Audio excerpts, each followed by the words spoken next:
clerk. Do you solemnly swear and affirm the testimony you're about to give shall be the whole truth, so help you God? Thank you. You may be seated.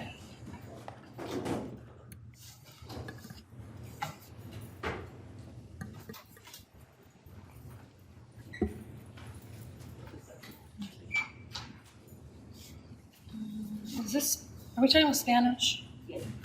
Okay. Give me 1 second. I'm going to grab the Spanish interpreter.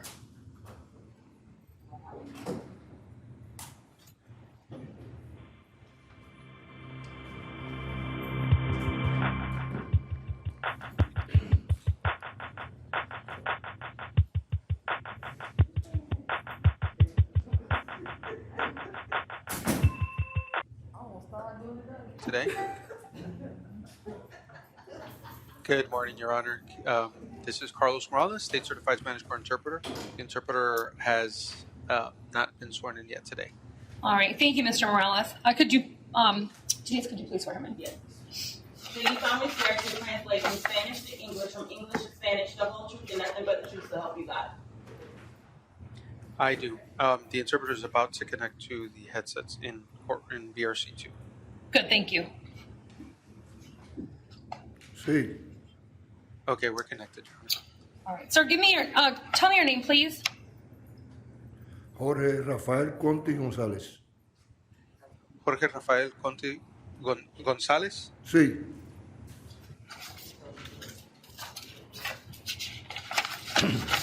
Sir, this is case number 20 CF7359. You were arrested for battering a law enforcement officer and battery dating violence. There's probable cause. I will appoint the public defender to represent you.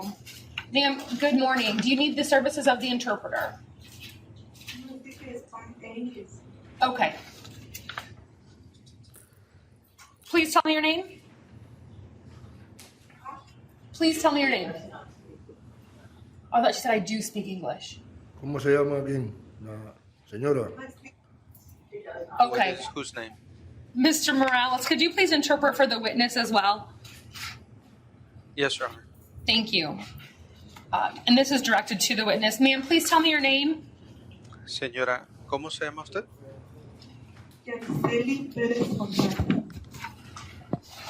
The interpreter has no visual with this setup, so I don't know if the witness is far away from the mic or because the interpreter is having a little bit of hears her a little far away. Okay. Ma'am, could you come right up to the microphone, please? Señora, acérquese al micrófono o trate de hablar más fuerte para que yo le pueda escuchar, por favor.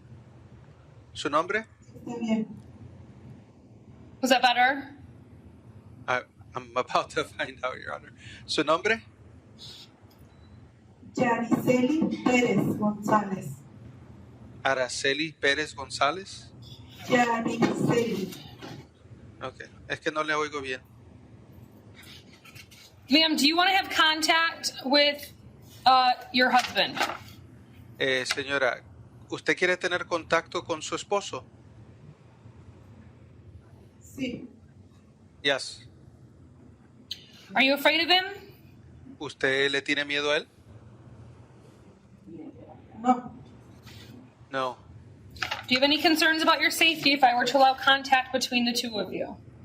Si yo le permitiera tener contacto o permitiera que hubiese contacto entre ustedes dos, ¿tiene usted alguna duda sobre su bienestar o seguridad?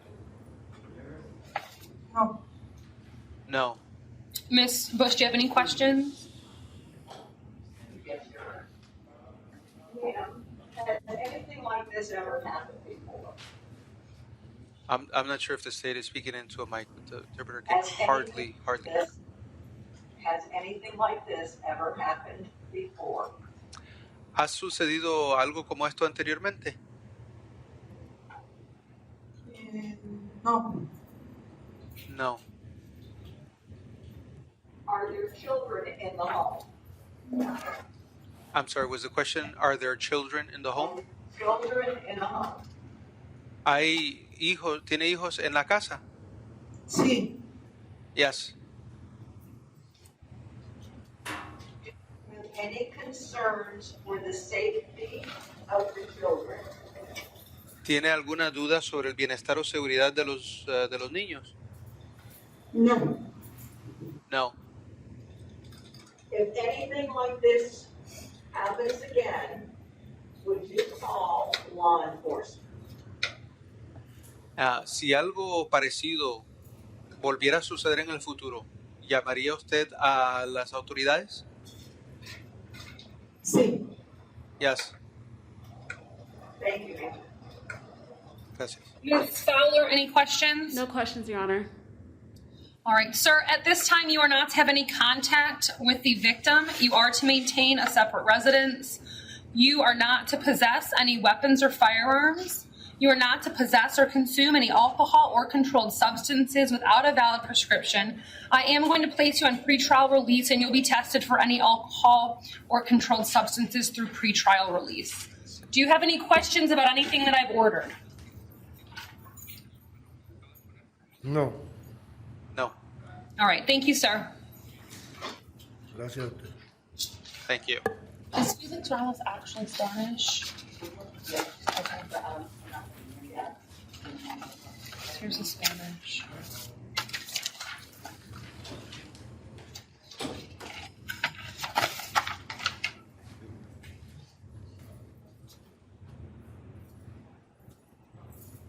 Good morning, sir. Your name? Adrián Ramírez, buenos días. Adrián Ramírez, good morning. This is case number 20 CF 7361. Sir, you were arrested for false imprisonment, domestic violence, and battery domestic violence. There is probable cause. I will appoint the public defender to represent you. Sir, you're not to have any contact with the victim. You are to maintain a separate residence. You are not to possess any weapons or firearms. Okay. Okay. I'm going to place you on pretrial release, sir, at this time. Do you have any questions about anything that I've ordered? No, o sea, lo único que yo tengo pertenencia allá, o sea, mi ropa, el carro, eso, ¿cómo hago para? Well, the only thing is that I have belongings over there, my clothing, a car. How do I go about that? You can go back with the police one time to get your things, sir. Okay, no hay problema. Thank you. All right, thank you.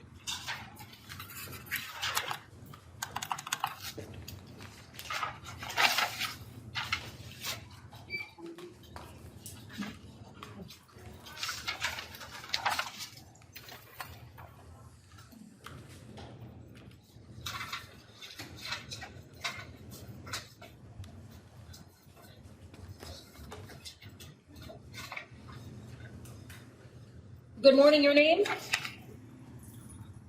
Felix Ramos, Alexandros. I'm sorry, sir. Tell me your name. Felix Ramos, Oh, Felix Ramos. Okay, that we had the wrong person then, because I just did the IA on Felix Ramos. Who was just in front of me right before him? Ramos. Hold on one second. I believe it was Ramirez. Ramirez, Adrian Ramirez. Yes. I don't have a Ramirez. Just here. I don't have a Ramirez.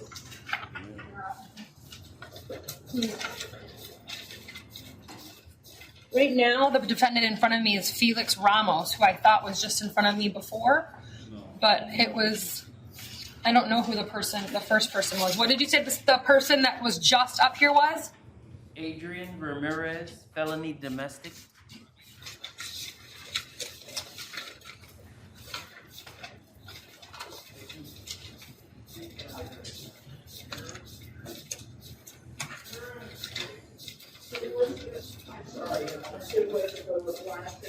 Ramirez, which I don't have.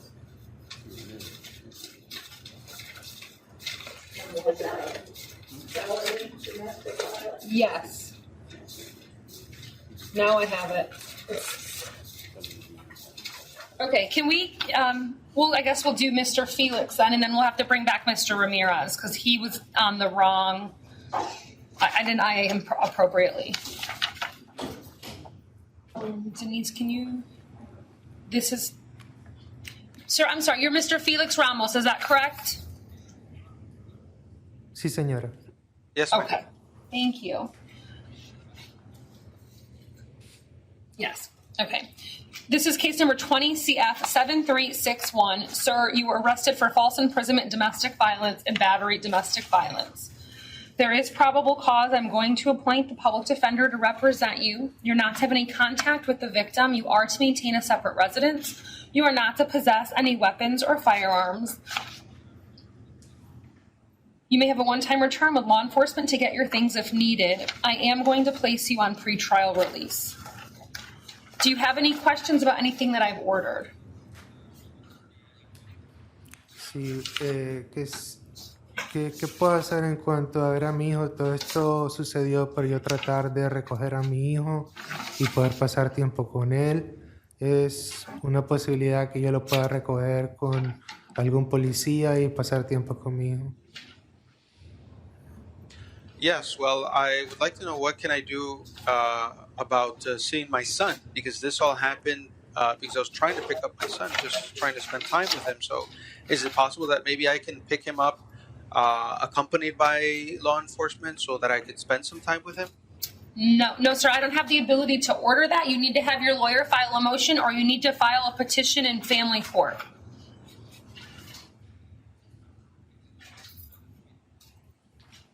Muy bien. ¿Y qué significa libertad condicional? And what does a conditional release mean? It means that you're going to have to report to a pretrial release officer until your case has been resolved through the court system.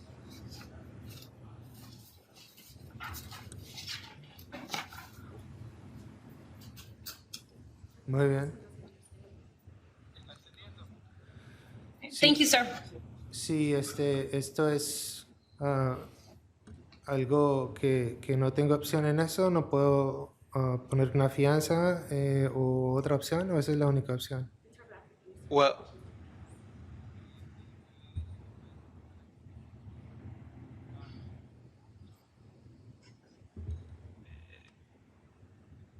okay, I'm sorry, Your Honor. The public defender wanted the interpreter to let the defendant know that she can answer whatever questions he has. So the last statement that he made, does Your Honor want it to direct for the interpreter to direct it to the PD or to the court?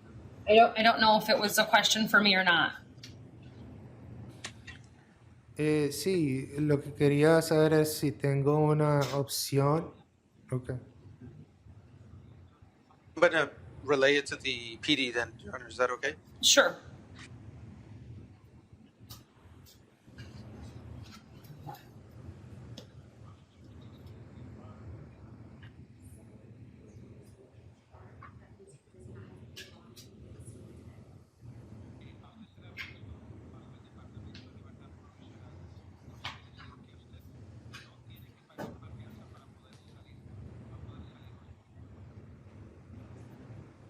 Bueno, gracias por la aclaración.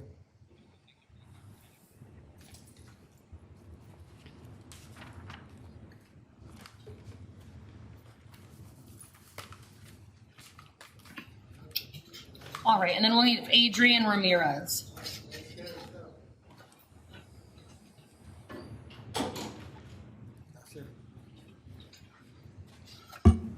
Good morning, sir. Are you Mr. Ramirez? Sí, Adrián Ramírez. Yes. Adrian Ramirez. All right, this is 20 CF 7345. You were arrested for aggravated battery domestic violence. There is probable cause. I will appoint the public defender to represent you. You're not to have any contact with the victim. You are to maintain a separate residence. You are not to possess any weapons or firearms. I'm going to place you on pretrial release. You're not to possess or consume any controlled substances without a valid prescription, and you'll be tested through pretrial release. And sir, I also need to inform you that you do have an immigration hold. Thank you.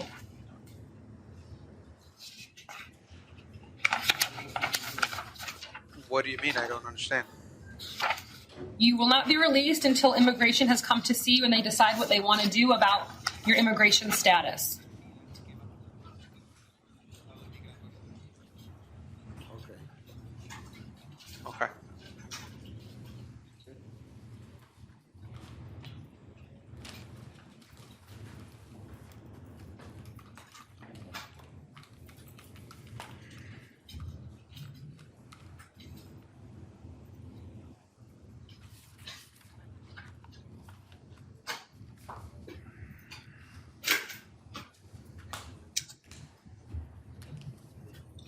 Sir, good morning. Your name?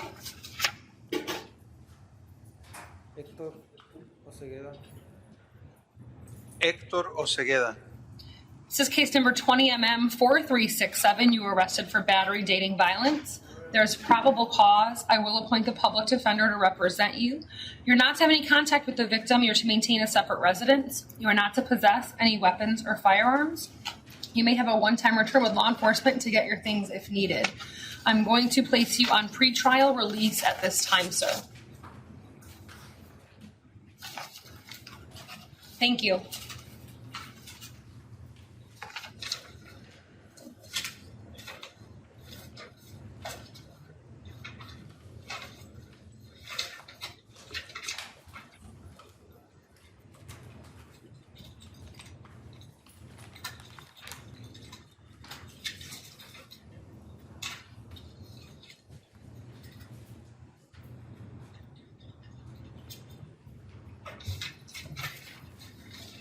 Good morning. Your name, please?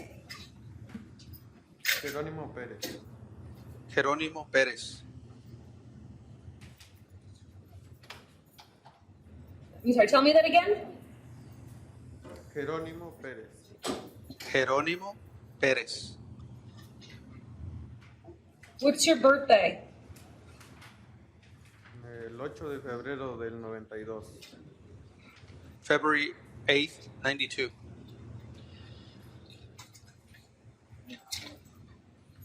Okay. I don't have any paperwork for him. Sir, please tell me your name again. Jerónimo Pérez. Jerónimo Pérez. Haroni Perez.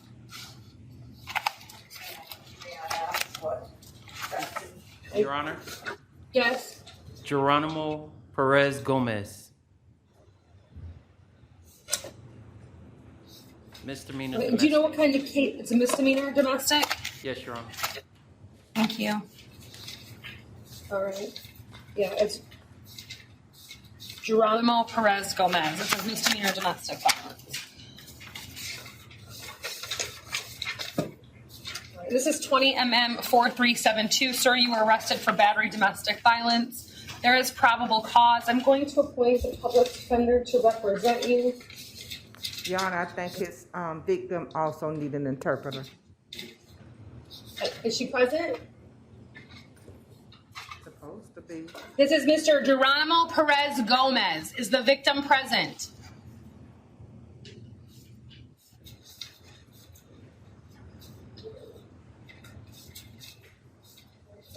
What?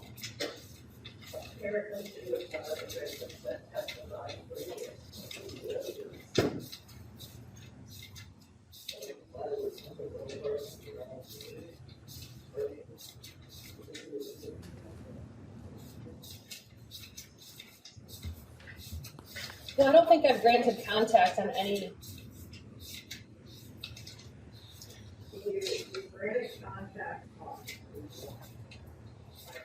No, we only had one person testify.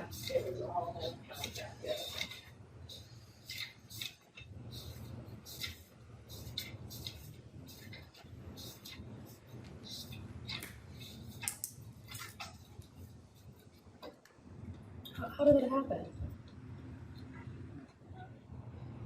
Some of these names aren't even showing up on the list that I get. You guys can't hear?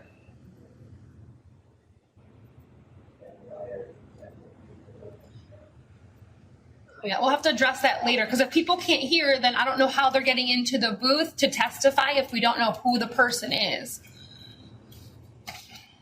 All right, Mr. Perez. At this time, I'm going to order that you're not to have any contact with the victim, you're to maintain a separate residence, you're not to possess any weapons or firearms. You may have a one-time return with law enforcement if needed to get your things. I'm going to place you on pretrial release. Can you all hear me? Okay. You just can't hear the defendant. Okay.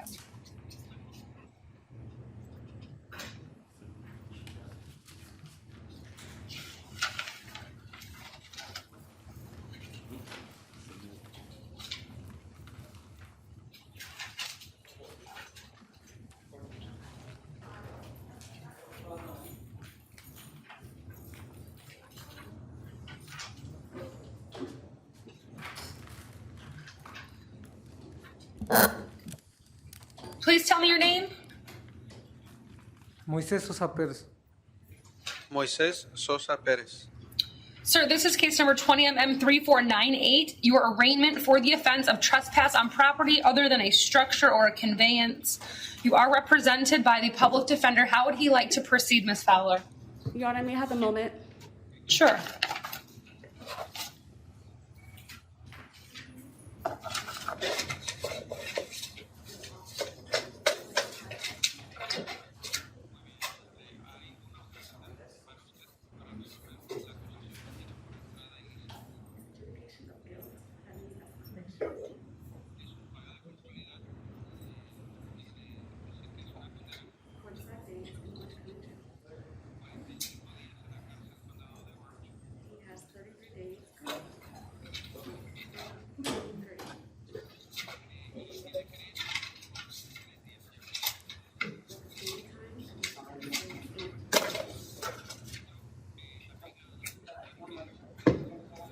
Yeah. What is that?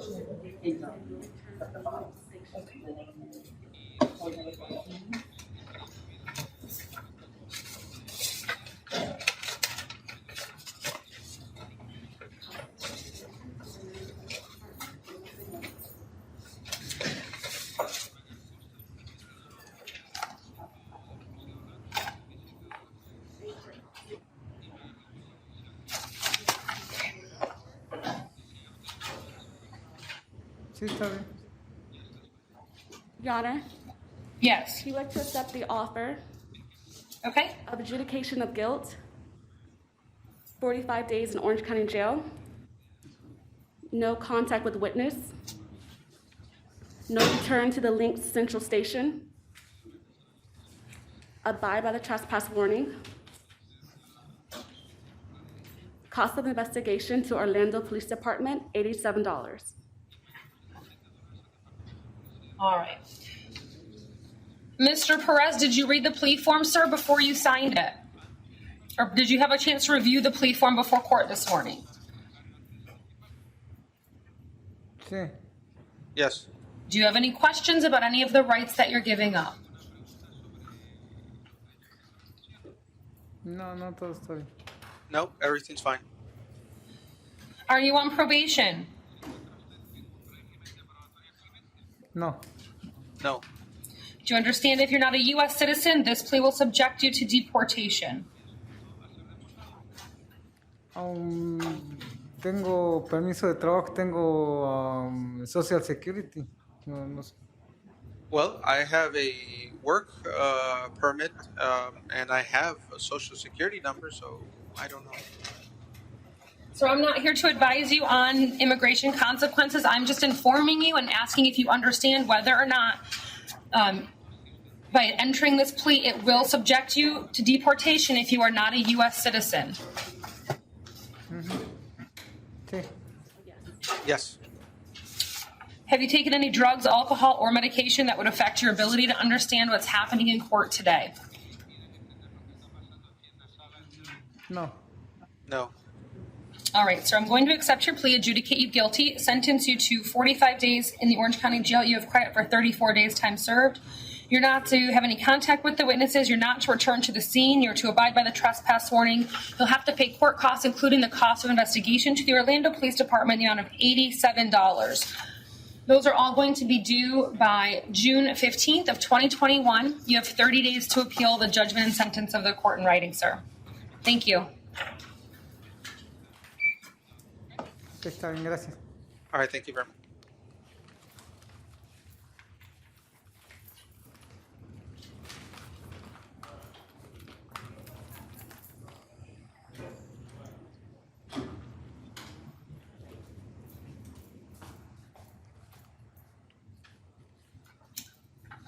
Good morning, sir. Please tell me your name.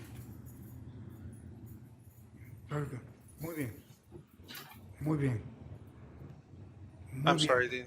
He's just saying very well, very well. Sir, tell me your name, please. José Antonio Ortiz Rosario. Jose Antonio Ortiz Rosario. This is case number 20MM3725, your arraignment for the offense of trespass on a property other than structure or conveyance. You are represented by the public defender. Ms. Fowler, how would he like to proceed? Have a brief moment. Sure.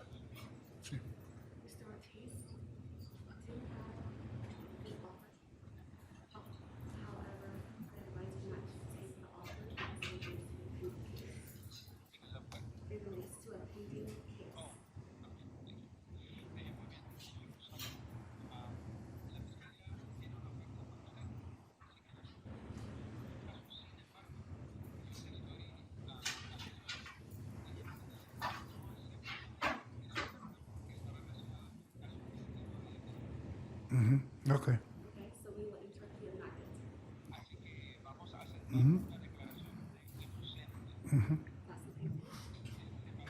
Sí, muy bien. Your Honor, we'll enter a plea of not guilty. All right. Sir, this is going to be in Division 84. Pretrial conference is July 23rd at 8:45 a.m. in courtroom 4B. Thank you. Thank you. Thank you very much. And then how about Mr. Juan Camacho Moreno? 1 second, Your Honor. Thank you.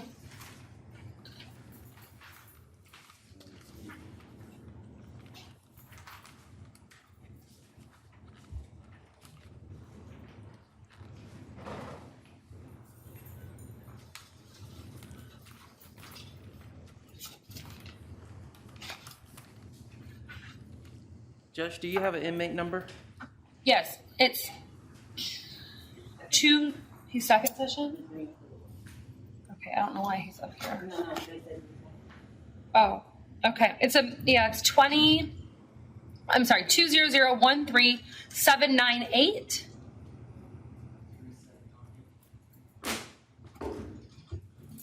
It's a misdemeanor pleable.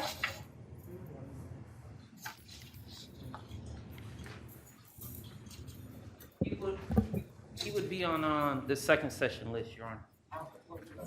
Denise is saying she was told he's Spanish. 1 second, Your Honor. Okay.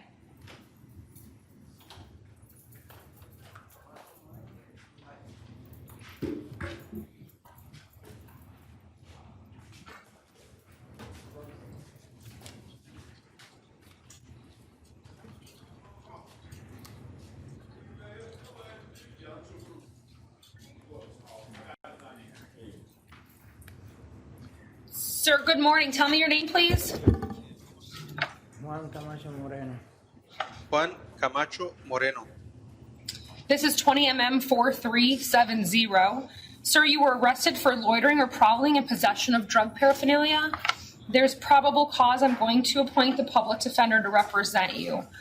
Ms. Bush, was there an offer for Mr. Camacho Moreno? Yes, Your Honor. It's an adjudication of guilt. 2 days for county jail, 2 days credit time served, no return to 715 Elwood Street, no contact with any victim or witnesses, and abide by all trespass warnings and court costs. All right. Mr. Camacho Moreno, did you want to accept that offer? I'm sorry, Your Honor. The interpreter didn't hear the state at all, so didn't realize that there was something that needed to be interpreted. I apologize. No problem. No problem.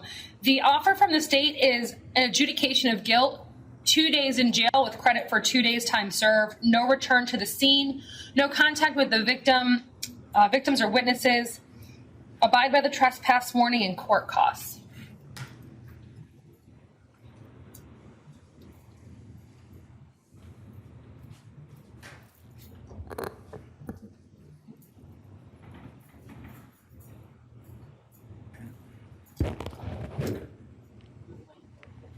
Interpreter? Yes.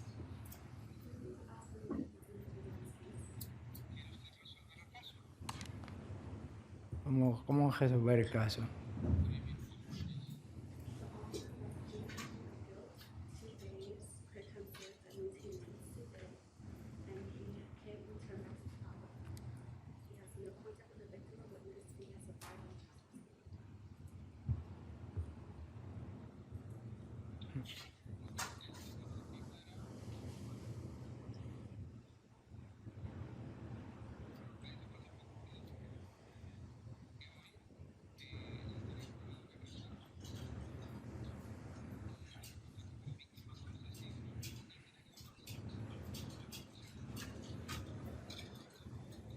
Entiendo.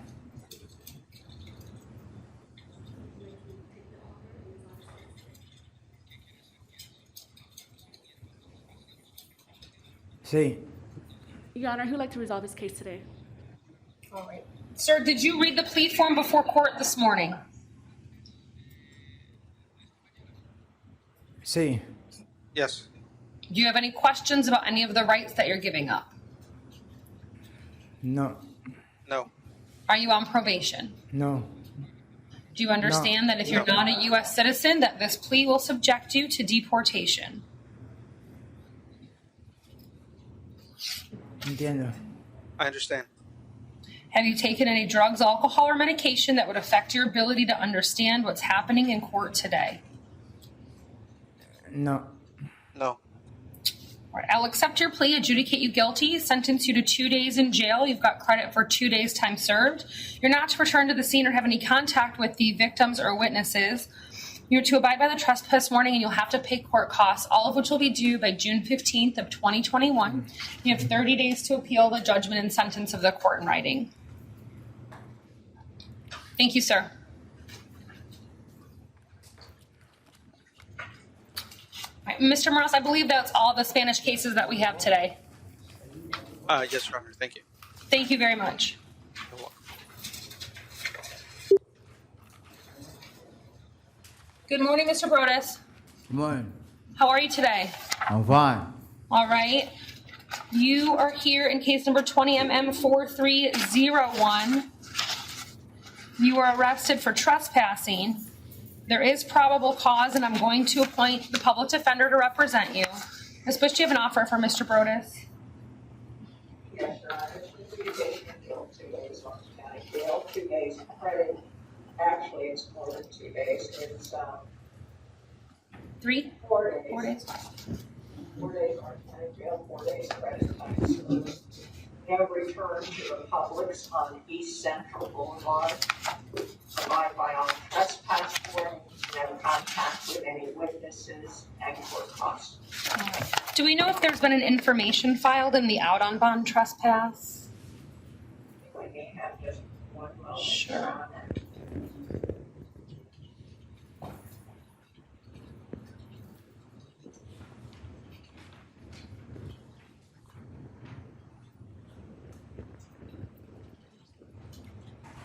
I do not see that it has been filed. Okay, I'm just going to double check. The out-on-bond trespass, the last activity was sending a tasking sheet to the office. Okay. There is, however, actually, Your Honor, I have 2 trespasses. There is a trespass in 2020 That's the out on bond form that I have.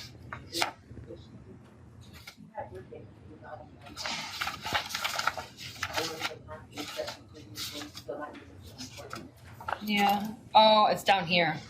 Okay. So 3894 does not have an information file. Is that the one you were looking at, Ms. Bush? That Okay. does not have an information, but 3172 does. Does. Okay. And if he wanted to plead to that, it would also be an adjudication of guilt. I don't know the number of days credit time served, and no return to the 7-Eleven at 902 South Orange Avenue.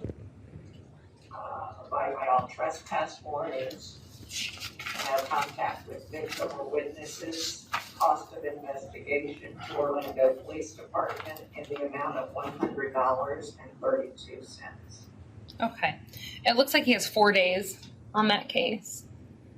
Mr. Burtis, you have a few cases pending right now. Did you want to enter a plea on 2 of them this morning? Yeah. Okay. So you know you can't go back to the Publix on Central, right? Yeah. Okay. Did you read the plea form before court? Yeah, I did. All right. Do you have any questions about anything that you read? No, I'm not. And you're not on probation? No, I'm not. And have you taken any drugs, alcohol, or medication that would affect your ability to understand what's happening in court today? No, I'm not. All right, sir.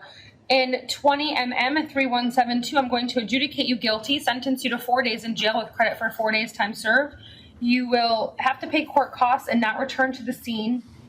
The court cost includes $100.32 rather, to the Orlando Police Department.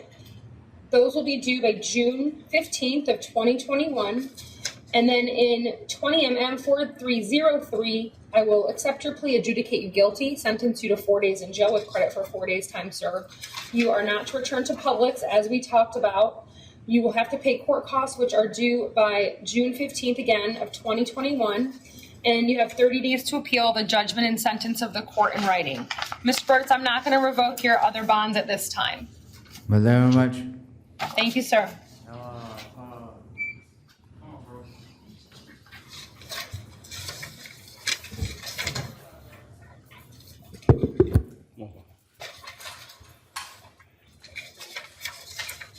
Good morning, Good morning, Your your Honor. name? Good morning, Your Honor. My name is Leonardo Max Cedeno Andrade. Yes, sir. This is 20 CF 7329. You were arrested for grand theft of a motor vehicle. There's probable cause. I'm going to appoint the public defender to represent you. You're not going to have any contact with the victim in this case. Your bond is going to be set at $1,000. I am going to revoke the bond in 19 CF 12443. That's going to be set at none, sir. Thank you. Wow. Revoke my bond?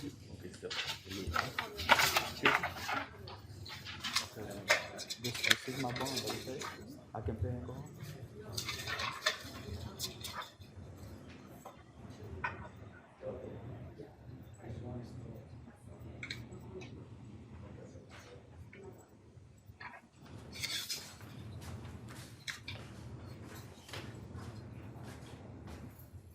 Good morning, your name, sir? Rolando Espinosa.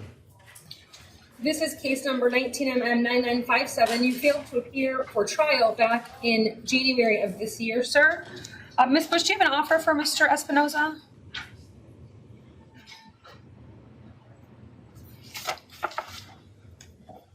Your Honor, this is a true victim crime involving stolen. And the state did not have an opportunity to re-challenge it.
What's the problem? They can't hear you. The court.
Mr. Espinoza, did you want to resolve your case today?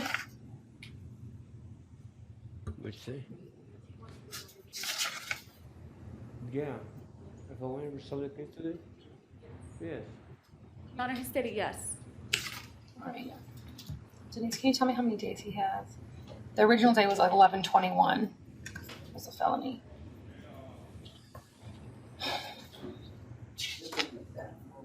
Yeah.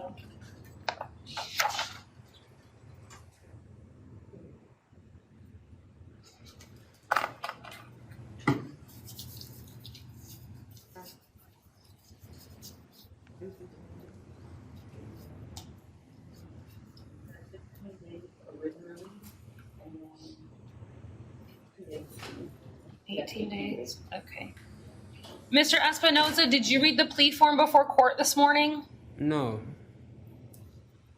All right. Could Mr. Espinoza be given a plea form? Thank you. Take a moment to read that, sir, and let me know when you're finished and if you have any questions. No questions. All right, sir. Are you on probation? No. Do you understand if you're not a U.S. citizen, this plea will subject you to deportation? Yes, I'm born in Houston, Texas, so. Okay, sir.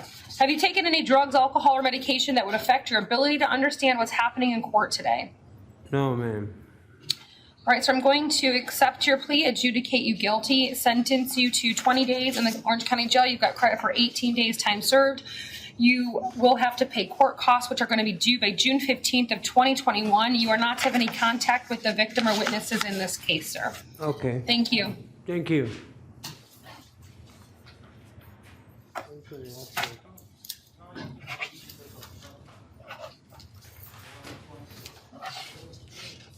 Good morning, your name?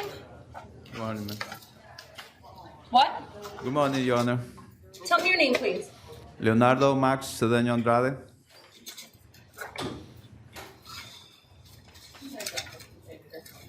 What? You said your first name's Leonardo? Yes, Your Honor.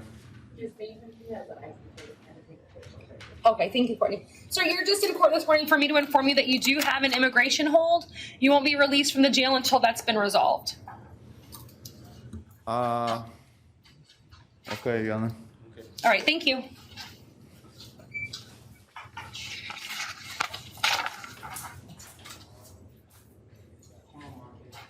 Good morning, your name? Good morning, Corey Hall. Mr. Hall, you are here in 20 4358. You were arrested for petty theft and for defrauding an innkeeper more than $300.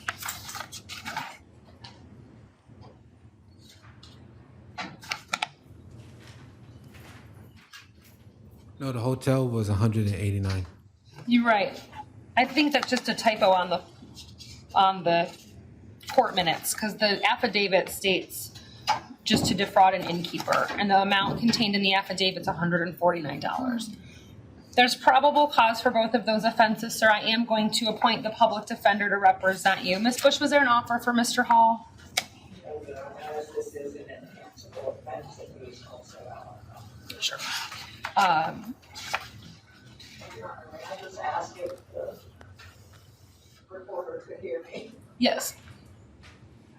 She'll call. Madam Court Reporter, if you can't hear the state still, if you'd please just call the courtroom and let us know.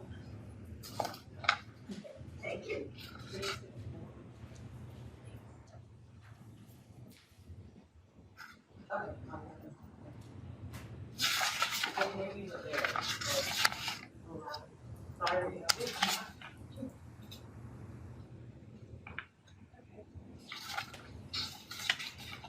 Ms. Haling, is there any reason why Mr. Hall can't enter a plea on a case? He has an open trespass, Ms. Bush, that's from, looks like February of this year.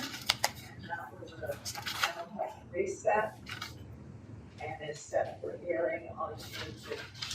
Thank you. Your Honor, may I have a moment to check on that case? On the trespass? Ms. Bush said it's a mental health case and is set for a hearing. Okay. Okay. So, Mr. Hall, you are not to return to the Orlando International Airport. Do you understand, sir? Yes. Okay. I'm going to release you on your own recognizance at this time. And I'm not going to take any action on your out on bond cases. Thank So you, do I have Mr. to Hall. go to Lakeside now? Are they taking me to Lakeside? I don't know. They may, but I don't know. I'm not ordering that. Okay. All right. Thank you.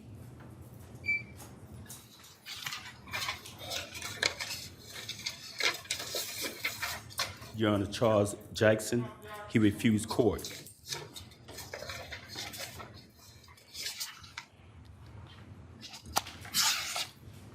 I'm going to find a waiver of Mr. Jackson's appearance based upon his refusal. He was arrested in 20 CF 7274 for fleeing and eluding, driving while license suspended, and reckless driving. This was pursuant to a probable cause warrant. Bond on count 1 is $5,000, on count 2 100, count 3 100. And he was arrested in 20 MM 4096 for, well, looks like this is an endorsement. I'll reset. Date of arrest.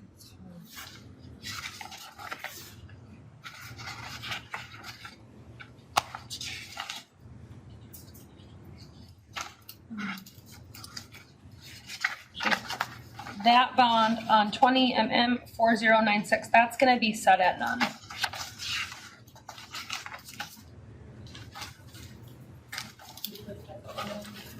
Pardon me? The trespass is set at none, yes. All the bonds were stayed on the warrant.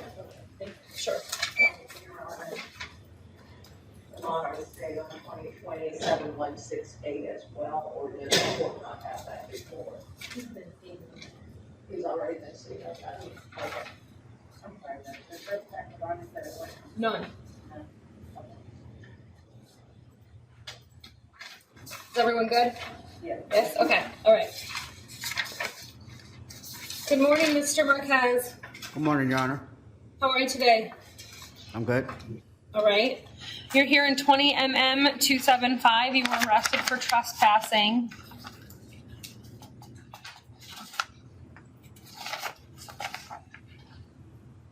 There's probable cause. I'll appoint the public defender to represent you.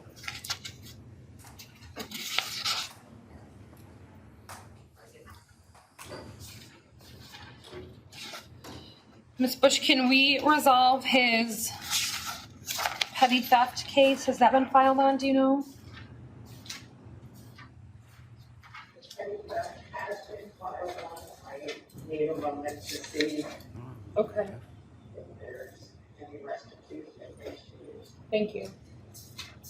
Mr. Marquez, did you want to resolve your new case and your petty theft case this morning if possible? Yes, Your Honor. Okay. And Your Honor, I just wanted to also point out for Mr. Marquez that both of his non bonds have been reset for mental health. Oh, there's actual hearings?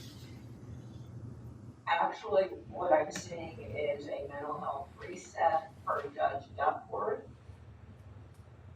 I think that was just what they told Judge Duckworth why he wasn't coming. Okay. Yeah, not that there's a competency matter pending. But the additional thing that I have is that he's set for arraignment on one case, the other case is not filed on. Filed on. That's what I thought. So I may have just. Thank you. It's gonna be the petty theft to prior. It's 20 MM 4247.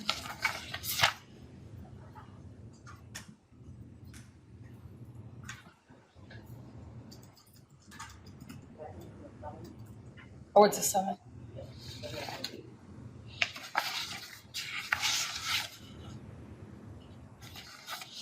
Okay.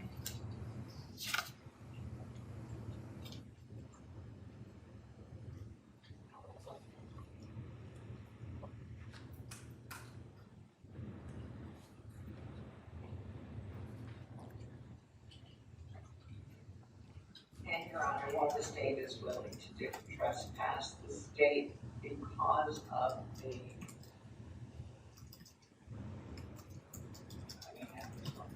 Sure.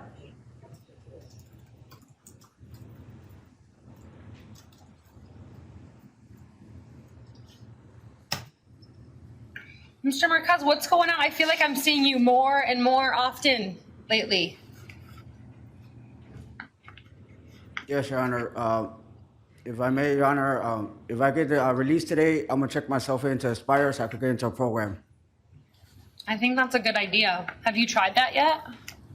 Yes, but the programs in men's residential that's over here in Michigan, Yeah. they were full, and I'm on the waiting list at the moment. But they told me to Okay. go back to Aspire to check myself in so they could get me in there.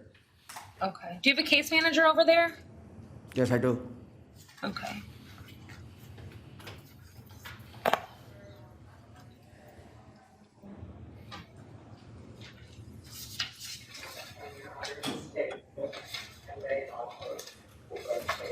Okay.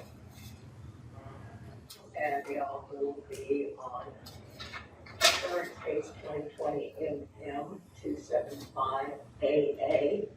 That also would be an adjudication of guilt. 2 days credit time served. And a return to the scene, which was the Maryland Fried Chicken on Edgewater. Abide by all trespass warnings and no contact with victims or witnesses for cost. On 2020 MM 4247, that will be an adjudication of guilt. Also, credit time served, no return to the 7-Eleven. Restitution in the amount of $2.29. Abide by all trespass warnings. No contact with victim. And cost of investigation to the Orlando Police Department in the amount of $27.56 and court costs. All right. Thank you, Ms. Bush. Mr. Marquez, did you hear those offers and do you want to accept them? Yes, Your Honor. All right. Did you read the plea form before court? Yes, Your Honor. Do you have any questions about any of the rights that you're giving up? No, Your Honor. Are you on probation? No, Your Honor. Do you understand if you are not a U.S. citizen, this plea will subject you to deportation? Yes, Your Honor. Have you taken any drugs, alcohol, or medication that would affect your ability to understand what's happening in court today? No, Your Honor. All right, Mr. Marquez, in case number 20MM275, I'm going to adjudicate you guilty, sentence you to 2 days in jail. You've got credit for 2 days time served. You are not to return to the Maryland Fried Chicken. You're to abide by the trespass warning and not have any contact with any of the witnesses. You, in case number 20MM4247, I will accept your plea, adjudicate you guilty, sentence you to 1 day in jail with credit for 1 day time served. Mr. Marquez, you need to understand that with the offense of petty theft, that is an enhanceable offense. And as you continue to be adjudicated guilty for petty theft, the state can file it as a felony. And I'm looking at your face sheet, and you do not have a felony conviction on your record. That's correct. You do Your Honor. not want to get arrested again for petty theft. No, Your Honor. You are not to return to the 7-Eleven. You will have to pay restitution in the amount of $2.29. You're to abide by the trespass warning and not have any contact with the witnesses or victim. You'll have to pay court costs, including the cost of investigation, to the Orlando Police Department in the amount of $27.56. All your costs are going to be due by June 15th of 2021. You have 30 days to appeal the judgment and sentence of the court, sir. That needs to be in writing. I'm not going to revoke your release on your other misdemeanor case, but note you do have a return date of July 8th in that case. Yes, Your Honor. I got the paperwork for that. All right, so make sure that you appear in court, otherwise there'll be a warrant issued for your arrest. Your Honor. Oh, okay. Thank you, Courtney.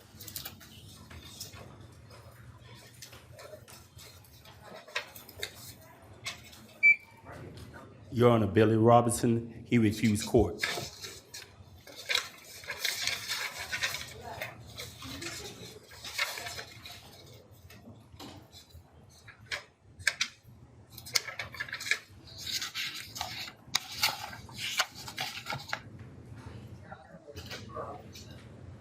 He's a refusal.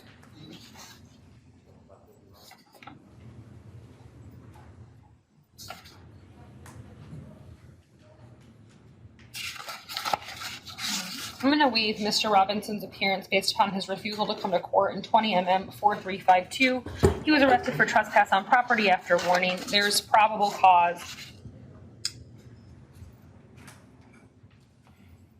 He's not to return to the Walgreens. I'm going to release him on his own recognizance, and I'm not going to take any action on the out-on-bond case.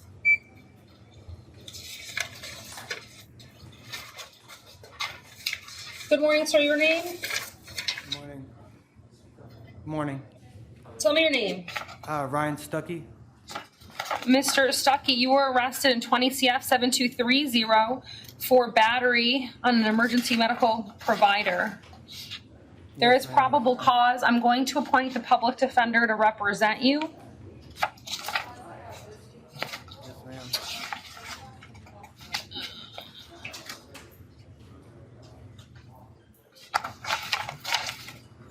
I'm going to set bond at $1,500. Yes, ma'am. You're not to have any contact with the victim. Mr. Stuckey, I am not going to revoke your bond at this time. However, I am going to have you tested for any controlled substances through pretrial release. Yes, ma'am. Thank you, sir. Thank you.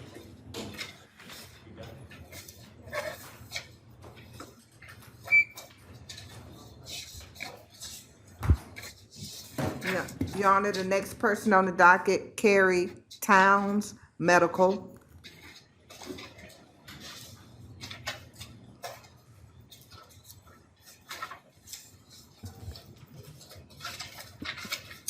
We'll reset Ms. Towns.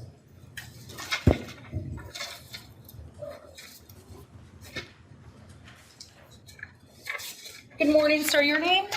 Jesse Weimer.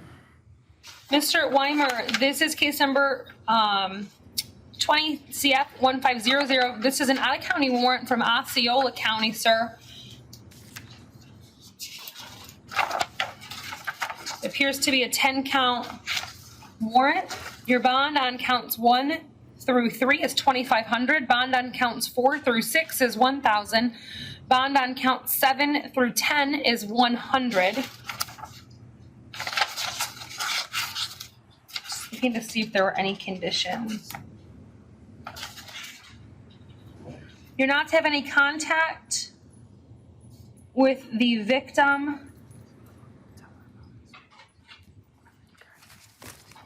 I don't know what the other condition says. Mr. Weimer, I also need to inform you that you do have reporting requirements when you are released from the jail. Do you understand, sir? Yes, ma'am. All right, thank you. I'm going to appoint the public defender to represent him as well.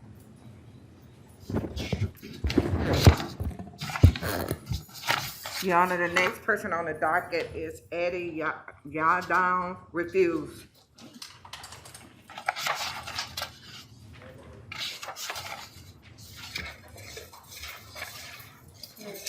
That's 20 MM 4353. I'm going to waive Mr. Yadav's appearance based upon his refusal to come to court. He was arrested for trespass and resisting officer without violence. He's not to return to the scene. I am going to release him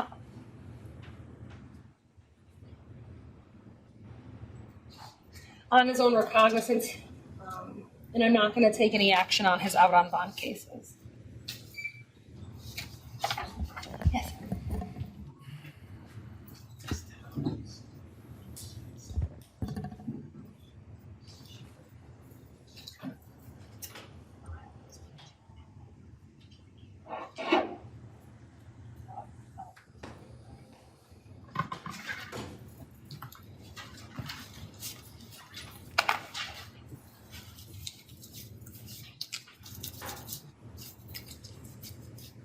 Sir, good morning. Tell me your name, please.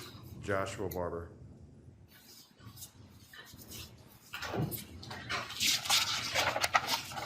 Mr. Barber, you are here in 20 CF 7358. You were arrested for violating a no contact order, tampering with a witness to hinder communication to law enforcement, and battery domestic violence. There is probable cause. I will appoint the public defender to represent you. You're not to have any contact with the victim. You're to maintain a separate residence. You're not to possess any firearms. You are to continue to abide by the order in 20 CF 6684. I'm going to set your bond on count 1 at $2,500, count 2, $150, count 3, $100. I am revoking the bond in 20 CF 6684. That's going to be set at none. Thank you, sir.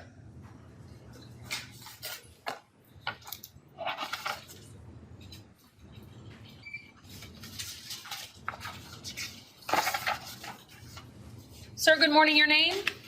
Mohammed El Shanawi. Sir, this is 20 CF 7360. This is Mohammed El Shanawi. Is there a witness for Mr. El Shanawi? Sir, you were arrested for tampering with a witness, battery, dating violence. There's probable cause. I will appoint the public defender to represent you. You're not to have any contact with the victim. You're to maintain a separate residence. You're not to possess any weapons or firearms. You may return to the home one time with the police to get your things if needed. I'm going to place you on pretrial release, sir, at this time. Thank you. Do you have any questions about the no contact order, sir? So the residence is mine. She lives in New York, and she does not have a key. Okay, so if she's not there, then you can live there. Thank you. You're welcome.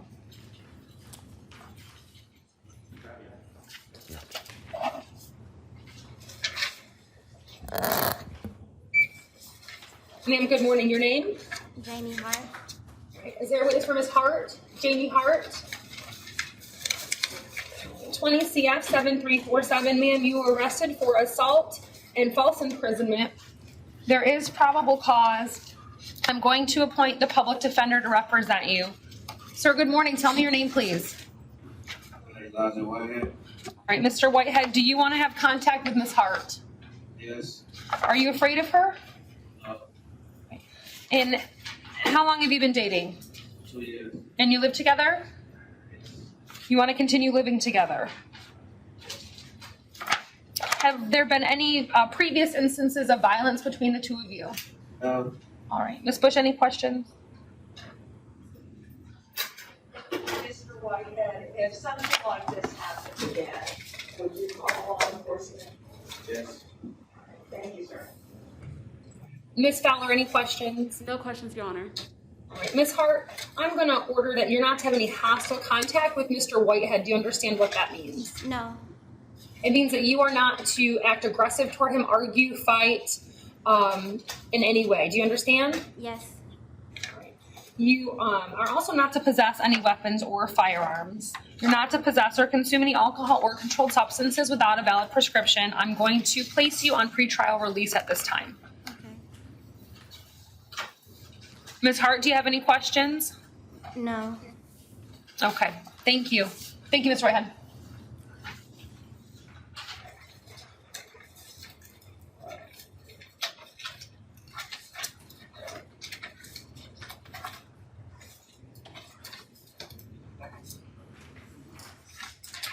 Good morning, sir. Your name? Rod? Barry McBride? Yes, ma'am. Mr. McBride, this is 20 CF 7352. You were arrested for battery by strangulation, domestic violence. There is probable cause. I'll appoint the public defender to represent you. Is there a witness for Mr. McBride? Sir, you are not to have any contact with the victim. You are to maintain a separate residence. You're not to possess any weapons or any firearms. Mr. McBride, I'm going to place you on pretrial release at this time. I will allow you to return one time with the police to get your things if needed. Do you have any questions about anything that I've ordered? Yes, the apartment and everything is in my name. Nothing is in her name. Is it a way she can leave? Because everything is in my name. Like the lease, nothing but my name and my kids on the. She don't have nothing to do with that apartment. All that is mine. I understand. So I can't make her leave. But what I can tell you is that if she is not there, then you are allowed to be there. All right. But I can't make her leave. Okay. Okay? You have to file something else in court for that. Okay? All right. Thank Any you. other questions? No, ma'am. All right, sir. Thank you.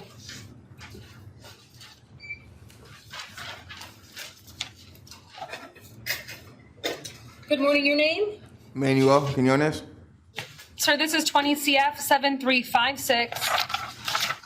You have two cases this morning. I'm going to appoint the public defender to represent you in both. I'll look at something really quick.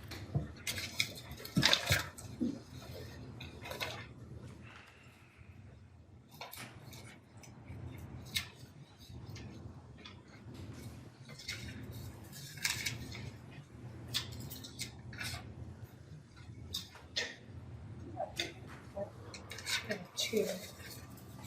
Got the bat Leo. Battery domestic violence. I do have three. Okay. I wanted to see.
I don't find that there's probable cause in 20 CF 7356 for the battery on the law enforcement officer.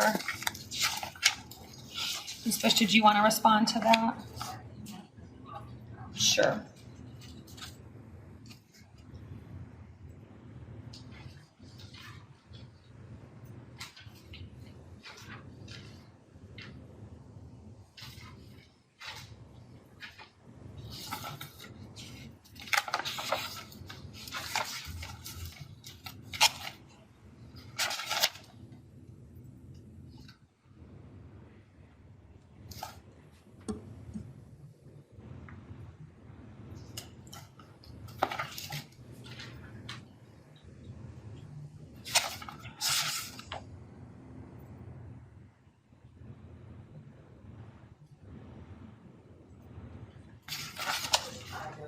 state is not going to make a request, but,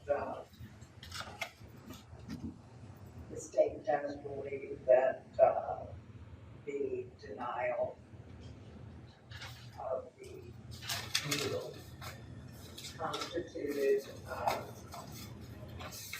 basically a battery because there was a injury in our culture, but the state's not going to make a request. Okay. I find that there is no probable cause in 20 CF 7356, so he'll be released on his own recognizance in that case. Sir, you were arrested in 20 MM 4377 for battery domestic violence. There is probable cause, and I will appoint the public defender to represent you in all the cases this morning. Is there a witness for Mr. Quiones Carmona? Sir, you're not to have any contact with the victim. You are to maintain a separate residence. You are not to possess any weapons or firearms. Yes, ma'am. Your bond, sir, in that case is going to be $500. You also have case number 20MM 4376. You were arrested for possession of drug paraphernalia and possession of cannabis less than 20 grams. There is probable cause for those offenses, and I'm going to release you on your own recognizance at this time. You're not to possess or consume any controlled substances without a valid prescription, sir. Thank you. Your Honor, the next person on the docket, Kareem Richardson, refused court. I'm going to have to reset Mr. Richardson as well.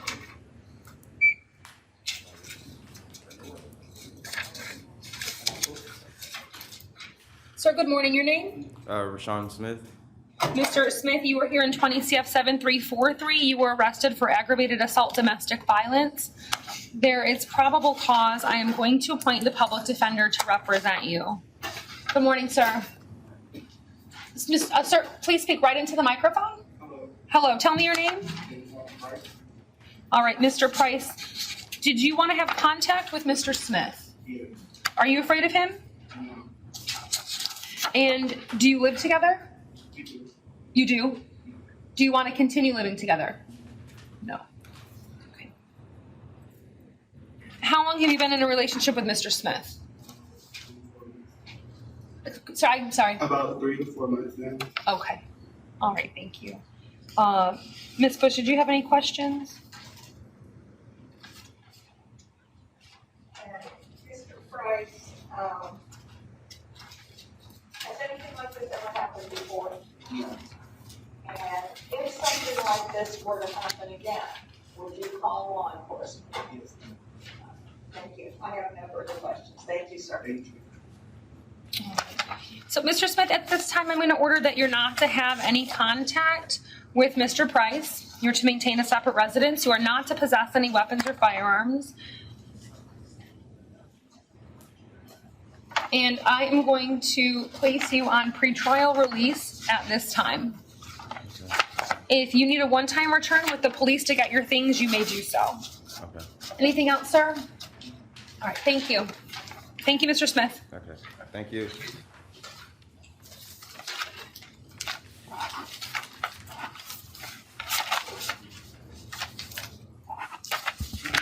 can move it.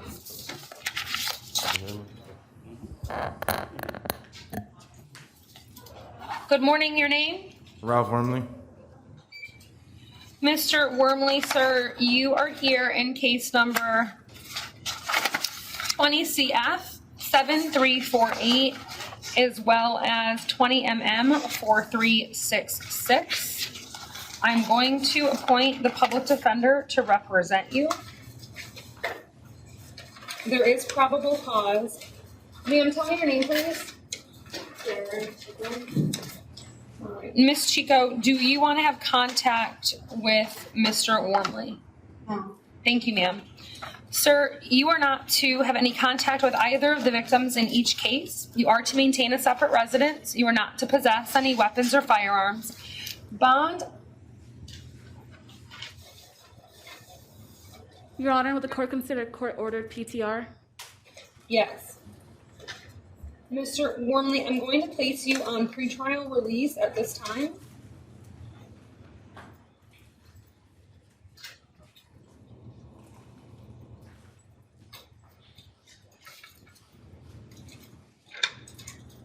Sir, you're not to possess or consume any alcohol or controlled substances without a valid prescription, and you will be tested through pretrial release. Okay. Do you have any questions about anything that I've ordered? Ma'am.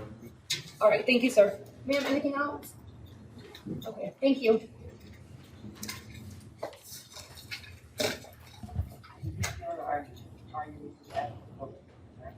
Yes. Sir, good morning. Your name? Marcus Maurice Brown.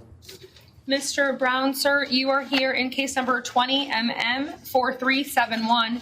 You were arrested for battery domestic violence. There's probable cause. I'm going to appoint the public defender to represent you.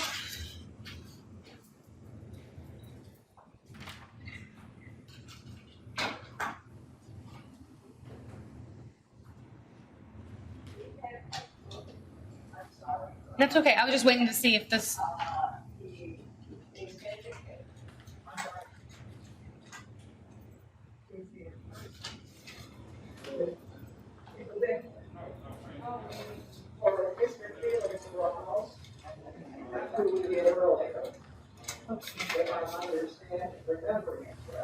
Okay, put her in the box for a second, please.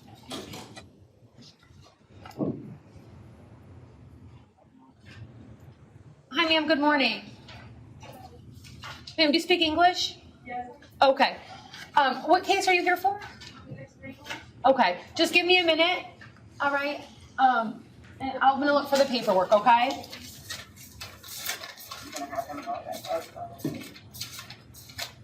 I need to look at it and see. Just let me look at the.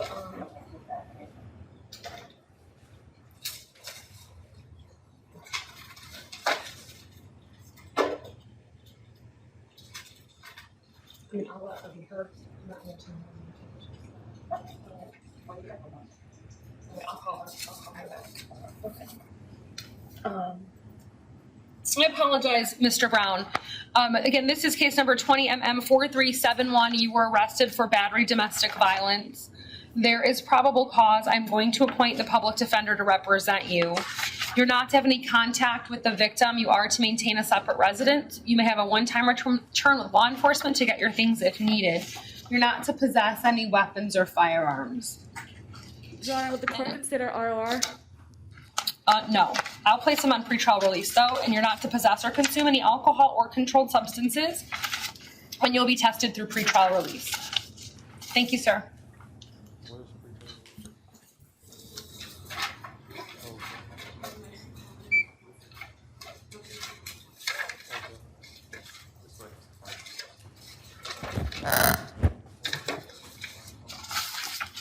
Ma'am, good morning. Your name? Jaylene Hernandez. Ms. Hernandez, this is 20MM279. You were arrested for battery. There is probable cause. I will appoint the public defender to represent you. You're not to have any contact with the victim. You're to maintain a separate residence. You are not to possess any weapons or firearms. I'm going to place you on pretrial release at this time. Okay.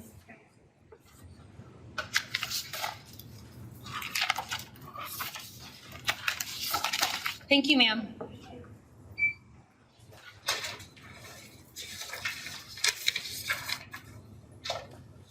Good morning, sir. Tell me your name. Ron Charles Jones. Mr. Jones, this is 20MM4362. You were arrested for battery domestic violence. There is probable cause. I'm going to appoint the public defender to represent you. You're not to have any contact with the victim. You are to maintain a separate residence. You are not to possess any weapons or any firearms. Your bond, sir, is going to be $1,000. I'm revoking the bond 20 CF 5360. That bond will be set at none, sir. Thank you. Okay. Right here.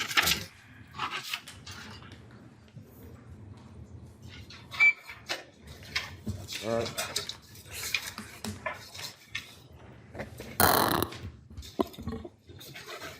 Ma'am, good morning. Tell me your name, please. Ineka Russell Whited. Ma'am, you were here in 20MM4368. You were arrested for battery domestic violence. There's probable cause. I will appoint the public defender to represent you. You are not to have any contact with the victim. You are to maintain a separate residence. You are not to possess any weapons or firearms. I'm going to place you on pretrial release at this time. Do you have any questions, ma'am? No. Okay, thank you.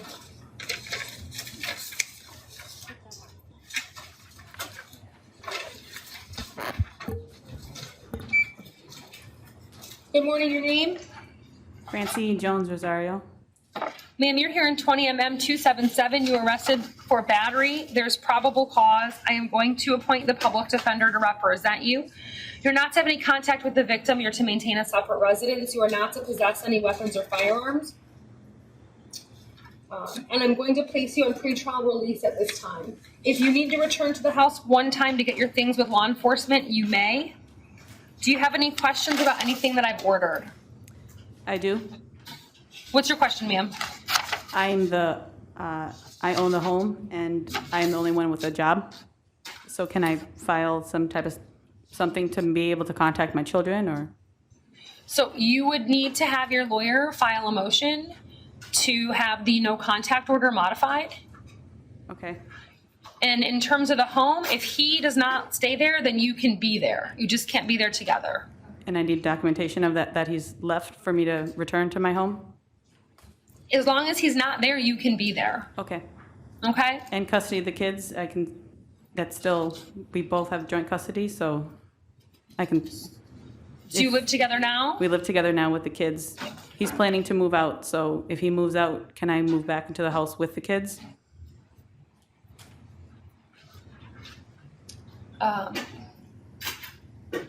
So, ma'am, the no contact order that I just entered does apply to your children. Is there a third party that would be able to assist you in communicating regarding your children? Yes. Who would that be? My cousin. Okay, what's her name? His name is Keyroy Eastman. Okay, I'm gonna change that and indicate that you may have contact with your husband through Keyroy Eastman with respect to your children only. Okay, no legal Okay, matters? that's the only, no. Okay. So as long as it has to do with your children, that's fine. Other than that, you're to have no contact with him through either yourself or a third party. Okay. All right? Thank you. Sign.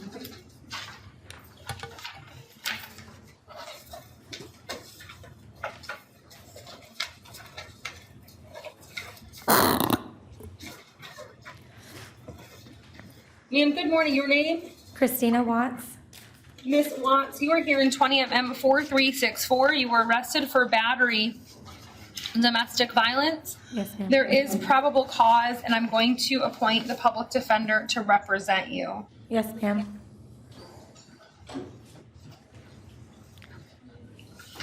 You're not to have any contact with the victim. You are to maintain a separate residence. You're not to possess any weapons or firearms. And I'm going to place you on pretrial release at this time. Okay, thank you. Do you have any questions, ma'am? Does that mean I need to pay a bond? No. Okay, sorry. That's okay. All right, thank you. Your Honor, the next person on the docket for traffic, Kristen Ball, bonded. Okay.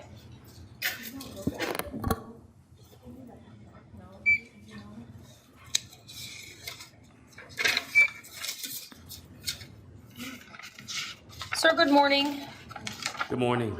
Tell me your name, please. Stephen Buchanan. Mr. Buchanan, sir, you were arrested in 20 CT 3802 and 20 CT 3803 for DUI and for driving while license suspended. There is probable cause. I am going to appoint the public defender to represent you. Your bond on count 1 is $500. Your bond on count 2 is $100, sir. You're not to possess or consume any alcohol or controlled substances without a valid prescription.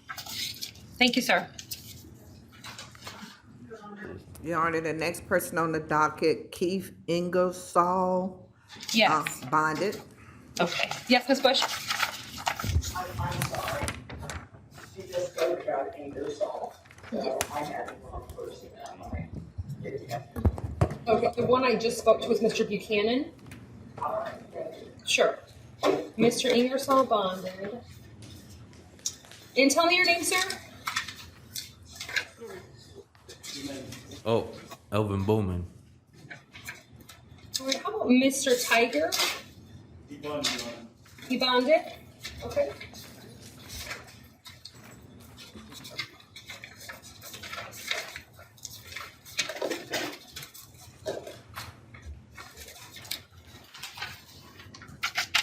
Before we go any further, I'm going to readjust Mr. Felix Ramos's case. I know that the victim is present. She's sitting in the courtroom. Ma'am, if you want to come into the box, please.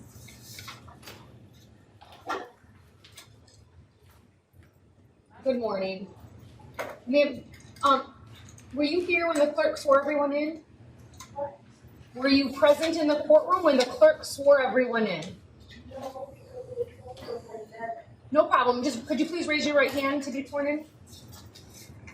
Do you solemnly swear and affirm the testimony you're about to give shall be the truth, the whole truth, so help you God? Thank you. All right, ma'am. What would you like to tell the court this morning? What happened last night? He was here a year ago, and mistakenly, I did not testify in the last case. So I remember the words of the prosecutor. We've seen it before. He's gonna end up killing on last night. He's gonna snap my neck. He gives me out tremendously here. I can see that. My nose.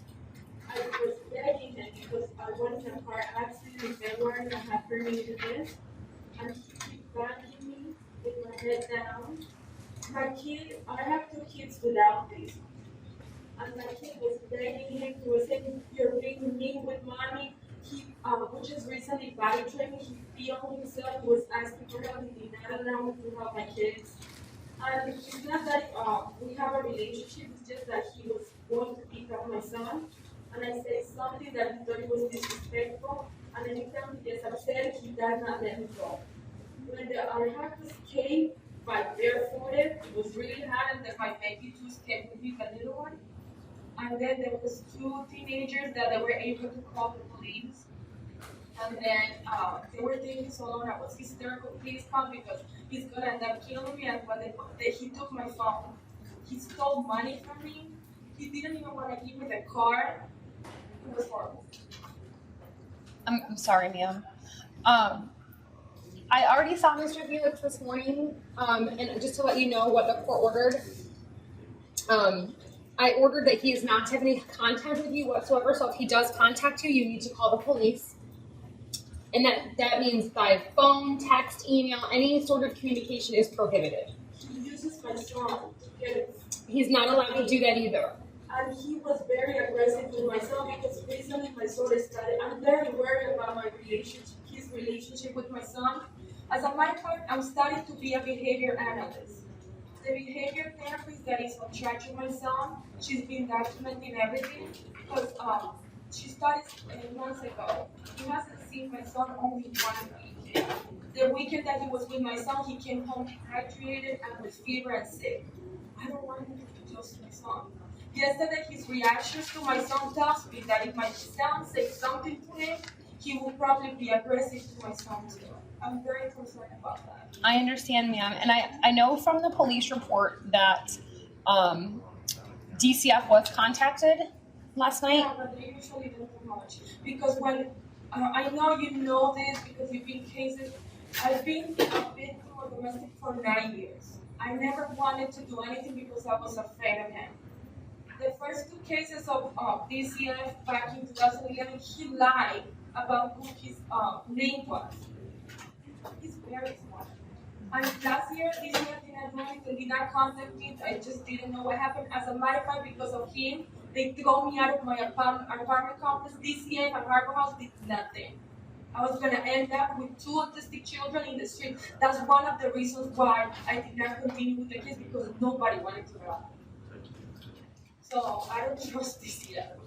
I hear you, ma'am.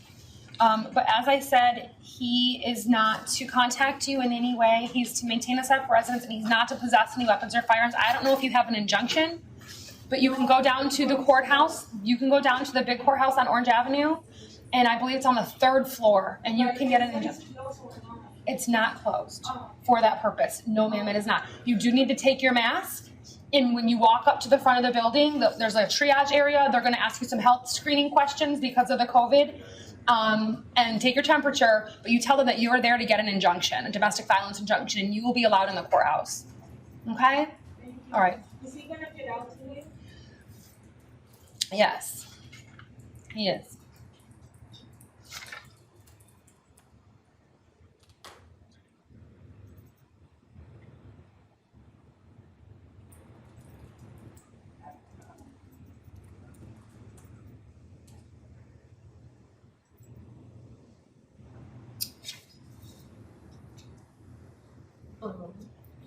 Ms. Bush, did you have any questions you wanted to ask the witness?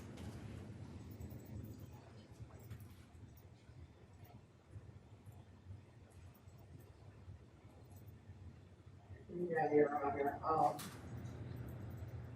I guess I would have just asked her if she had any objections to release. Ms. Fowler, did you want to ask the witness any questions on behalf of Mr. Ramos? No questions, Your Honor. Thank you, ma'am.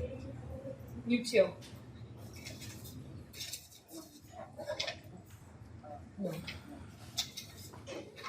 All right. Thank you for waiting, Mr. Bowman. You are here in 20 MM 4206.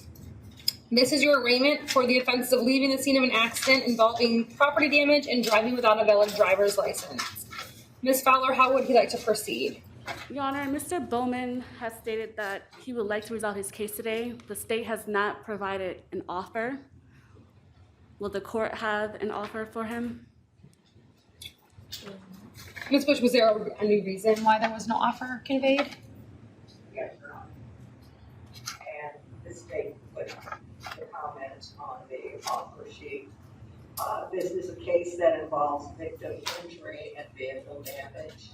And the victim, the state could not get in touch with the victim in time to see if the victim wanted to be present, but the victim had advised that they wanted to pursue this case in this matter, so the state chose not to convey an offer without speaking to the victim first. Okay.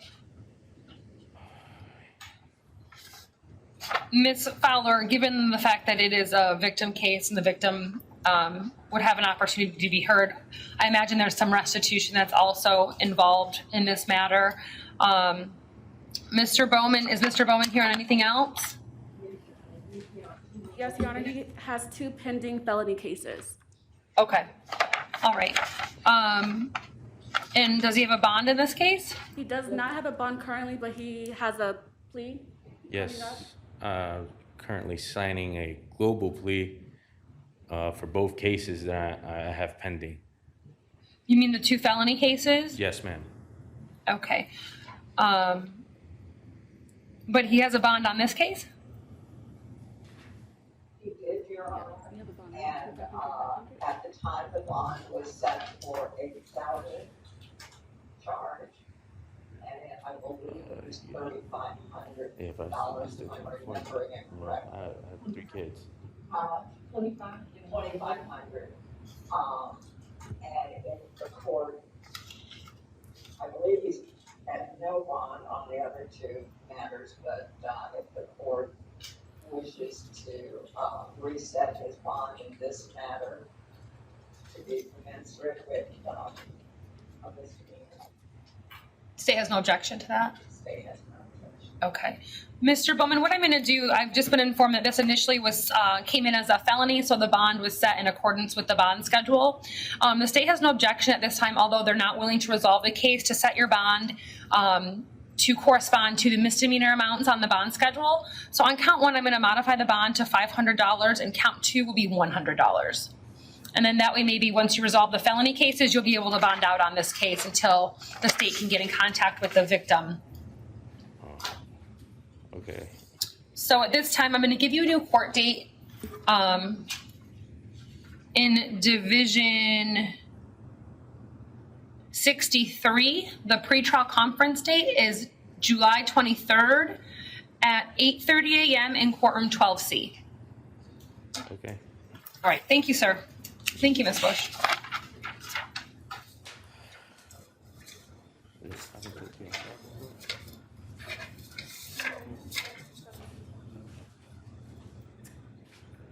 Sir, good morning. Good morning. Your name? Emmanuel Brown. Mr. Brown, this is case number 20MM 3595. You are being arraigned for the offense of trespass on property other than a structure or a conveyance. Ms. Fowler, how would he like to proceed?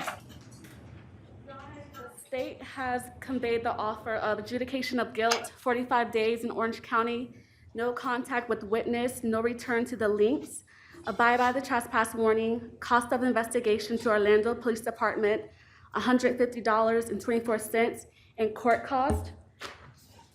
And Your Honor, I currently have him for 30 days. Is that correct? That's what I have as well.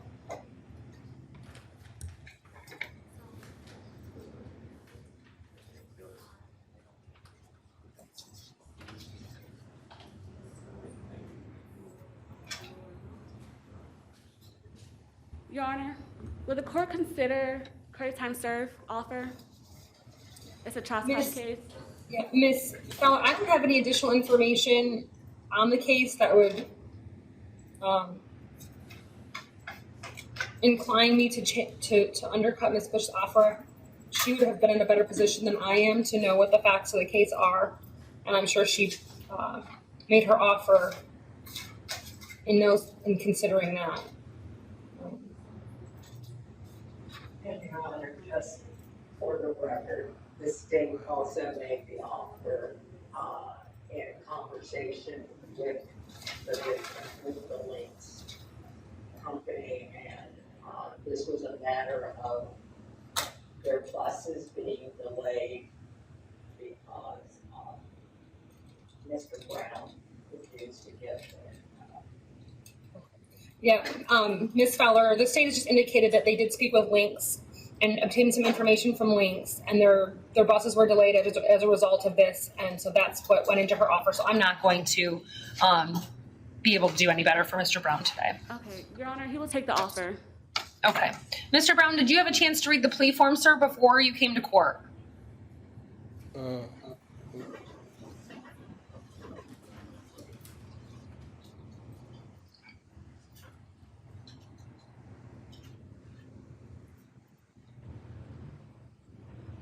Yeah, I did. Okay. Do you have any questions about any of the rights on the form? No, ma'am. Are you on probation? No, ma'am. Have you taken any drugs, alcohol, or medication that would affect your ability to understand what's happening in court today? No, ma'am. All right, sir. I'm going to accept your plea, adjudicate you guilty, sentence you to 45 days in jail. You've got credit for 30 days time served. You are not to return to the Links bus station. You're not to have any contact with the victim or witnesses, and you're to abide by the trespass warning. You're going to have to pay court costs, including the cost of investigation of $150.24 to the Orlando Police Department. Those will all be due by June 15th of 2021, and you have 30 days to appeal the judgment and sentence of the court in writing, sir. Thank you.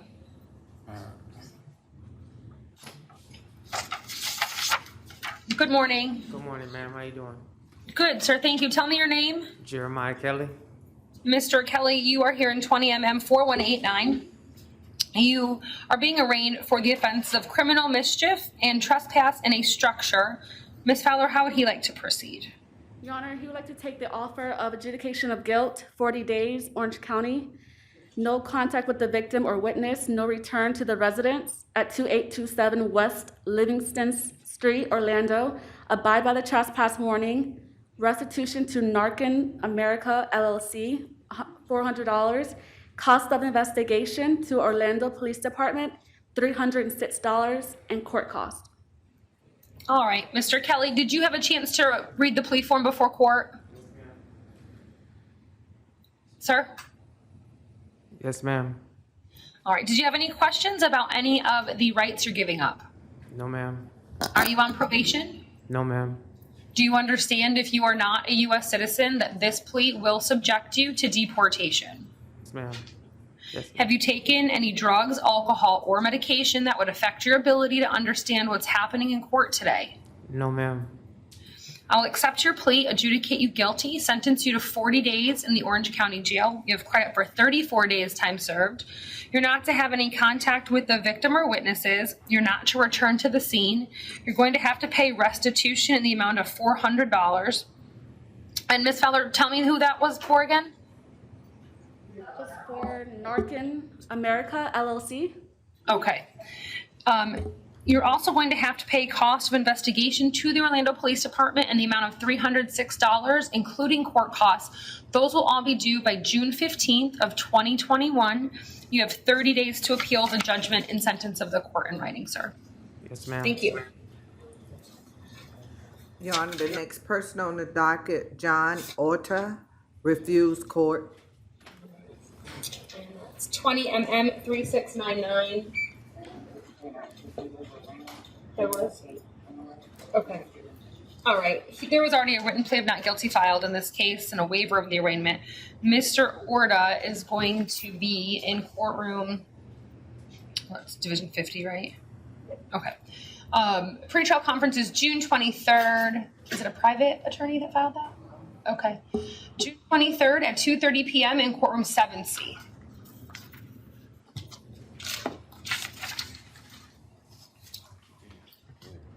Good morning, sir. Your name? Leon Wiley. This is 20 MM 3950. This is defense motion for release on own recognizance or in the alternative to reduce bond. Go ahead, Ms. Fowler. Your Honor, may I take testimony for the court? Yes, just one moment, Ms. Fowler. I'm going to skip Ms. Bush needs a moment. Okay. But in the meantime, Mr. Wiley, could you please raise your right hand to be sworn in by the clerk? Yes. Do you solemnly swear and affirm the testimony you're about to give should be the truth, the whole truth, so help you God? Sir, Ma'am? did you hear the clerk? No, ma'am. Do you solemnly swear and affirm the testimony you're about to give should be the truth, the whole truth, so help you God? Yes, ma'am. Thank you. Thank you, Mr. Wiley. You can put your hand down.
Ms. Bush, just let me know whenever you're ready.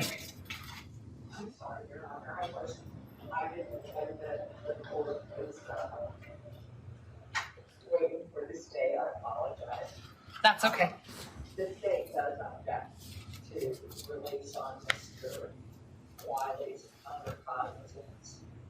And, the state would ask the court, the state has no objection to a reasonable bond being set to ensure the defendant's appearance in court. The state would note that though it is remote, he does have a prior failure to appear. We show it as 2004. And he also has a prior battery on a law enforcement officer, which would be an indication of aggressive tendencies. The victim was going to try to appear in court for the hearing.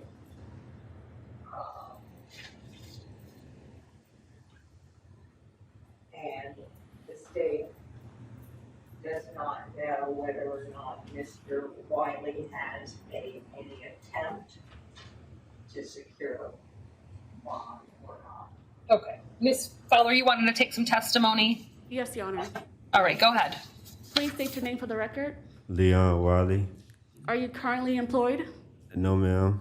How long have you been unemployed? About 2 years.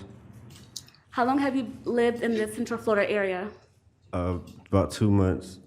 Do you have friends or family in the Central Florida area? No, ma'am. I have family in Daytona Beach. Are you going to maintain contact with your attorney if released? Yes, ma'am. I'm disabled. I get a check once a month from Social Security, and I have to pay my rent once a month. I'll be able to pay the probation or pay the court. And Your Honor, that concludes testimony. All right, Ms. Bush, do you have any questions for Mr. Wiley? Mr. Wiley, you said that you get Social Security. Yes, ma'am. And I can't be locked up longer than 30 days, or they'll cut my check off. And I have to pay my rent once a month. So if I could take probation or something, I could pay cash to pay off the probation or pay the court.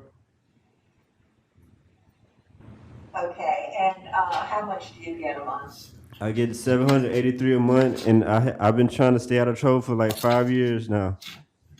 And Mr. Wiley, how much is your rent per month and your other monthly expenses? $500 a month for rent, and my light bill is $53 a month, and my water bill is $13 a month.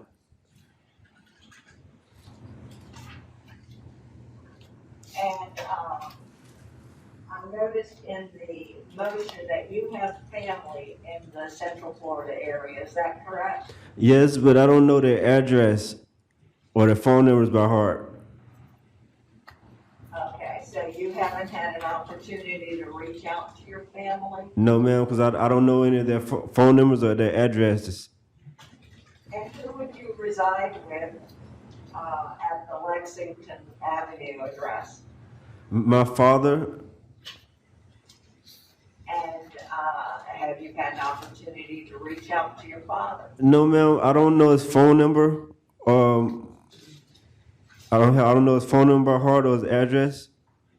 So does your father know that you're coming to live with him? Ma'am? I'm sorry? Ma'am? He didn't hear your question. Did your father give you permission to come and live with him? I can't hear what she said. Mr. Wiley, does your dad know you're coming to live with him?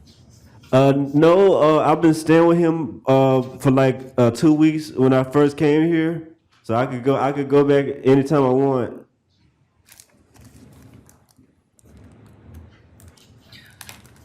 So where does the 500, sorry, Ms. Bush. I have no further questions. Thank you. Yeah, I'm just a little confused. So where does the $500 for your rent, where is that paid? I had a 2-bedroom house, and it was in Brunswick, Georgia. But I had moved from out there to here, and I got a 2-bedroom house that I'm moving straight in on the first of the month coming up. On my phone, I called the landlord already, and he said he wants $17,900 and $500 a month. And he said once I get the rest of the money, to call him and he'll move me in. And he told me to just have deposit and rent money, so I'm already gonna move in on the first coming up. He did like an application where the house mine. I just gotta wait till I get the other half of the deposit money. All right. Ms. Bush, you were finished with your questions? Yes, I was. All right. Mr. Wiley, I am going to grant your motion. You are not to have any contact with the victim in this case or her family members. You are not to possess any weapons or firearms, sir. Do you understand? Yes, ma'am. You are also to appear at all court dates. Yes, ma'am. Thank you, sir.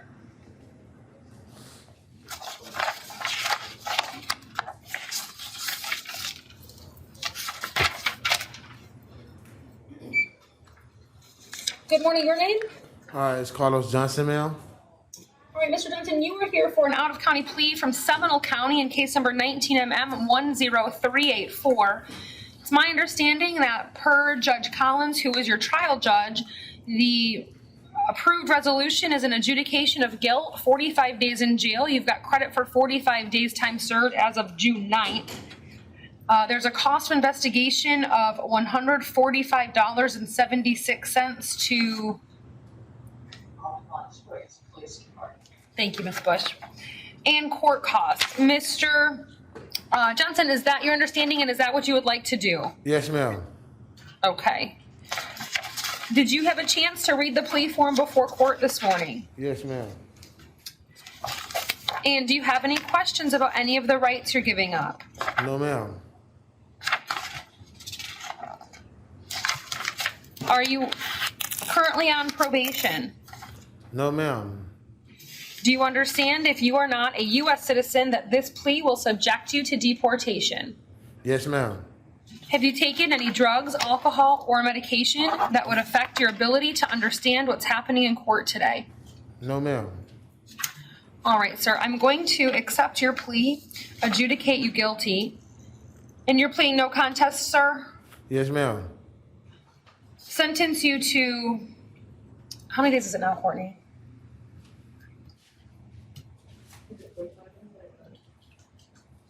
Right, but it was 45 as of 6/9, so.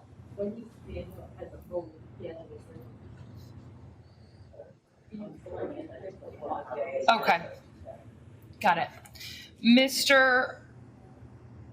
Johnson, you're going to be adjudicated guilty, sentenced to 45 days with credit for 45 days time served. You're going to have to pay court costs, including the cost of investigation to the Altamont Springs Police Department in the amount of $145.76.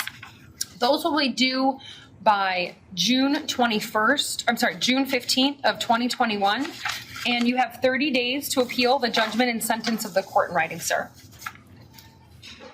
Yes, ma'am. Thank you.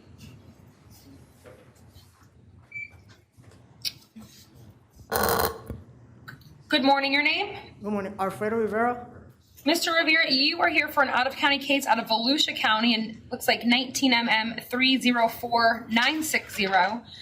Per Judge Perkins, the approved plea is to admit that you violated your probation, revoke and terminate probation, 45 days in jail with credit for time served, and court costs. Did you want to accept that offer and resolve your case today, sir? Yes. All right. Did you have a chance to review the probation admission form? Yes. Do you have any questions about any of the rights that you're giving up? No, ma'am.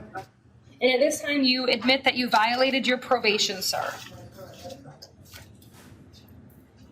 And it looks like you did fail to take the anger management class and did not complete your 50 hours of community service. Is that correct, sir? Correct. All right. At this time, I accept your admission. I will revoke and terminate probation, sentence you to 45 days in jail. You have credit for 45 days time served. Yes. You are going to have to pay any court costs that you have not previously paid, and anything that you have paid, you'll be given credit toward that already, sir. I will give you until June 15th of 2021 to get those paid. Perfect. And you have 30 days to appeal the judgment and sentence of the court in writing. Thank you. Thank you. Do we need to get prints, Your Honor? Yes. Thank you. All right, Ms. Bush, are you ready on 133 day or do you need a moment? Sure.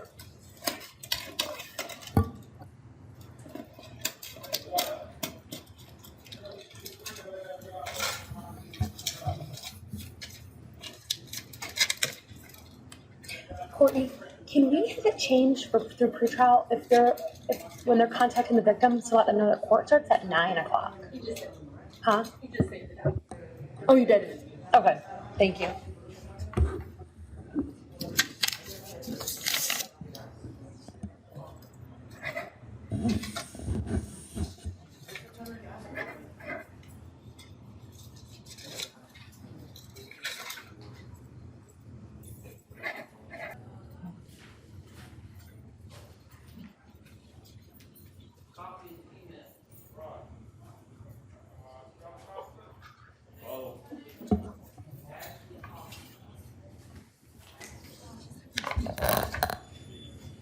good morning, or good afternoon. Tell me your name, please.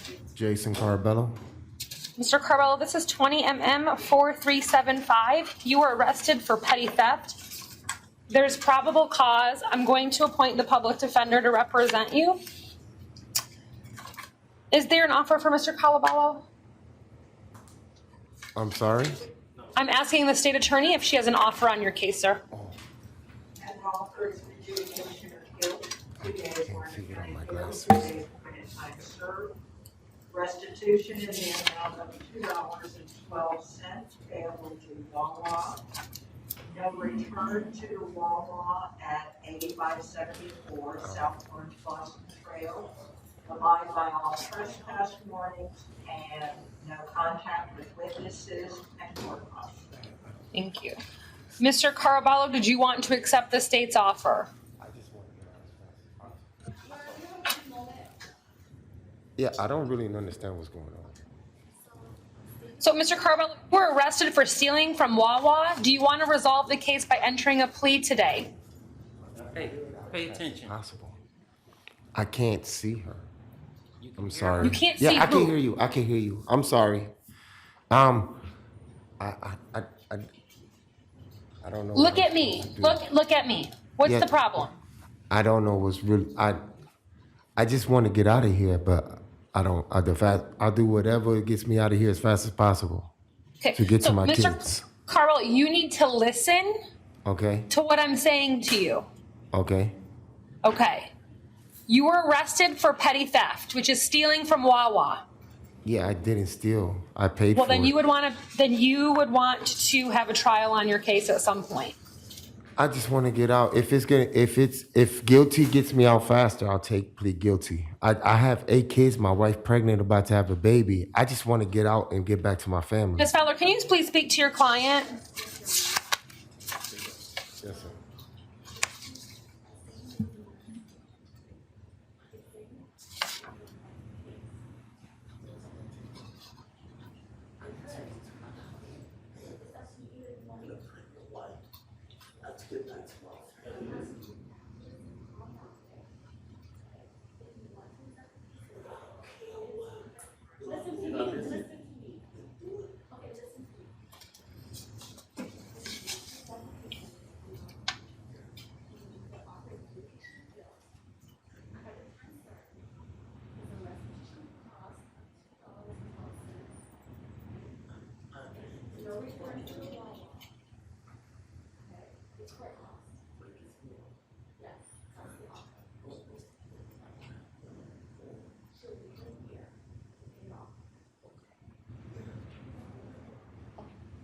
Your Honor, he would like to resolve his case today.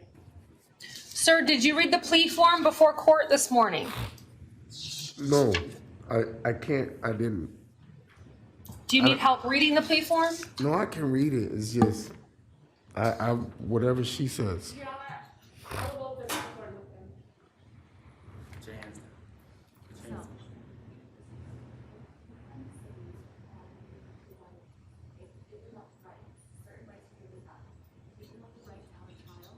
Giving up the right to cross-examine witnesses, giving up the right to be silent. But you have to understand what I'm saying. Was that calm or not? So those are the rights that are given up with you.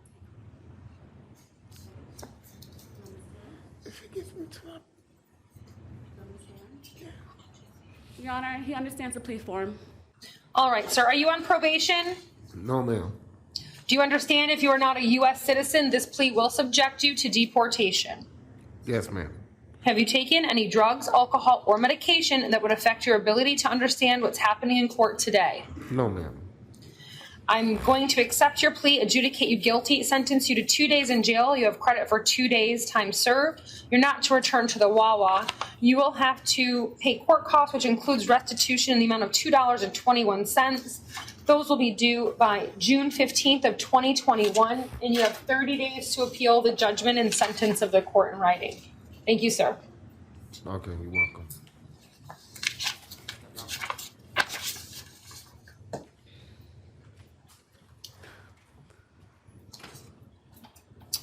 Good morning, or good afternoon, ma'am. Your name?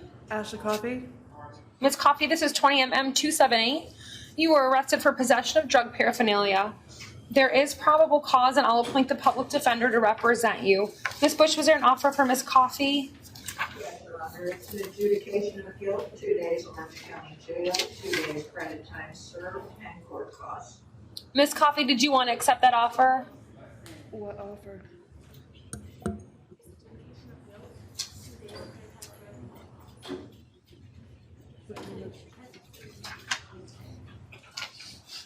Yeah. In Your Honor, it was adjudication of guilt, 2 days credit time served, and court cost. That's right. Okay, yes. She would like to resolve her case. All right, ma'am, did you read the plea form before court? Yes, ma'am, I did. Do you have any questions about any of the rights that you're giving up? No, ma'am, I do not. Are you on probation? No, ma'am. Do you understand that if you are not a U.S. citizen, this plea will subject you to deportation? Yes, ma'am. Have you taken any drugs, alcohol, or medication that would affect your ability to understand what's happening in court today? No, ma'am. I will accept your plea, adjudicate you guilty, sentence you to 2 days in the Orange County Jail. You've got credit for 2 days time served. You'll have to pay court costs. Those will be due by June 15th of 2021. You have 30 days to appeal the judgment and sentence of the court in writing. Yes, ma'am. Thank you. Thank you. Your Honor, the next person on the docket, John Doe, Louisville.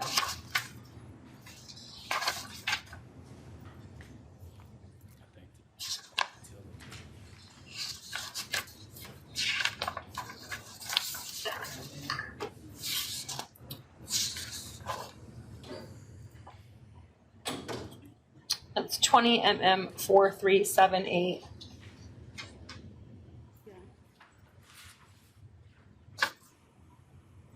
I'll reset Mr. Doe for tomorrow.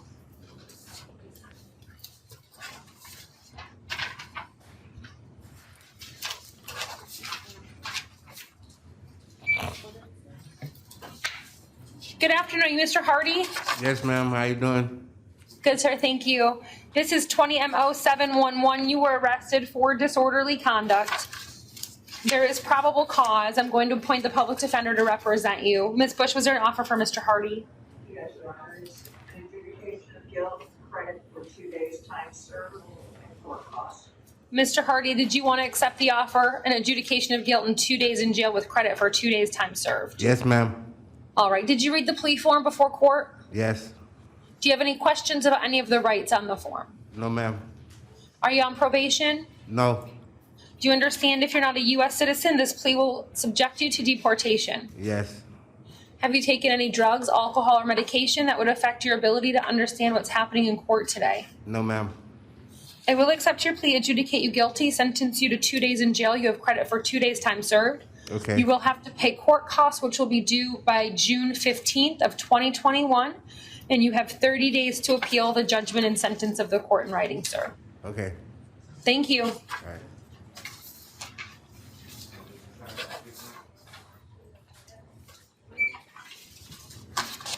Good afternoon, sir. Your name?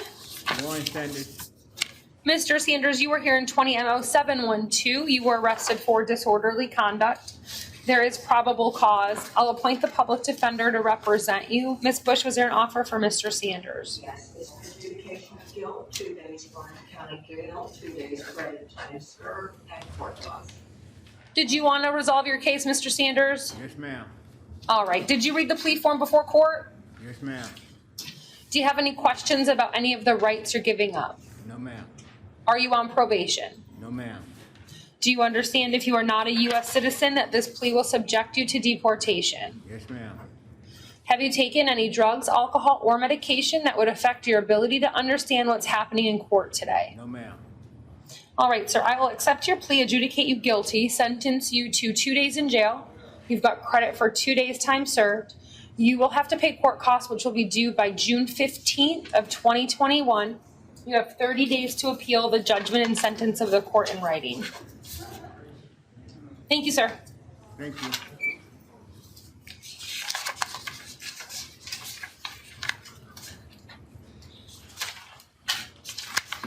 Good afternoon, sir. Your name? Emmanuel Becerril. Sir, you're here in 20 CT 492. You were arrested for driving without a valid driver's license. as well as 20 CF 7355, possession of a controlled substance without a prescription, and possession of drug paraphernalia.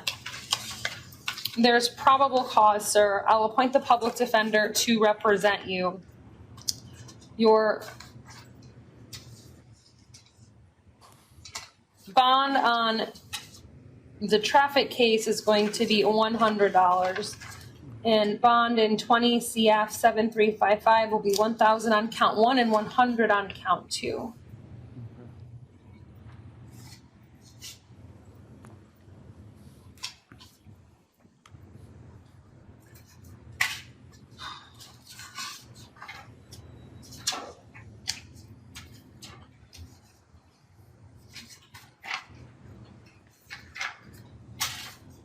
I'm revoking the bond in 20 CF 1780. That's going to be set at none, sir. Thank you.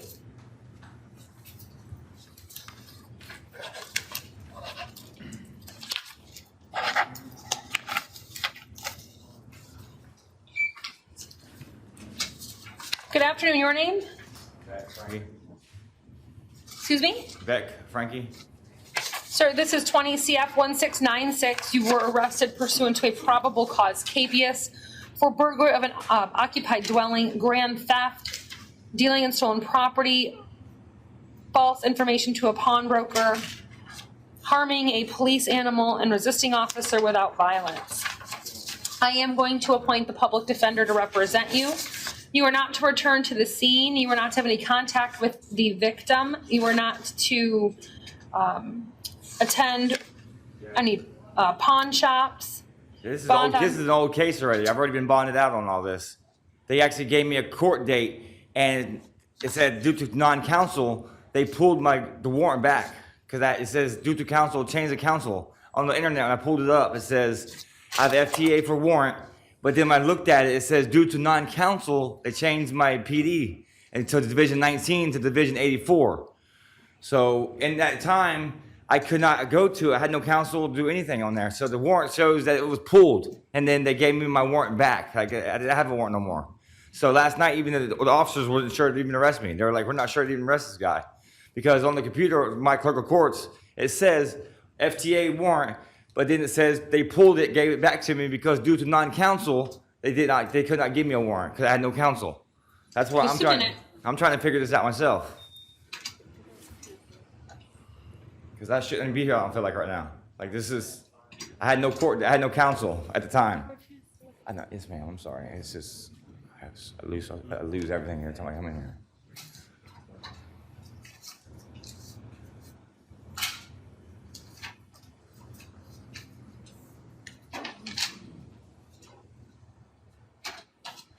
Okay, so he came to initial appearance.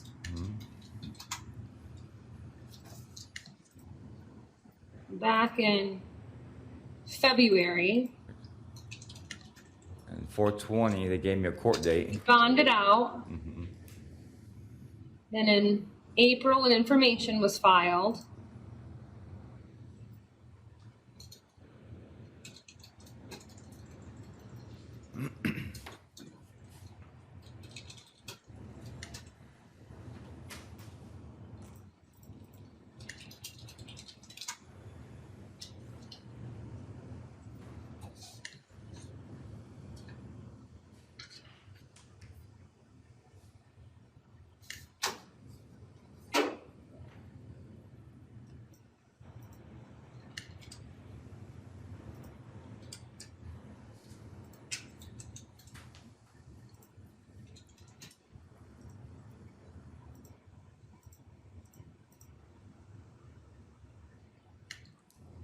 So it's Division 84. What is Division 84?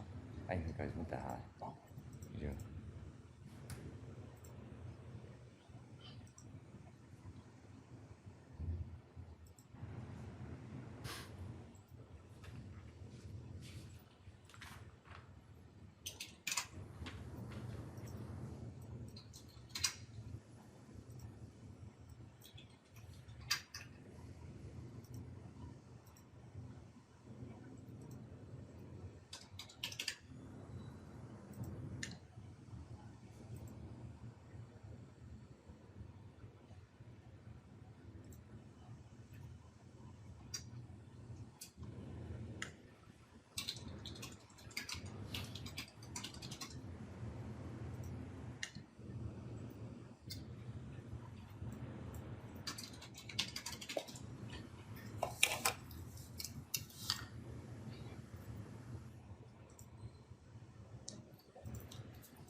Okay, so this is what it looks like to me on this case, is that when Mr. Beck was arrested, he was arrested on a felony case number for all of the felonies, and then the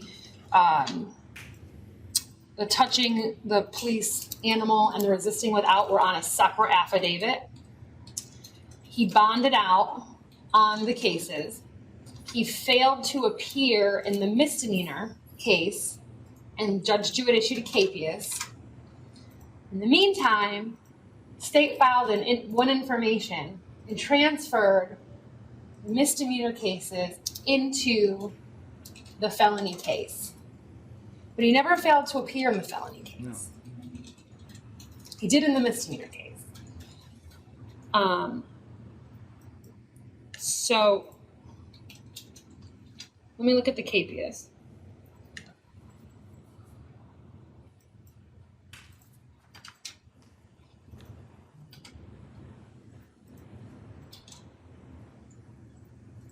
Because all I thought, when they RR'd me, so no, it's just, I'm allowed. And Judge Jewett set a bond at $500 on the misdemeanor failure to appear capias for each count. And they RR'd me, so that's why I didn't think I had the bond. They RR'd me. I didn't know I had to do anything with it. No, they did ROR you, and you Correct. had to go back to court, and you didn't go. That's what happened. Yes, ma'am. No, that's what happened. Okay, I'm telling you, that's what happened. Okay, so Absolutely. you have a capias issued in that case, and the Okay. judge has given you a bond of $500 Yes, ma'am. on each count. Okay. So today, what I'm gonna do is I'm gonna, on this paperwork, I'm gonna ROR the counts 1 through 4, because he's already posted bond on those counts, and it was never revoked, or he never failed to appear in that case. And then I'm gonna set the bonds at 500 on counts 5 and 6 on this case, because that's what's on the capias in the misdemeanor case number before it was consolidated into the felony. So, yes, that's exactly correct. Yes. Makes sense. Okay. Is everyone on the same page? Okay. Thank you. Mr. Beck, do you understand what I'm talking about? I do understand now, because like you say, I had no idea I had even had court for the misdemeanor, because since they RR'd me, I thought it was dropped. I never knew the state picked it back up. That's not what that means. Okay, I know. I didn't know, you know. Now Yes, you do. ma'am. I do. Yes, ma'am. I Okay. do now. So you'll have to post the bond on those 2 counts Yes, in order ma'am. to be released, okay? Yes, yes, ma'am. Thank you so much. All right, thank you, sir.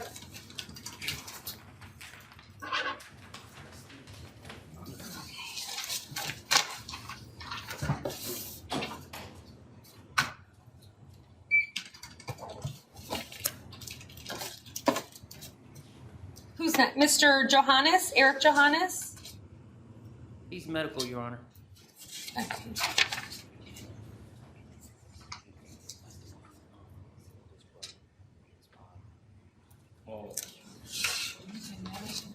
Yeah.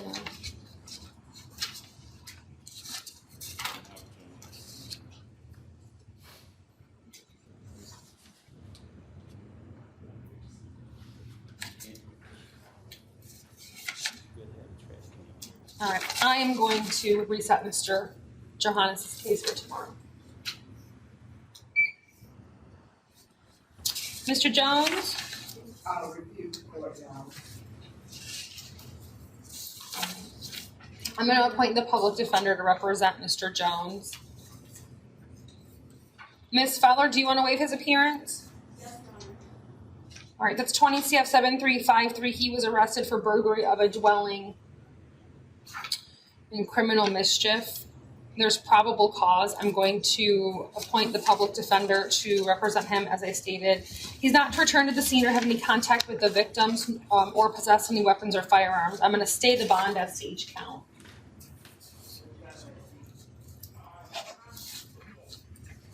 Your Honor, on Mr. Johannes, the reason for the reset. Oh, medical. Thank you.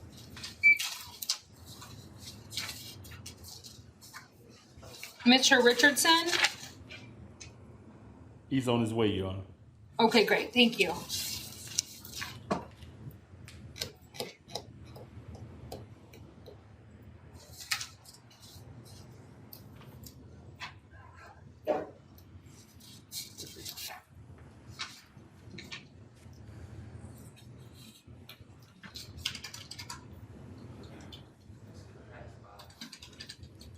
Your Honor, can we pass by him?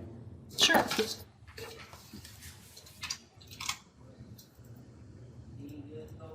Sir, good afternoon. Your name? Robert Stevenson. Mr. Stevenson, sir, you are here in case number 20 CF 7346. You were arrested for possession of methamphetamine and possession of drug paraphernalia. There is probable cause. I'm going to appoint the public defender to represent you. You are not to return to the Wawa. You're not to possess or consume any controlled substances without a valid prescription. And I'm going to release you on your own recognizance at this time, sir. Thank you. Thank you. Your Honor, Mr. Richardson's medical. Mr. Richardson's medical.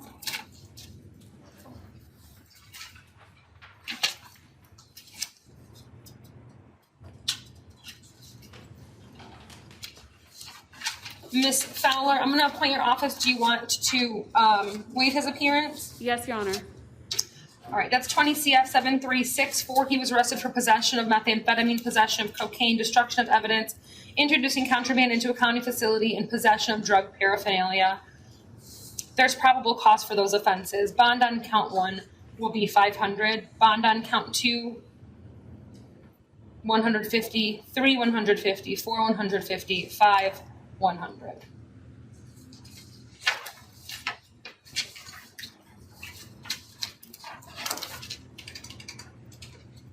Sir, good afternoon. Your name? George Washington, ma'am. Yes, sir. Good afternoon. This is 20 CF 7349. You were arrested for attempted burglary of a conveyance. Ms. Fowler, you had a probable cause challenge? Yes, Your Honor. The facts does not show that he was trying to get inside of the vehicle. One of the victims did not see Mr. Washington tried to attempt to get inside the vehicle. Also, the video surveillance does not even capture the area where the vehicle is parked. So I believe there's no probable cause for attempted burglary of the conveyance.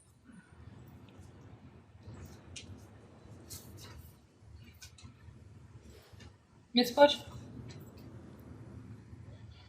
Your Honor, on a slightly different ground, the state would agree that there is nothing that indicates what the proper area would have been that he actually succeeded in burglarizing the conveyance. The state would recommend to the court a finding of a lesser included offense of criminal mischief and would ask the court to set a fine at $500 for the criminal mischief.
wanted to make sure that that was in the lesser included, in the jury instructions that it is. Okay. All right, the court would find probable cause for criminal mischief. Mr. Washington, you are not to return to the scene or have any contact with the victims. Your bond is going to be set at $500, sir. Yes, ma'am. Would Mr. Washington qualify for pretrial? He what? I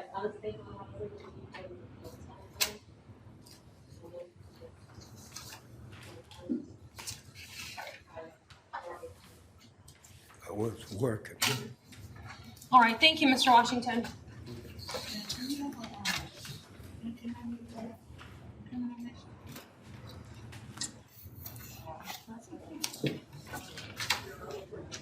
Yes, this question.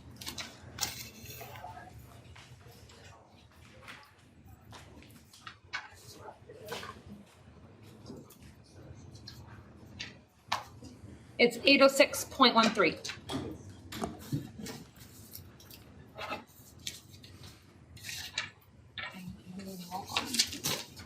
All right, sir, good afternoon. Your name?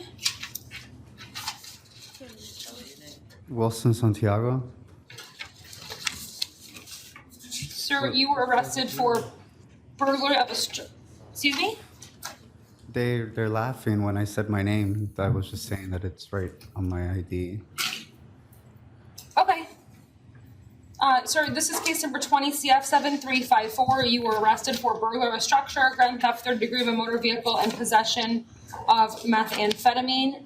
There's probable cause. I will appoint the public defender to represent you. Your bond on count 1 is $3,500. Bond on count 2 is $150. Bond on count 3 is $150.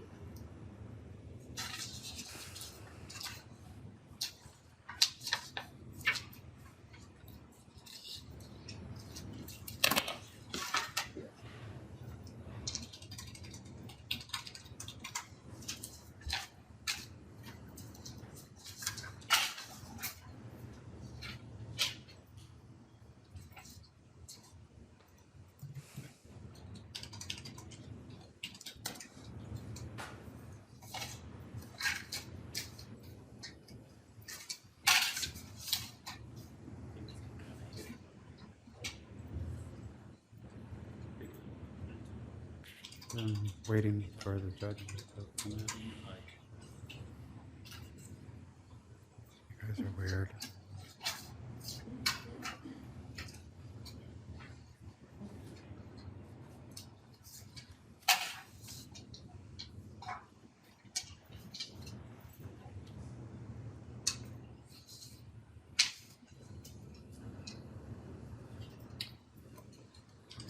Mr.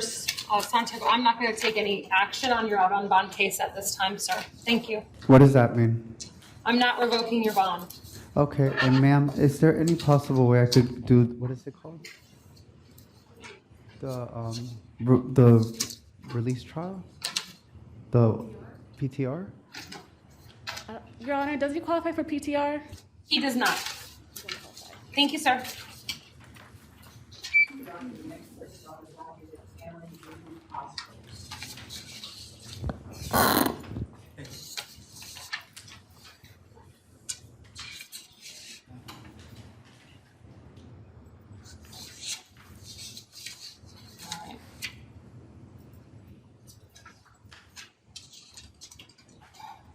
We'll reset Mr. Plea. Ma'am, good afternoon. Your name?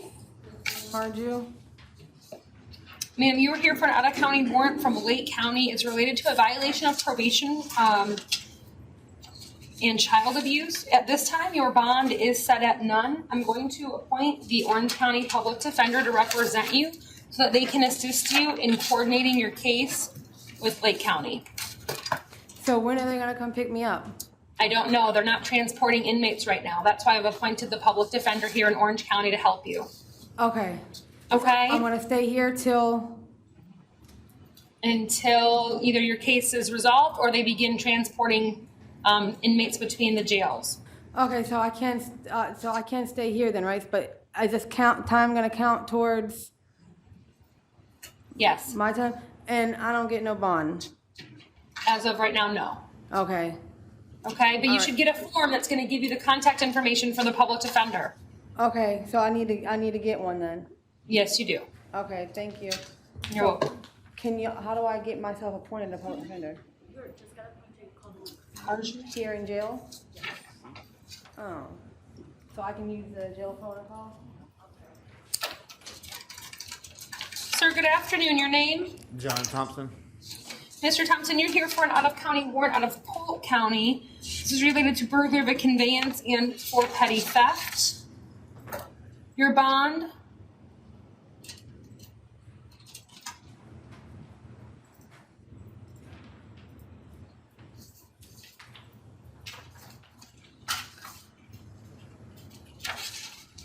Is going to be 1,000.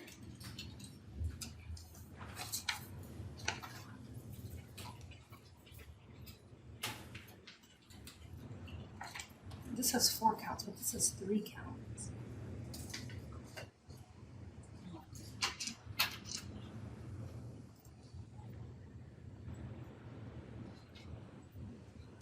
Total balance 3,000 and 2%.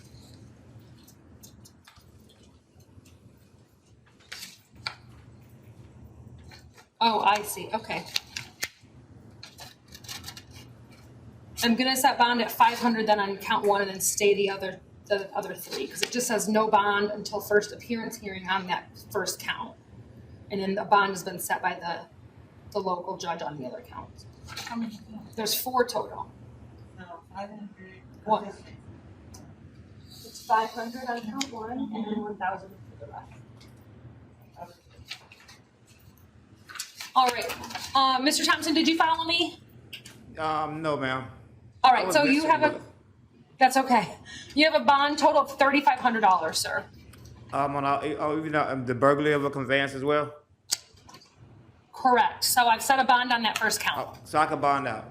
Yes, sir. Okay, thank you very much, ma'am. Okay, thank you. Yes. All right, and I believe that's everything, and court will be in recess. Thank you.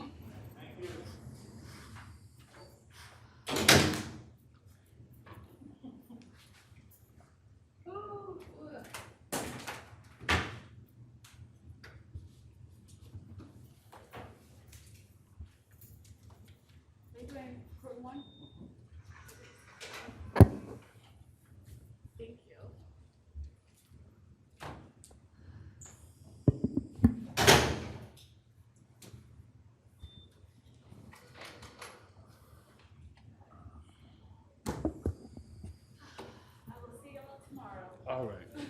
Take care. I was trying to get the one before you. Thank you. John. All right, Willie McCray.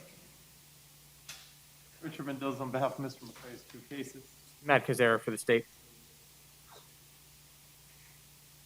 Mr. McCray, if you'll raise your right hand, you solemnly swear or affirm the testimony you're about to give will be the truth, the whole truth, and nothing but the truth? Yes, sir. Tell us your name, please. Willie James McCray. Mr. McCray, in case 19 CF 3100, Mr. Mendoza has submitted a written plea form that indicates you wish to enter a plea of no contest to the lesser included offense of assault. Is that what you wish to do?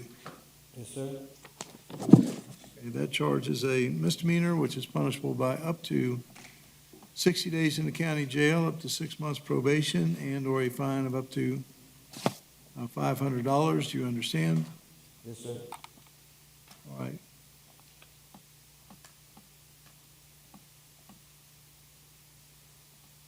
In case 19 CF 3101, Mr. Mendoza has submitted a written plea form which indicates you wish to enter a plea of no contest to possession of drug paraphernalia as charged in count 2. Is that what you wish to do? Yes, sir. That charge is a misdemeanor punishable by up to 1 year in the county jail, up to 1 year probation, and/or a fine of up to $1,000. You understand, sir? Yes, sir. I state you agree to the plea to the lesser offense in case 19 CF 3100 and will be now processing count 1 in case 19 CF 3101. That's correct, Your Honor. All right. Mr. McCray, did you read and understand these written plea forms? Yes, Your Honor. Do you have any questions about anything on the written plea forms? No, sir. Are you presently under the influence of medication, other drugs, or alcohol? No, sir. Are you thinking clearly at this time? Yes, Your Honor. Did any person coerce or force you to enter these pleas? No, sir. Your recommendation in these cases is that you would be adjudicated guilty of the crimes to which you are pleading. You'd be sentenced to the time that you've already served in the county jail. The court would order that you pay a fine, court costs, public defender lien, and application fee. Is that your understanding of the plea agreement? Yes, Your Honor. Are you satisfied with your lawyer? Yes, sir. You believe it is in your best interest to enter these pleas? Yes, Your Honor. You understand that if you are not a United States citizen, entering these pleas will subject you to deportation. Yes. You have the right in each of these cases to have a jury trial to determine whether the state can prove that you committed these crimes. If you elected to go to a trial, you're entitled to a separate trial in each case. At each of your trials, you would be presumed to be innocent. You could not be found guilty of any crime unless a jury unanimously found the state had proven your guilt beyond and to the exclusion of every reasonable doubt. You understand? Yes, Your Honor. You'd have the right to be represented throughout your trials by Mr. Mendoza. You would have the right to confront and cross-examine any witnesses who testified against you at your trials. You also have the right to present witnesses and evidence in your defense. You are entitled to use of the court's subpoena power to require any witnesses you have be present at your trials. You further would have the right at your trials to testify yourself, or you could choose not to testify. If you chose not to testify, you have the right to have the jury instructed they could not consider the fact that you chose not to testify as evidence of guilt. You understand that you have those rights. Yes, Your Honor. By entering pleas of no contest, you're giving up each of the rights we've talked about, as well as the other rights that are on the written plea forms that you sign. And there won't be a trial in either case. You also, by entering the pleas, are waiving your right to appeal any matters relating to your cases other than this court's jurisdiction to hear the cases and the legality of these sentences imposed. Do you understand, sir? Yes, Your Honor. All right. Mr. McCray, I've read the arrest affidavits by Patrolman Mejia in each of your cases. Based on those affidavits, I find that you are alert and intelligent, that you understand the nature of the allegations against you, you understand the penalties you're facing, and you understand the rights that you're giving up by entering these pleas. I find that your decision to enter these pleas has been freely and voluntarily made, and that you've had the advice of a competent lawyer with whom you've told me you're satisfied. I'll accept the pleas of no contest. Is there anything further to be said before sentence is imposed? No, sir. Ms. McCray, in case 19 CF 3100, you will be adjudged guilty of the lesser included offense of assault. Be sentenced to 60 days in the Osceola County Jail with credit for 60 days time served. You are ordered to pay a fine of $250 plus a misdemeanor court costs. That will total $535.50. There's also required court costs of $201 pursuant to Florida Statute 938.08 and $151 pursuant to Florida Statute 938.085. There'll be a $100 public defender lien and $50 public defender application fee. The money is ordered to be paid through the clerk's collection program at the rate of no less than $50 every month. You'll have until December 1st of 2020 to make your first payment of $50. Payments need to be made to the clerk at the Osceola County Courthouse. Come down and pay in person. You can pay by mail. Case 19 CF 3101, you are judged guilty of possession of drug paraphernalia. Sentenced to 287 days in the Osceola County Jail with credit for 287 days that you've already served. You're ordered to pay a fine of $100 plus a misdemeanor court costs. That will total $493.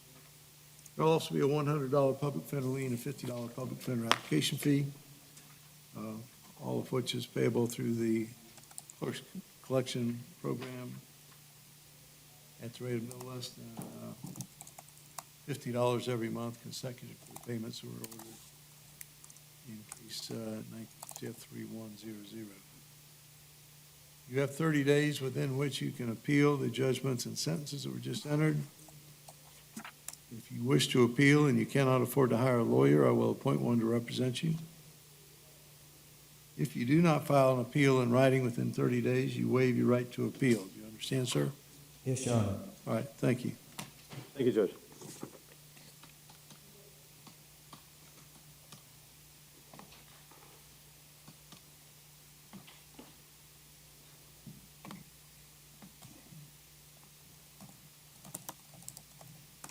All right, Mr. Kelly, you're here on Travis Miller.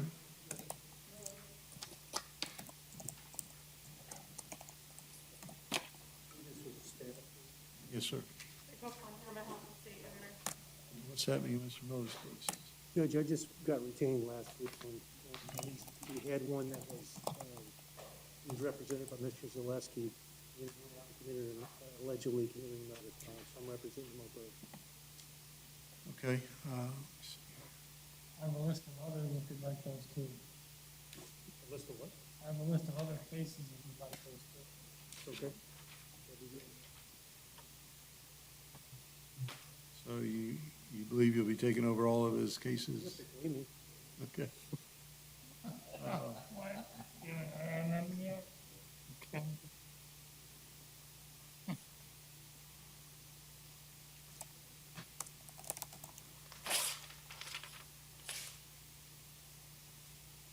Okay, well, we just need to set him on the trial docket. I guess at this time, we'll set him for the August 24th trial docket, pre-trial August 11th. Thank you. Except that's, RCC to orally withdraw. I'm sorry? You allow RCC to orally withdraw. No? Oh, from this case, yes, from 19 CF 252959, yes. I can't get bond? Talk to Mr. Kelly about that. And if you want, if you have it, Andy, you might want to email Mr. I don't- Kelly a list of all case numbers that you have. They're not, they don't pertain to Mr. Miller, but I'll be happy to send those. Oh, you don't, I thought you had other cases. No. All right, thank you, Ms. Miller.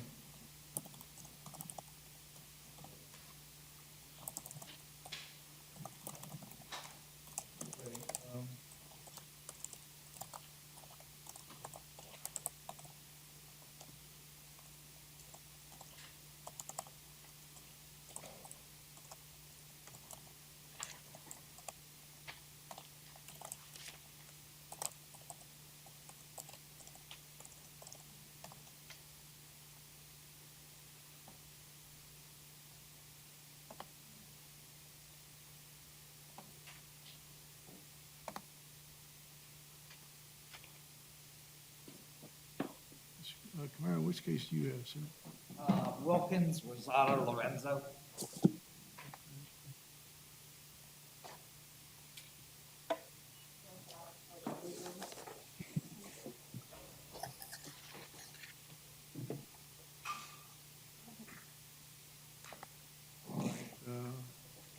Morning, Mr. Rosado Lorenzo. If you'll raise your right hand. You solemnly swear or affirm the testimony you're about to give will be the truth, the whole truth, nothing but the truth? Yes, sir. State your name, please. Wilkins, Rosado, Lorenzo. Before we proceed, looks like there's a second amendment. There was a second amendment, affidavit of violation of probation. Yeah. I think it more just clarifies facts from the initial. I don't know if it adds. Could we pass this so I can take a look at Sure, it? let me print I was unaware of that till right now. Yeah, that's fine. I know there Got a was copy, one, and and then you there can was take- a. Mr. Rosado Lorenzo, if you'll just have a seat, we'll call you back in a few minutes. Oh, you were printing it? Yes. Okay. 'Cause I know I saw it, but I'm not finding it here, so. I could just take a look at it.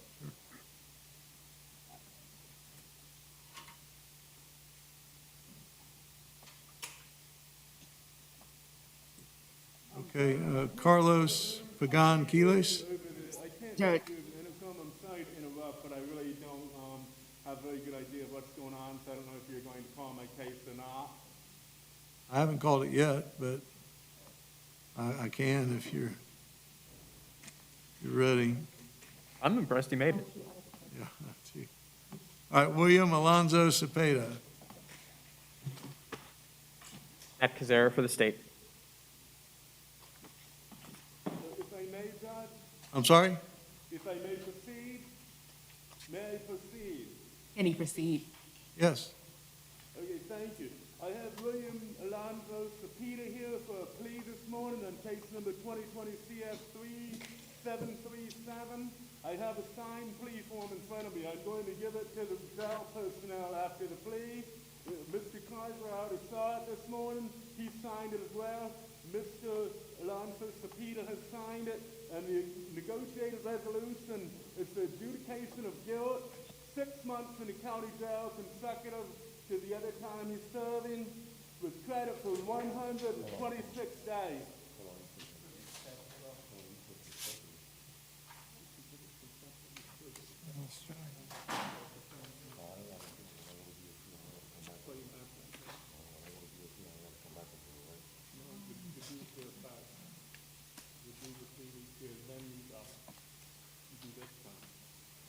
The question was obviously because he's going to DOC that he's concerned about another month consecutive on top of the credit that he's doing. But my indication was he'll probably do the jail time here before he goes to DOC. So that's what we're looking at. I can't obviously answer for the jail because they do what they do. Right. But that's what we're looking at here. I'm going to give the plea form to the jail for now. I don't think he'll do the time before he. I don't know how they do it. If this Where they is send it. consecutive to that sentence.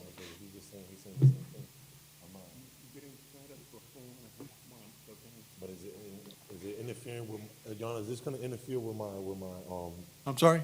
will this be interfering with my DOC time? Like, do I do the time, because it's consecutive, so that means I do my time in DOC and then I do that case, correct? That's my understanding. I can't determine what the jail administration is going to do, if they're going to send him a DOC before he completes the sentence here, or bring him back, and we don't know. I'm not Okay, taking that's the question that we have, I'm not gonna take but a consecutive obviously, I'm assuming that because it's only a few more weeks, the time will be done here, then go to DOC. But as I explained, we don't have the answer to that. Well, I can tell you, if it runs consecutive to the DOC sentence, they're not gonna start it before he completes the DOC sentence, so. But I already have, from the day that the case has started, which was in February 11th, I have over 120 days in. Right. So, The agreement is you get credit for that, even though you may not otherwise be entitled to it, but the agreement is that you would get credit for 120 days. That would leave you 60 days. with my game time. And with gain time, and that's between you and the jail, it'd be substantially less. But if I run this sentence consecutive to another sentence that's already been imposed, they're not gonna start that time until that other sentence is completed. Is there any way we could do concurrent, just this once? Or it won't, because it's the same thing, it's just. That's, again, between you and your attorney and the state. And he said he's not. That's a risk.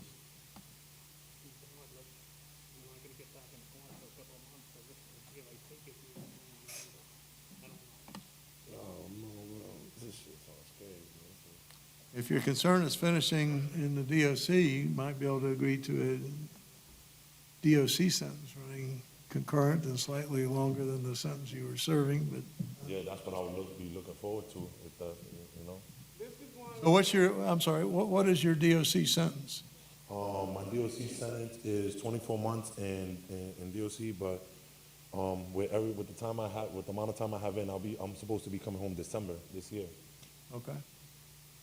So, you know, I'll be willing to do, it don't matter if it's, you know, as long as they don't interfere with my time, that's all I want, you know? I understand. No one wants to serve more than they have to, but, I don't have any problem, however you all want to structure it, it's fine with the court. But what I'm telling you is right now, what I've been told is a 6-month county jail sentence for which you would have some amount of time remaining. I don't believe that they are going to, What would you recommend, Your Honor? I can't make a recommendation, sir.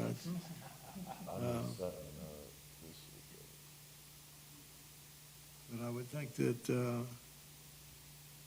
your concern is that you don't want to go to DOC and then be brought back to county. Yes, I just want to do my time and come home. I can't imagine that the court couldn't order him to stay here until he Could you completes order me the to- yeah. 6-month sentence. He's almost gone. Could you order me to stay here? I negotiated the deal for 5 months, so he would be pretty much done by the time he came into plea, but I couldn't get 5 months, so the step of the 6 months means that he's going to have to give. Well, right now, he's receiving credit for the DOC sentence. Yes. Yeah, I'm receiving credit for the DOC. Right. sentence. So if I did what you're asking for, it'd just be a concurrent sentence, which is not the intent of the, as I understand it, of the parties. I think it can be worked out, but it's going to take a little creativity, I believe. Judge, I'm trying to find his DOC sentence, the case number for the one that he's about to be sent out to Is DOC. that here? He said he could do it with, he said he could do it, as long as I could, you know.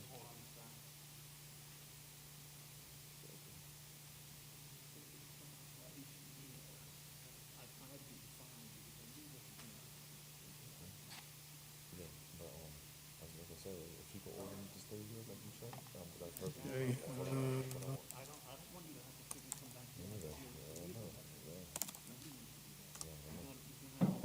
Yeah, but as long as I could do it, I'm not gonna come back to here to come here. If I may, Judge, the solution, I don't know exactly what y'all are talking about because I'm not privy to the conversations in the courtroom, but, the whole issue is him not going back to Kissimmee jail after he gets out of DOC.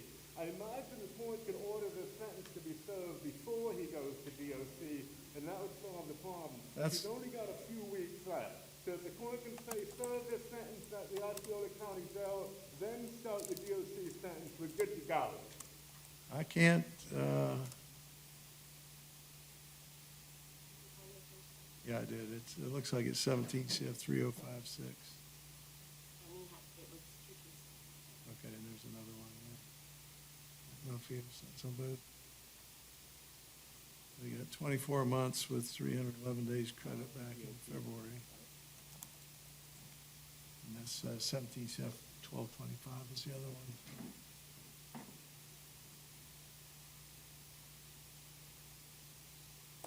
Mr. Harrison, I can't stop the running of the DOC sentence and insert this sentence in the middle of it. So I don't see that as a workable solution. If the idea is just to give some additional time for this offense, I think it could be worked out to a, well, I don't know how much credit has he got in this case? 120? Yeah, so if you gave it more than a year, make it a DOC sentence, Right. that might, Yeah, we could make the math work, Judge. I just got to figure out what that is. I don't know what his Says release it date would is. be getting out in December. Right. So if, talking about 2 months or so past that. Right. You might be able to do that, but if you do a year and a day, it may take it beyond that. Well, Huh? Judge, I'll try and figure out Yeah. I'll try and figure Mr. out. Harrison, I think you're going to need to discuss it further with the state. Mr. Alonzo Cepeda's not going anywhere right now.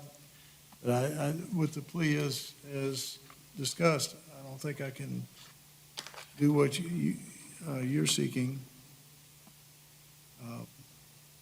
So you've got the plea form signed. You can just set it at your convenience with Ms. Keene. We can do it later this week. When are you next scheduled to be here in Osceola? Mr. Harrison, when are you going to be here in Osceola next? You know? Tomorrow morning, Judge, in front of you. Okay, we can do it tomorrow morning. I'm sorry? Can we bring him over tomorrow instead of? We won't need to. He can stay there and we can do it. You've got the sign, he's read the plea form. So the issue is whether we can work out, whether you and Mr. Kazera can work out the sentence so it accomplishes what you want it to. But because I'll be in the courtroom tomorrow at 9 o'clock with the status hearing that I have. So if the court can order my client to be transported, because it's my understanding he can be transported under certain circumstances, I think this does clarify. He can, but he can do it from there. We don't need to have him here physically. Sorry. Yeah, what? Then I'm going to leave the signed plea form here then. The thing is, Judge, I'm having a hard time. Well, bring the signed plea form back with you. We can just discuss what the modifications are to that plea form with respect to the sentence, if there are modifications. I'll be there in the morning. Okay, now, we may have to send you down to Judge Wooten's, because he'll have the jail feed tomorrow morning, so, but just come here and we'll work it out. All right, Judge, I told you I'd be here on time, Judge. I told you I would drive fast. Hey, you did. We're all impressed with that. Let me return the score sheet.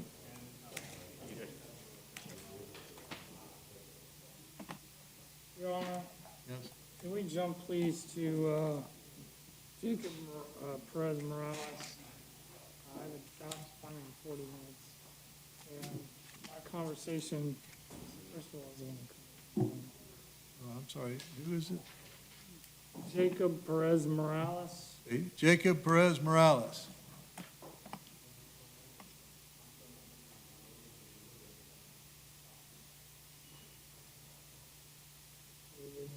Do we have Jacob Perez Morales?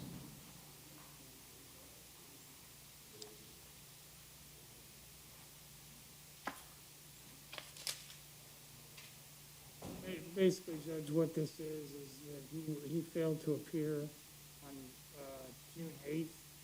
The capias was put out, he was picked up. This is he's being prosecuted by Mr. Donnelly. And my conversation with Mr. Donnelly late on Friday was that he has not created a score sheet yet, and he will do that this week. All right, so you want it So I guess we need to set it off. next Monday? Next week.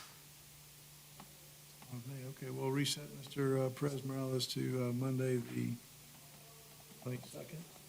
That will be. Thank you very much.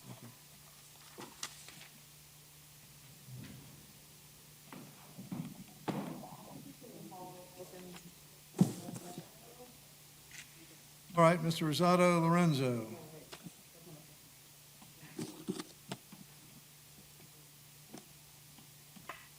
All right, good morning again, sir. You are still under oath. If you'll please state your name.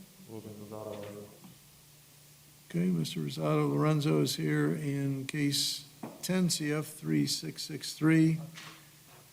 There has been a second amended affidavit of violation filed. Are you ready to proceed this morning? No, Okay. Judge, this is one of those cases I'm not sure I've ever had before, where every time I show up, there's something else with this case. Some amended affidavit everything becomes to court, so I don't have an issue resetting this.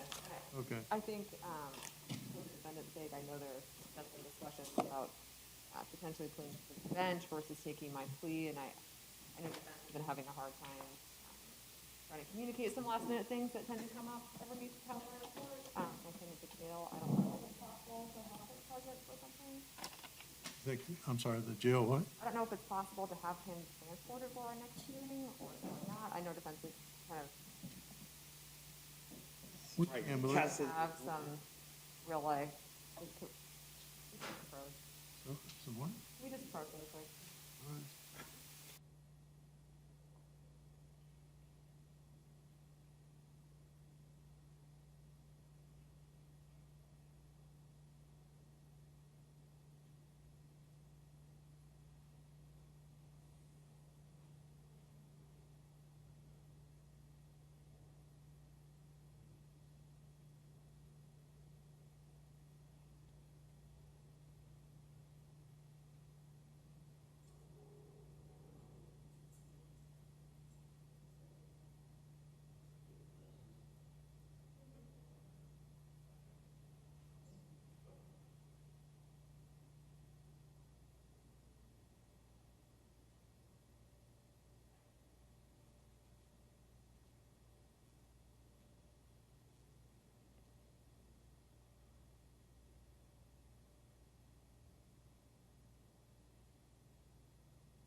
All right, so the defense has waived arraignment on the second amended affidavit in this case. And I'll go ahead and set it for the August 20th VOP docket, sentencing August 18th. Mr. Camara will be scheduling something prior to that with my judicial assistant, so we'll set it. Hey, Mr. Kamara. Can Sorry? you call me real quick on the phone so I can speak to you tomorrow? He wants you to call him. Yeah, I'll talk to him at the jail when I go out. He's going to come out, go to the jail to talk to you. All right, thank you, Mr. Kamara. Thank you. Yeah, I was out there yesterday getting another Okay. I don't have Lopez on my docket. Zenaida Lopez. Yeah, we didn't know that we were going to address the one in county, she's in out of county. Okay.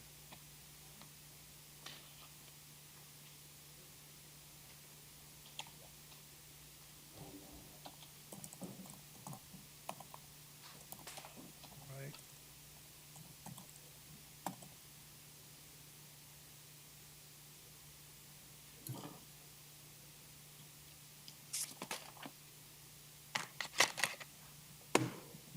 Zenaida Lopez.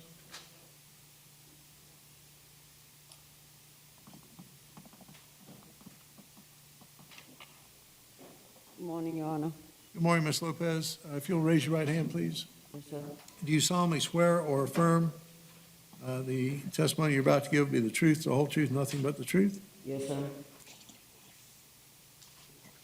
All right, please state your name. Zenaida Lopez. Okay, Ms. Lopez, you're here this morning in two cases. First, you're here on a violation of probation in a Seminole County case, which is Seminole County case number 17 CF 775.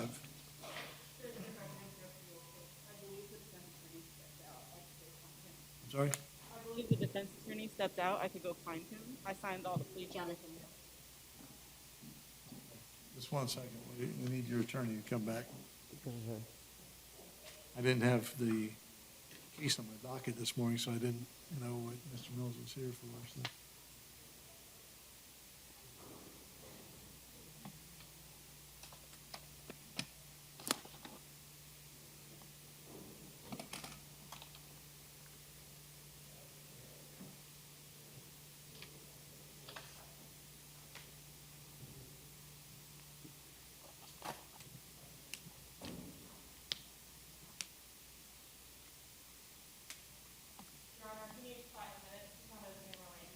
All right, Ms. Lopez, if you'll just have a seat, we'll call you back in a few moments. Yes, sir.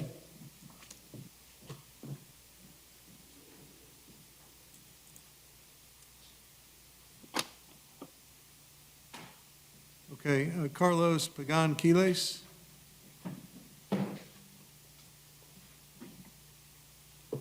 Morning. Morning, Mr. Pagan Quiles. If you'll raise your right hand, sir, do you solemnly swear or affirm the testimony you are about to give will be the truth, the whole truth, nothing but the truth? I swear.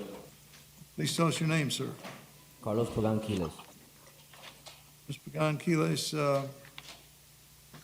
I've been provided a written plea form in case 18 CF 3698, which indicates you wish to admit to a violation of probation in this case.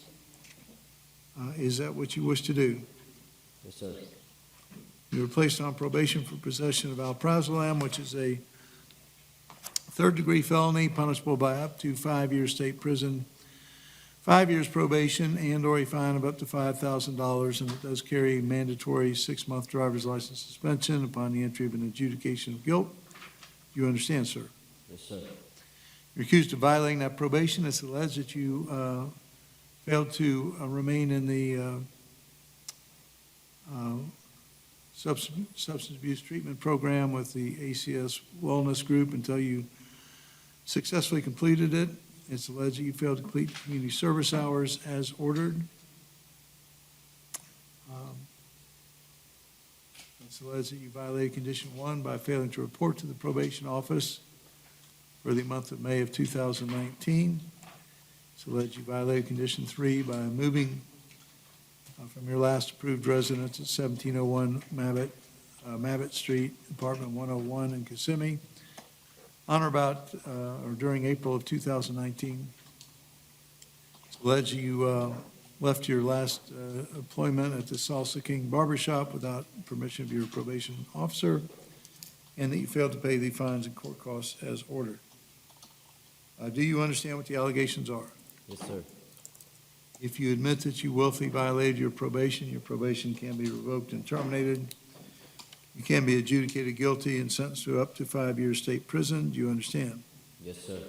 And do you wish to admit that you violated your probation as charged? Yes. All right.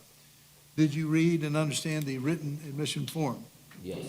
Do you have any questions about anything on the written admission form? No. Are you presently under the influence of medication or other drugs or alcohol? No. Are you thinking clearly this morning? Yes, Your Honor. Did any person coerce or pressure you to enter this admission? No. The recommendation is that the court revoke and terminate your probation. You would be adjudicated guilty of the underlying offense. You'd be sentenced to the time that you've already served in this case, which is 114 days. 114 days, with credit for 114 days' time served. You'd be required to pay the outstanding financial obligations plus a $100 public defender lien through the clerk's collection program, and there'd be a 6-month driver's license suspension. Is that your understanding? Yes, Your Honor. Are you satisfied with your lawyer? Yes. Do you believe it is in your best interest to enter the admission? Yes. You have the right to have a hearing to determine whether the state can prove that you did willfully violate your probation.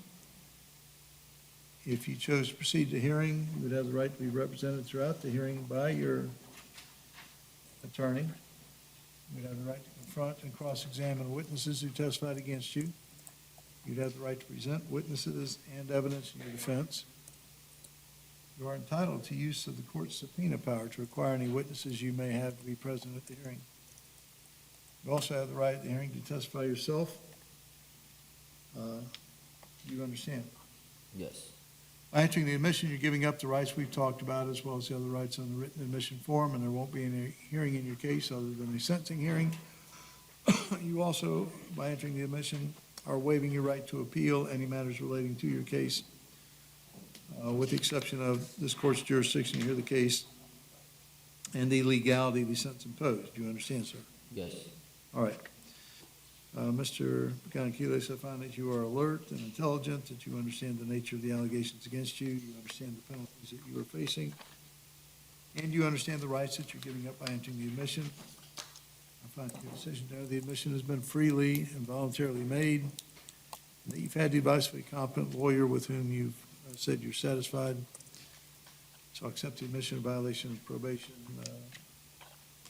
Mr. LeBay, do you agree with the score sheet, 22 points? Yes, Your Honor. Anything further to be said before sentencing? Nothing yet. Excuse me. Mr. Gonquiles, I will revoke and terminate your probation. You'll be sentenced to 114 days in the Osceola County Jail with credit for 114 days time served. You are adjudicated guilty at this time of the charge of possession of alprazolam. You're ordered to pay the outstanding financial obligations of $1,275 plus a $100 public defender lien for representation in this proceeding.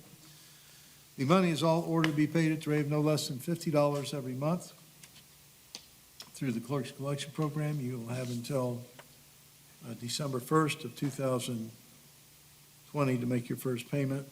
Payments need to be made to the clerk on the second floor of the courthouse building here in Osceola County. You can make those payments in person, you can pay online, or you can pay by mail. Okay. Your driving privileges are suspended for a period of 6 months. The court has no objection to you obtaining a business purpose license if you otherwise qualify. You have 30 days to appeal the judgment and sentence was just entered. If you wish to appeal and you're unable to afford to hire a lawyer, I will appoint one to represent you. If you do not file an appeal in writing within 30 days, you waive your right to appeal. Do you understand? Yes, Your Honor. All right. Thank you, sir. Good luck to you.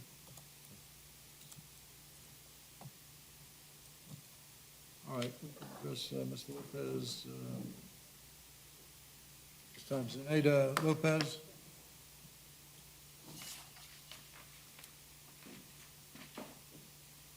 All right, welcome back, Ms. Lopez. You're still under oath. If you'll tell us your name, please. Zenaida Lopez. Okay. Ms. Lopez, as we started to say earlier, you were here in two cases. In case 17 CF 775, you were placed on probation for battery on a person 65 years of age or older in Seminole County, Florida.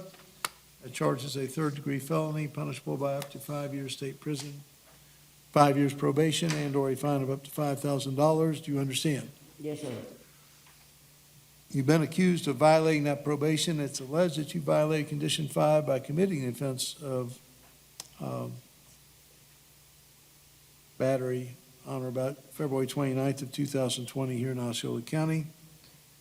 Do you understand what the allegation is? Yes, sir. If you admit that you did willfully violate your probation can be revoked and terminated. You could be sentenced to anything up to 5 years state prison. Do you understand? Yes, sir. And do you wish to admit that you violated your probation as alleged? Yes, sir. In Osceola County case 20 CF 861, Mr. Mills has submitted a written plea form which indicates you wish to enter a plea of no contest to battery with one prior battery conviction as charged in the information. Is that what you wish to do in that case? Yes, yes, Your Honor. Charge of battery with one prior battery conviction is a third-degree felony punishable by up to 5 years state prison, 5 years probation, and/or a fine of up to $5,000. You understand? Yes, Your Honor.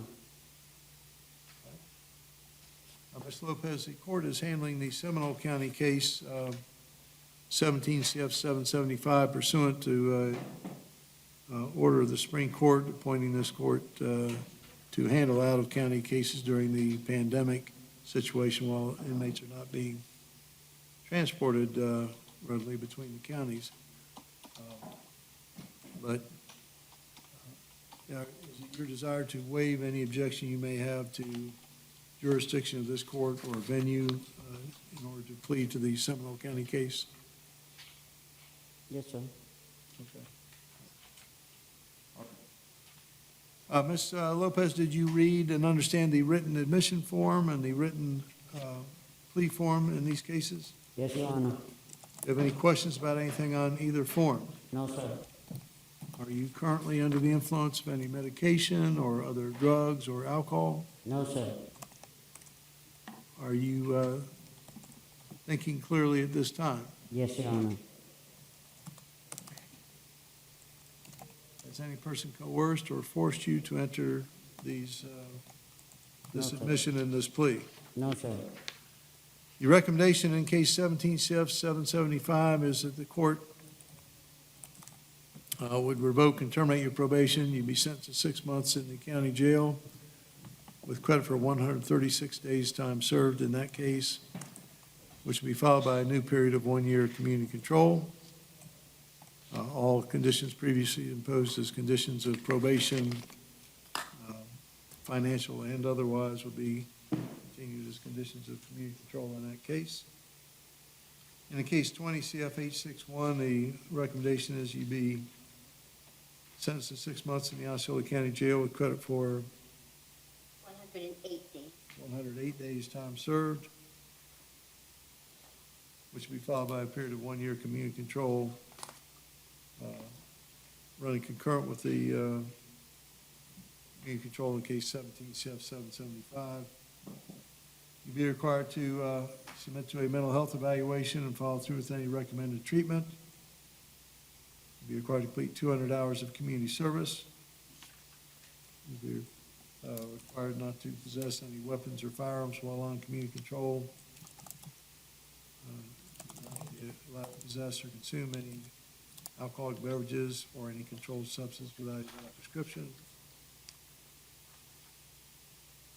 No hostile contact with the main victim, and no return to the location of this offense. Court will also impose fine and court costs. Is that your understanding of the plea agreement in that case? Your Honor, did you say no hostile contact with the witness? I did. Okay, yes, yes, sir. All right, are you satisfied with the representation you received from Mr. Mills in these cases? Yes, sir.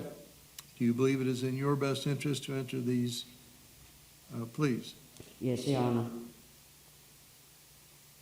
You have the right in Seminole County Case 17 CF 775 to have a hearing before the judge without a jury to determine whether the state can prove that you did willfully violate your probation. If you chose to proceed to hearing, you could not be found guilty of any violation unless the state proved by the greater weight of the evidence that you did in fact violate your probation as alleged. Do you understand? Yes, Your Honor. In Osceola County Case 20 CF 861, you are entitled to a jury trial to determine whether the state can prove that you committed the crime alleged in that offense. You would have the right at your trial to, you could not be found guilty at trial unless the state proved beyond a reasonable doubt, and a jury unanimously found the state had proven beyond a reasonable doubt that you committed the offense of which you were accused in that case. You understand? Yes, Your Honor. At both the violation probation hearing in the Seminole County case, as well as the jury trial in the Osceola County case, you would have the right throughout all your proceedings to be represented by Mr. Mills. You would have the right to confront and cross-examine any witnesses who testified against you at the trial and the violation probation hearing. You also have the right to present witnesses and evidence in your defense at both the trial and violation probation hearing. And you're entitled to use of the court's subpoena power to require any witnesses you had be present at your trial and violation of probation hearing. Further, would have the right to testify at each proceeding, or you could choose not to testify. And if you chose not to testify, the fact that you chose not to testify would not be considered as evidence of your guilt. You understand that you have all those rights? Yes, Your Honor. By entering a plea of no contest, as well as the admission of violation of probation in these cases, you're waiving the rights we've talked about, as well as the other rights written on the plea and admission forms, and there won't be any further trial or hearing in either case other than a sentencing hearing. Do you understand? Yes, Your Honor. You also, by entering the plea and the admission, are waiving your right to appeal any matters relating to either case other than this court's jurisdiction to hear the cases and the legality of the sentences imposed. Do you understand? Yes, Your Honor. All right. Ms. Lopez, I've read the arrest affidavit in case 20 CF 861, and based on that, I find there's a factual basis upon which your plea can be accepted. I find that you are alert and intelligent, that you understand the nature of the allegation and charges against you, the penalties you're facing, and the rights you're giving up by entering this admission and this plea. I find that your decision to enter the admission and the plea has been freely and voluntarily made. Further find that you've had the advice of a competent lawyer with whom you've expressed satisfaction. So I'll accept your admission of violation of probation in Seminole County Case 17 CF 775, as well as your plea of no contest to battery with one prior battery conviction as charged in case Osceola 20 CF 861.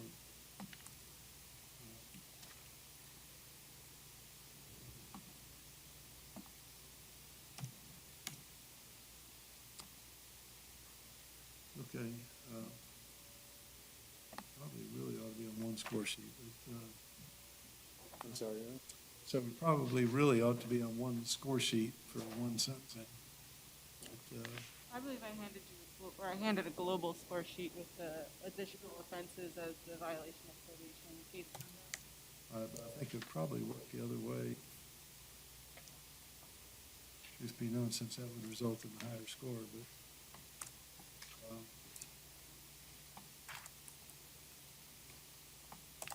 Because she scores 38 points on the VOP and then 18.4 points in the unique police. Yes, sir. If you,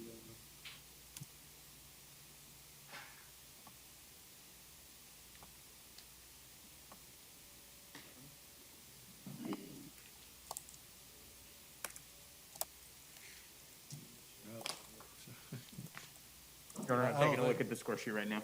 sorry, I don't think it'd be over 42 points. I mean, it'd be less than 44 points in that hour slice.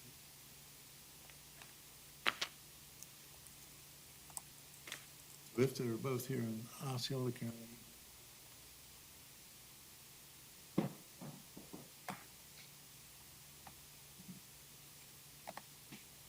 Your Honor, if the battery on a person 65 years of age or older were the primary, total score would end up being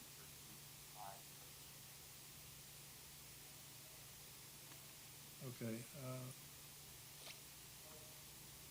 I don't know how we get less than 38 points, which is what Seminole County scores. But have you seen the Seminole County scores? I've not, Judge. I didn't actually note that. They gave,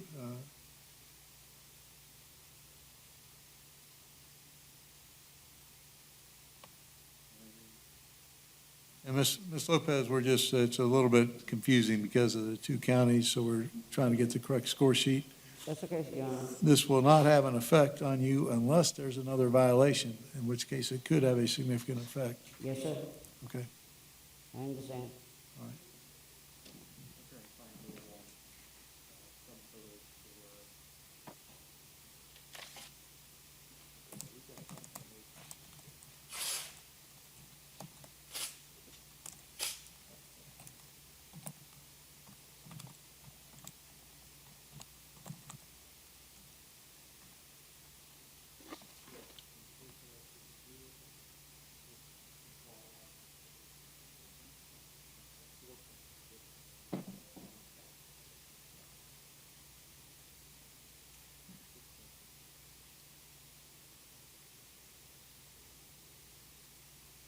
I don't know,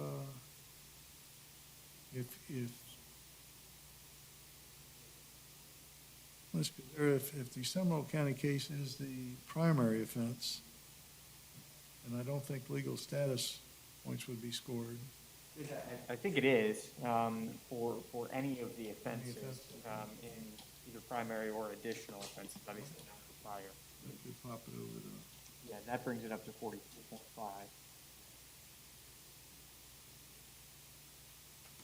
Nothing anti-murder. We'll take the 18, though. I mean, Yes, we will. Well, it'll get corrected on the next VOP regardless, so, or it should. Ms. Your Honor, Lopez? I'll be happy to print out another copy of this. If we No move objection going forward with sentencing with an agreed upon score sheet to be submitted. no, Your Honor, there's no objection. Ms. Lopez, as I said, this is not going to affect your sentence here today in these cases. However, it does appear with the correct score sheet that if you do violate the community control, and if there's, court finds that you did willfully violate the community control in either case, Yes, sir. it looks like if you're before the court for sentencing, you would score a minimum of state prison, so. And Your Honor, on further looking at the score sheet, we had only Be put over now. 6 points on, but it's a new felony conviction, which means 12 points, Right. which means that right now she scores prison, and this would be a downward departure. So you're recommending a downward departure at this time? Okay. Yes, Your Honor. I had spoken with ASA in Seminole County about that, and he had agreed on that as well. Okay. Well, Ms. Lopez, Yes, sir.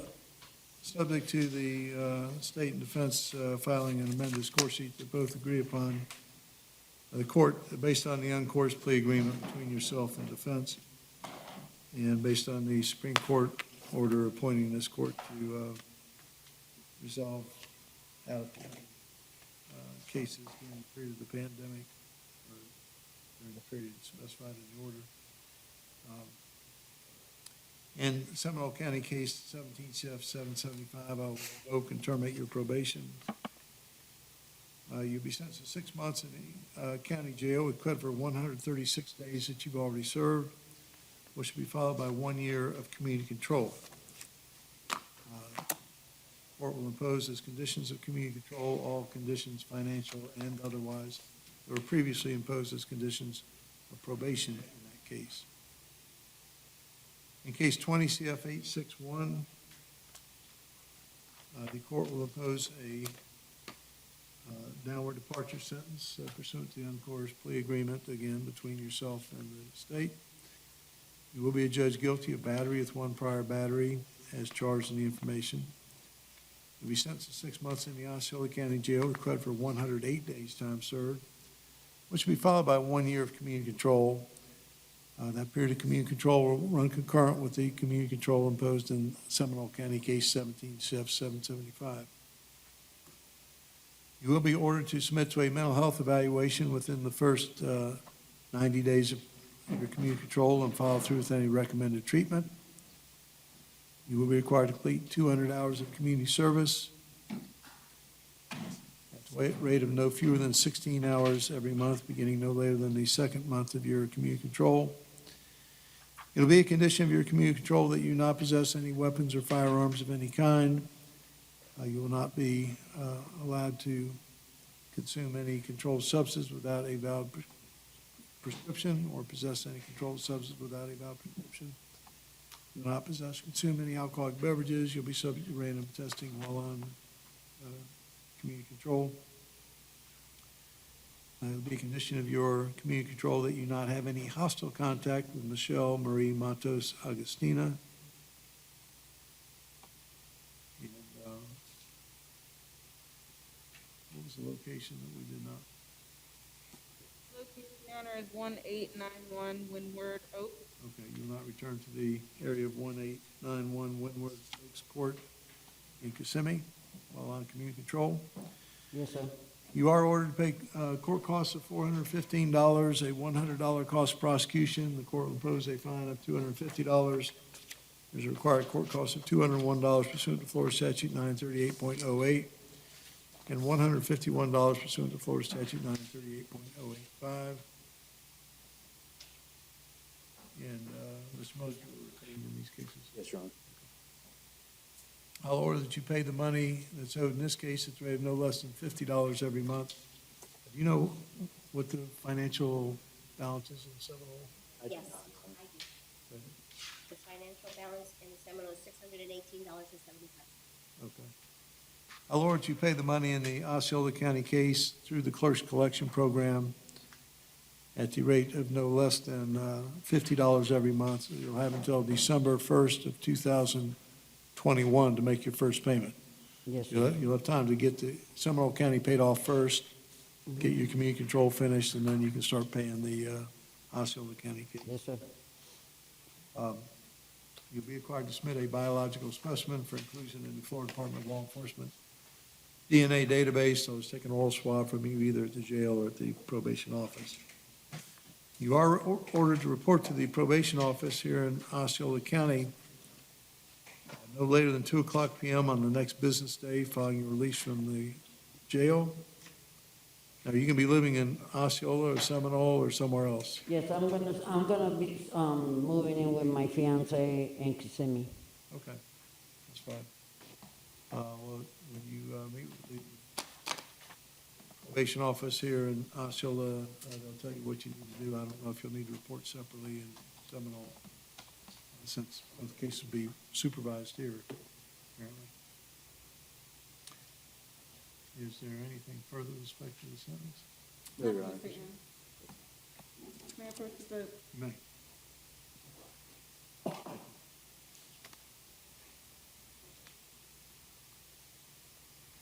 Ms. Mills, is there any objection to the modified score sheet with 49.5 total sentence points? No, Your Honor.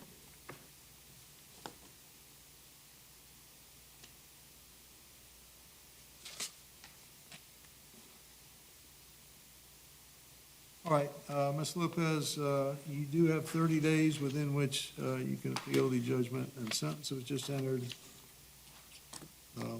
If you wish to appeal and you are unable to afford to hire a lawyer, I will appoint one to represent you. If you do not file an appeal in writing within 30 days of today's date, you waive your right to appeal. Do you understand? Yes, Your Honor. Very well. Good luck to you. Thank you, ma'am. Thank you. Thank you, Your Honor. Thank you.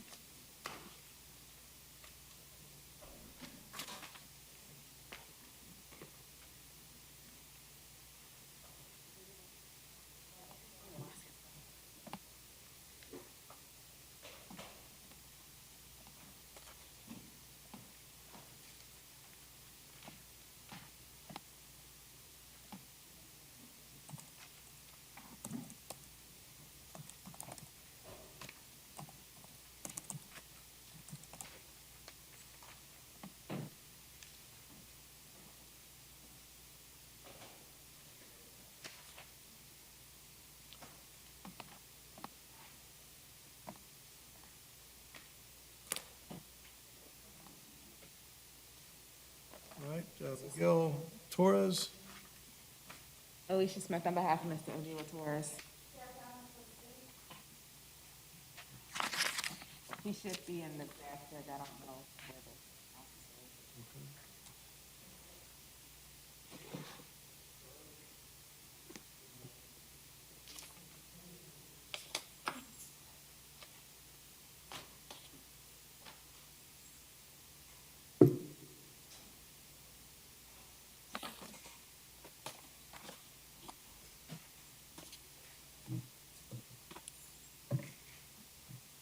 Your Honor, while we're waiting, I verified on the legal status violation. It's Florida Statute 921.0024. It's added any crime that's before the court for sentence. Mr. Avila Torres, if you will please raise your right hand, sir. You solemnly swear or affirm the testimony you are about to give will be the truth, the whole truth, and nothing but the truth? I do, Your Honor. What is your name, sir? Miguel Angel Avila Torres. Mr. Avila Torres, I've been given a written plea form in case 20 CF 770, which indicates to the court that you wish to enter pleas of guilty to lewd or lascivious molestation as charged in count 1 of the information, and to lewd or lascivious molestation as charged in count 2. Is that what you want to do? Yes, Your Honor. All right. Each of those 2 charges is a second-degree felony, which is punishable by up to 15 years state prison, up to 15 years probation, and or a fine of up to $10,000. Do you understand? Yes, Your Honor. All right. The plea form that I've been provided appears to have your initials and signature on it. Did you read and understand that written plea form? Yes, Your Honor. I've also been given a second form, which is titled Special Conditions for Sex Offenders pursuant to Florida Statute 948.30. It appears to have your signature on the second page. Did you read and understand that form as well? Yes, Your Honor. All right. Do you have any questions at all about anything on the written plea form or the written special conditions form? No, Your Honor. Are you currently under the influence of any medication or other types of drug or alcohol? No, Your Honor. Are you thinking clearly at this time? Yes, Your Honor. Has any person coerced, pressured, or in any way forced you to enter this plea? No, Your Honor. Your recommendation is that you would be adjudicated guilty of both of these charges, and that the court would impose a downward departure sentence of 2 years in the Florida Department of Corrections with credit for 98 days time served, followed by 10 years of sex offender probation. The sentences would run concurrent with each other. There'd be a fine, court costs, public defender lien, and application fee. There would be you'd be designated as a sex offender pursuant to this plea. The requirement that you not have contact with the victim. The court would impose all conditions pursuant to Florida Statute 948.30 that are on that form that you signed, as well as the standard conditions of probation. There'd be a fine, court costs. Is that your understanding of the plea agreement? Yes, Your Honor. You've been represented by Ms. Smith in this case. Are you fully satisfied with her representation of you? Yes, Your Honor. You believe it is in your best interest to enter this plea? Yes, Your Honor. You understand that if you are not a United States citizen, entering this plea will subject you to deportation? Yes, Your Honor.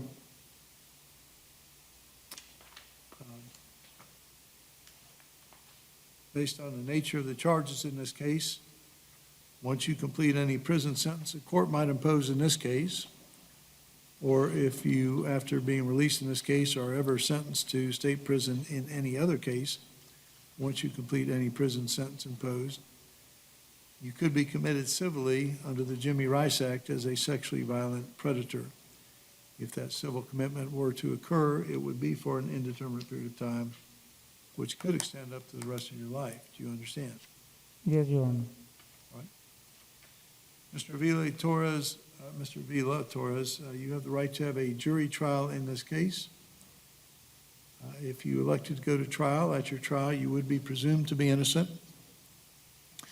You could not be found guilty unless the state proved your guilt beyond and to the exclusion of every reasonable doubt through admissible evidence, and a jury unanimously found the state had done so. Do you understand? Yes, Your Honor. You would have the right to be represented throughout your trial by Ms. Smith, and you would have the right to confront and cross-examine any witnesses who testified against you. Do you understand? Yes, Your Honor. You would further have the right at trial to present witnesses and evidence that you may have in your defense. And you are entitled to use of the court's subpoena power to require any witnesses you may have to be present at your trial so you can present their testimony to the jury. Do you understand? Yes, Your Honor. You also would have the right to testify yourself at trial, or you could choose not to testify. If you elected not to testify, you have the right to have the jury instructed they could not consider the fact that you chose not to testify as evidence of guilt or in any way hold that decision against you in determining your guilt or innocence. Do you understand? Yes, Your Honor. By entering a plea of guilty, you're giving up each one of the rights that I've talked to you about, as well as the other rights that are contained on the written plea form that you signed, and there won't be a trial in your case. Do you understand? Yes, Your Honor.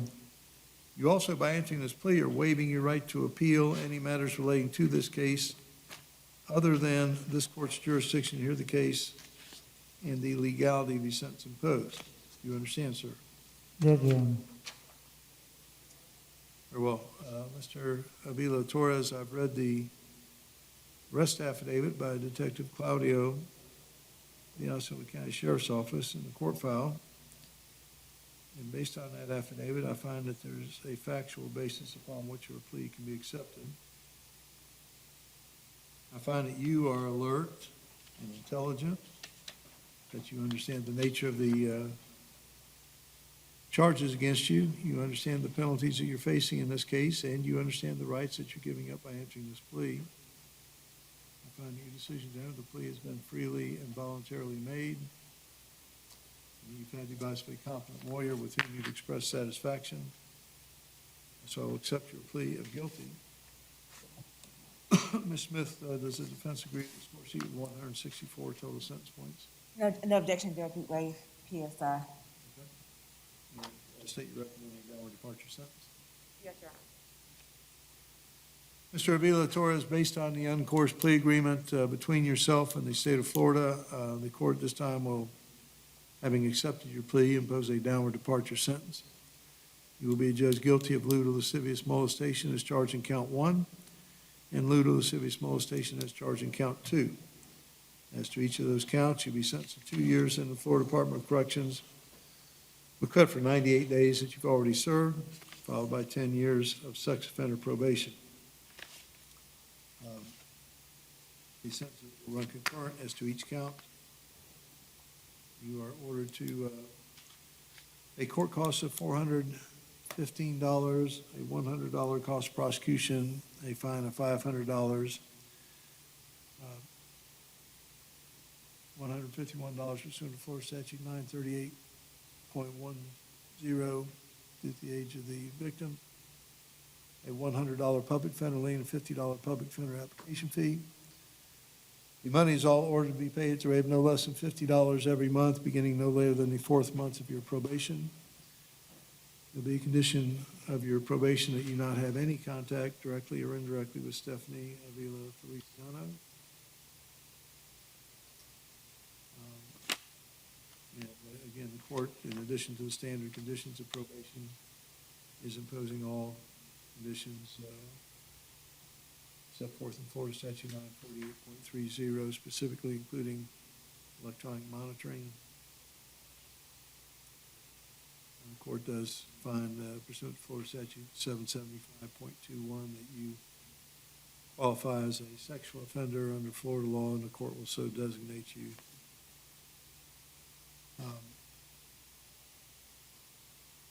The probation will be subject to early termination. The court will consider early termination of your probation after you've completed at least half of the probationary period.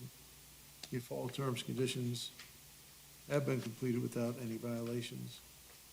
I did not mention it earlier, but the court will order restitution to Stephanie Avila Feliciano and reserve jurisdiction from the amount of any such restitution. Is there anything further with respect to sentence? No, Judge. Mr. Avila Torres, you have 30 days within which you can appeal the judgment and sentence which just entered. If you want to appeal and you cannot afford to hire a lawyer, I will appoint one to represent you. Okay. If you do not file an appeal within 30 days of today's date, you waive your right to appeal. Do you understand? Yes, Your Honor. Mr. Avila Torres, two other matters before we conclude. Excuse me. First, you will be required to submit a biological specimen for inclusion in the Florida Department of Law Enforcement DNA database. Secondly, you are ordered to report to the probation office here in Osceola County no later than 2:00 p.m. on the next business day following your release from the Department of Corrections. Thank you, sir. Good luck to you. Thank you, Your Honor.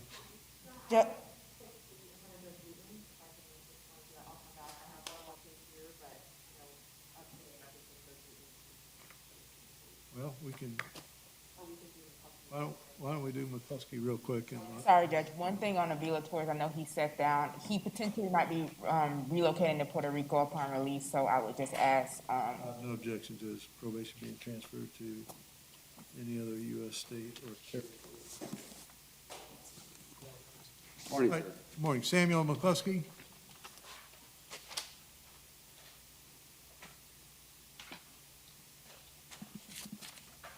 Good morning, Mr. McCluskey. If you'll raise your right hand, you solemnly swear or affirm the testimony you're about to give will be the truth, the whole truth, and nothing but the truth? I did.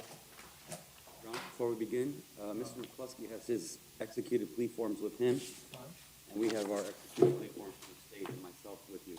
All right. State your name, sir. Samuel McCluskey. All right, Mr.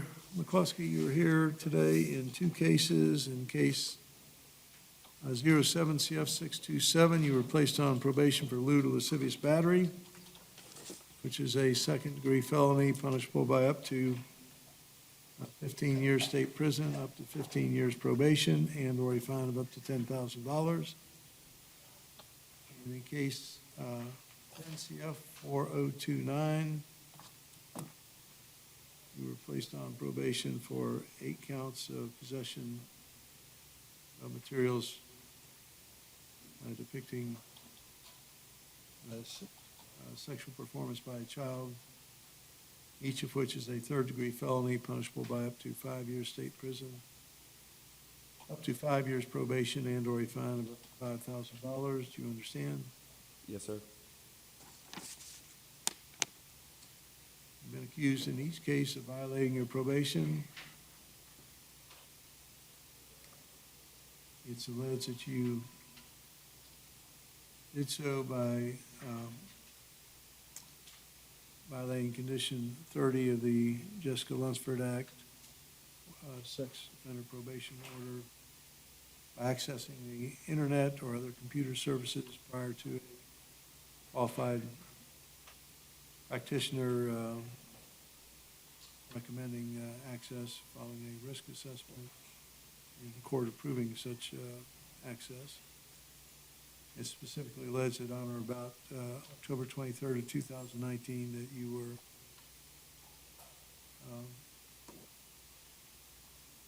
accessing the internet via your cell phone or computer at your residence as admitted to your North Carolina probation officer. You understand what the allegations are? Yes, sir. If you admit that you willfully violated your probation can be revoked and terminated. You could be sentenced to up to a total of 55 years state prison between the two cases. Do you understand? Yes, sir.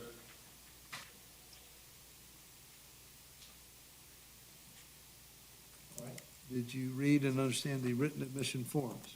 Yes, sir. Do you have any questions regarding anything on those forms? No, sir. Are you presently under the influence of medication or any other type of drug or alcohol? No, sir. Are you thinking clearly at this time? Yes, sir. Has any person coerced, pressured, or forced you to enter these admissions? No, sir. Mr. Pearson has submitted the written admission forms which indicate the agreement is that you would be, in each case, sentenced to 3 years in the Department of Corrections as to all counts in both cases. Your probation be revoked and terminated. All prior credit for time served would be waived by the defense other than the 186 days from the date of arrest on the violation of probation. Is that your understanding of the agreement? Yes, sir. Okay, do you have any question about that? No, sir. Okay. Are you satisfied with the services of your lawyer? Yes, sir. You believe it is in your best interest to enter the admission? Yes, sir.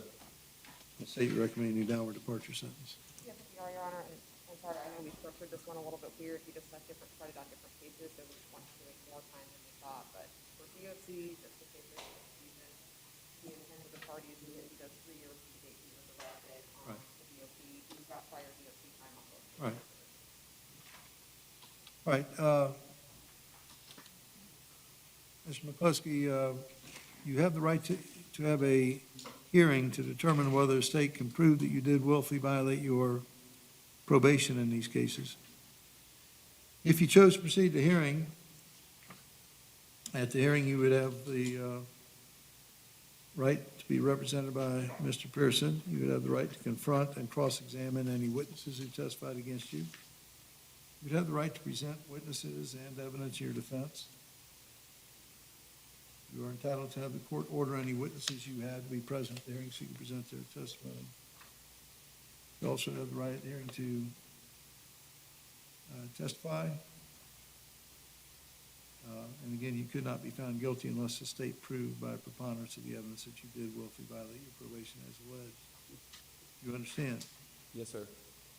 By entering the admission in these cases, you're waiving the rights we've talked about as well as the other rights that are written on the admission forms. And there won't be any further hearing in either case other than a sentencing hearing. You also are waiving your right to appeal any matters relating to these cases other than this court's jurisdiction to hear the cases and the legality of any sentence the court might impose. Do you understand? Yes, sir. All right. I find that you are alert and intelligent, that you understand the nature of the allegations against you. You understand the penalties that you're facing, and you understand the rights that you're giving up by entering these admissions. Yes, sir. Your decision to enter these admissions has been freely and voluntarily made.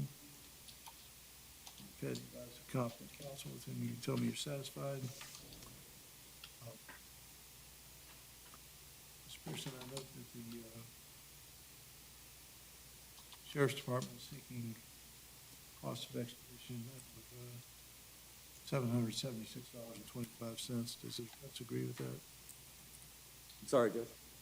The Sheriff's Department is seeking cost of extradition of $776.25 for the cost of transporting Mr. McCluskey from Reedsville, North Carolina. Does the defense agree with that? Yes, sir.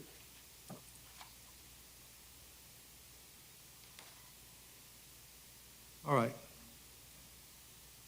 And the time served on both is the 186 from the date. Okay.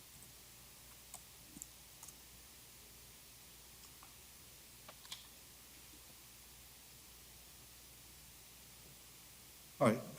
Any objection to the score sheet, Mr. Pearson? I'm sorry, with 226.4 total. No, Your Honor. Anything further to be said before sentencing vote? Just to let the court know that he does have his executed plea form, which I already mentioned. Yeah, the jail will forward that to us. Mr. McCluskey, we'll follow the recommended disposition in your cases, In case 07CF627, I will revoke and terminate your probation. You were previously judged guilty of lewd or lascivious battery. At this time, you'll be sentenced to 3 years in the Florida Department of Corrections with credit for 186 days that you've served from the date of your arrest on violation of probation. All prior additional credit is waived as a part of the agreement. You'll be required to pay the outstanding financial obligations in this case of $639.69, plus cost of extradition of $776.25 to the Osceola County Sheriff's Office. Money's ordered to be paid at the rate of no less than $50 every month. You'll have until July 1st of 2023 to make your first payment. Payments need to be made to the clerk of the court in Osceola County. You can make those payments in person. You can pay by mail or you can pay online. And when you get out, you going back to Carolina? Are you staying here? Or I'll be moving back to North Carolina. all right, that's fine. All right, Mr. McCluskey, in case 10 CF 4029, will revoke and terminate your probation. As to each count of unlawful possession of materials depicting sexual performance by a child, you'll be sentenced to 3 years in the Florida Department of Corrections with credit for 186 days time served, and that's specifically waiving entitlement to credit for any additional time served for previous time served in the case. The sentences as to each count will run concurrent, and the sentence in this case will run concurrent with the sentence in case 07 CF 627. You're ordered to pay the outstanding financial obligations of $1,093 through the clerk's collection program at the rate of $50 per month consecutive to the payments ordered in case 07 CF 627. Is there anything further with respect to sentencing? No, sir. Mr. McCluskey, you do have 30 days within which you can appeal the judgments and sentences that were just entered in your cases. If you want to appeal and you're unable to afford to hire a lawyer, I will appoint one to represent you. If you do not file an appeal in writing within 30 days of today's date, you waive your right to appeal. You understand? Yes, sir. Mr. McCluskey, one thing, due to the age of these cases, I mean, these are pretty old cases. You may not have been advised the first time when the case came up, but due to the nature of the charges in this case, or in these cases, once you complete any sentence the court might impose, you could be subject to civil commitment under the Jimmy Rice Act as a sexually violent predator. You understand that, sir? Yes, sir. Does that in any way change your decision to enter these admissions? No, it wouldn't. All right. Thank you, sir. Good luck to you. Thank you. Thank you, Your Honor. Have a nice day, sir. You too. Okay, as to Reginald Cash, I'm sorry? Oh, Cash is in a plea. Okay, well, this is, It's not gonna be a plea, right, Judge. this will be quick too. Good morning, Mr. Cash. Yes, sir. Tell us your name, please. Reginald Cash. Okay, Mr. Cash, you were set for a plea this morning in case 20 CF 785, but I'm informed that that's not going to be a plea this morning. Is that correct? Correct, Judge. Yeah, so we just need to, Leave it on the trial docket. is that set for the July docket? It would have been. It was on the last PTT that I said it. Yes, Judge. Are you asking for continuance to August, or do you want? We can leave it on this trial docket if the court wants. I guess technically by setting it for a plea, I theoretically waive speedy trial. So if that's the court's position, that's fine with defense. What's the nature of the charge? It's a burglary, Judge, with 2 counts of unlawful possession of a credit card and petty theft. I'll go ahead and set it for the August 4th docket, pre-trial August 12th. I just don't have a lot of time since we're down to 2 weeks for this docket. Understandable, Judge. Thank you. All right. Yes, thank you, sir. Thank you. All right, and Ms. Cronk, you have the status hearing on Miguel Johnson. Yes, Your Honor, I have no information. I am a little concerned though, because I'm very familiar with him from county court. It's not like him to not click in, his number's not working. Okay. He's set to end his probation in March, and we anticipate having an offer All right. I just don't know what's going on. I'm not, unless we've already reset once, I'm not issuing cases in these cases. So we'll note that, we'll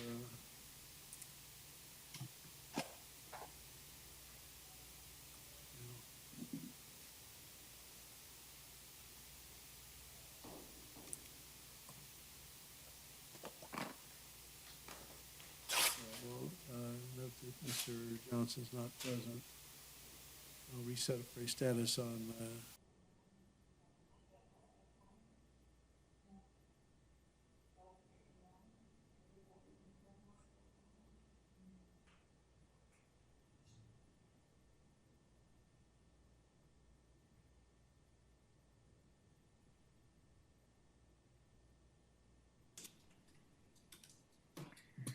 Good afternoon, everyone. This is Judge Margaret Schreiber. We are on the record.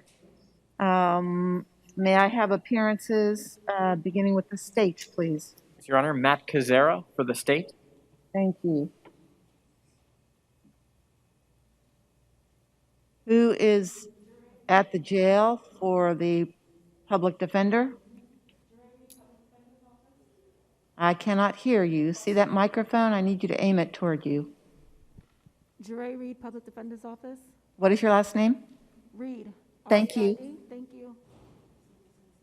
And we're waiting for pretrial Your Honor, release? Pat Hill on behalf of PTR. I'll be conducting from this end today. Okay, great. Thank you. Folks, let me tell you what we're doing today. I think you've already seen a movie about it. This is initial appearances. It's designed to tell you the charges against you. You all have the right to remain silent. I urge you to exercise that right.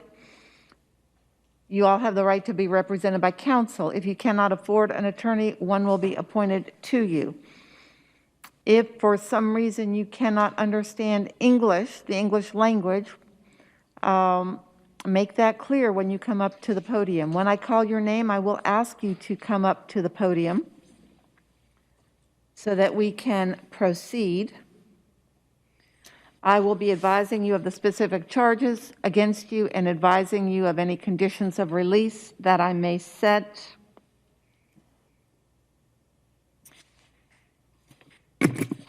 And with that, let's proceed.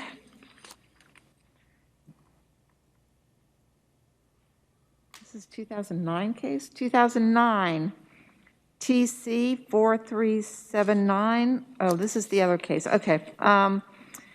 Ariel Velasquez.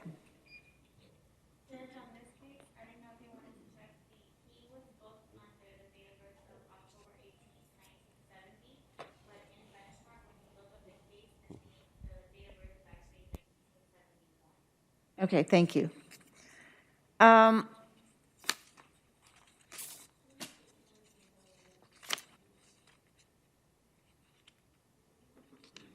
Okay, good afternoon, Mr. Velasquez. You are here pursuant to a warrant issued by my colleague, Judge Epperson, for violation of your probation and/or community control.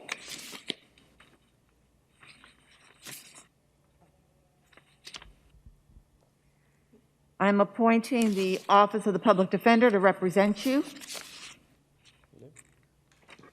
Counsel, the court requires clarification on his date of birth. Can you advise what the jail has? Or 10/18. 70.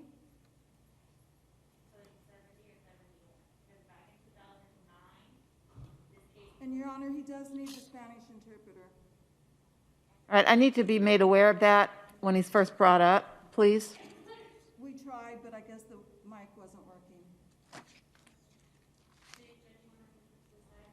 Yeah, set him aside. We will recall him.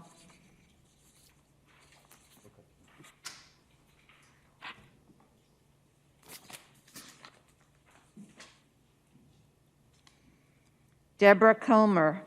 PD approved. Ms. Reed, if there are any probable cause challenges, they need to be made as the individual is walking up, please. Yes, Your Honor. All right. Good afternoon. I'm appointing the Office of the Public Defender to represent you. You are charged with one count of battery, unlawful touching, or striking.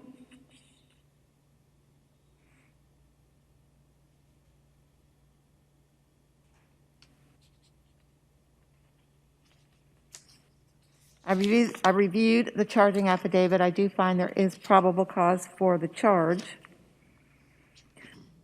Ms. Hill, she does not qualify for direct PTR, correct? Correct.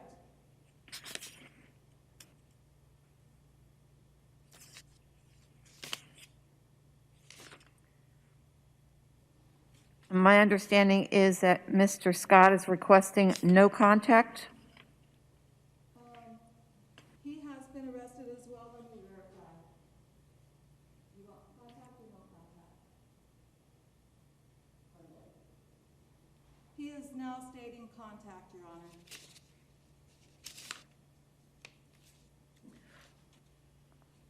Are they currently residing together?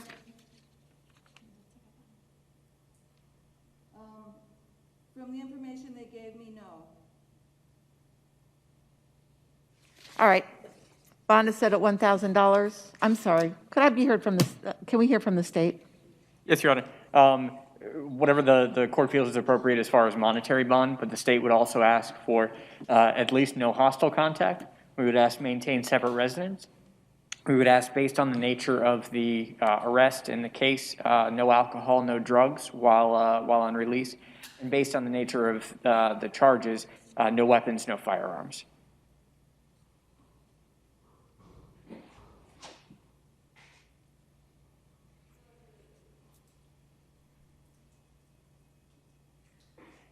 All right, I find there's probable cause for the charge.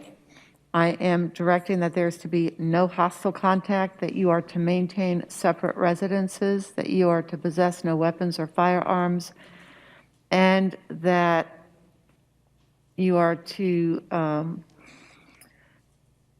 not ingest or drink any alcohol or illegal substances. Did I cover it, counsel? Yes, ma'am. All right. Thank you, ma'am. Next court date is still in jail, June 25th. Is filed July 13th in courtroom 5B at 10:30 a.m.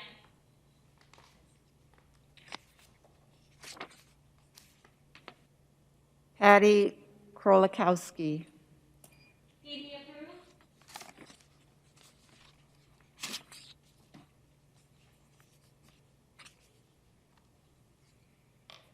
I'm appointing the Office of the Public Defender to represent you.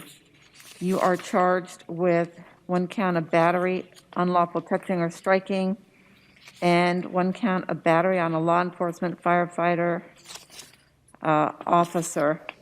I reviewed the charging affidavit.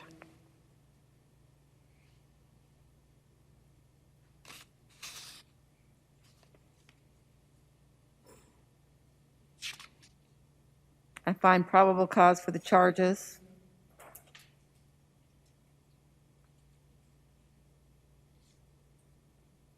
Does the state want to be heard? Your Honor, this case is a little bit more difficult because the defendant is the mother of the victim. Ordinarily, the state would ask for no return, maintain separate residences, and no contact. I do not know to what extent DCF is involved, but if a shelter proceeding has taken place or if the victim is in another secure home, we would ask for at least no contact and maintain separate residence. I would also ask, based on the nature of the charges, no alcohol, no drugs, no firearms, no weapons. Ms. Reed, anything you care to add? The defendant has explained that she is leaving to go to a different area soon, so she was wondering how that would work, and I explained to her once we were officially. Who is leaving? Who's the she? I am not from here. I am from Buffalo, New York, and I was here on vacation with my children and my cousin, and we are our house. Okay, I'm gonna You want to go home. Ms. Reed, I need you to talk to her and figure out what's going on so you can advise the court as her attorney. Okay, no worries, I will do that right now. Well, I need to know right now so we can address her and move on. My daughter's had a lot of issues and I said, well, everything's been helpful. She wanted to feel calm, so she was not a talk going on.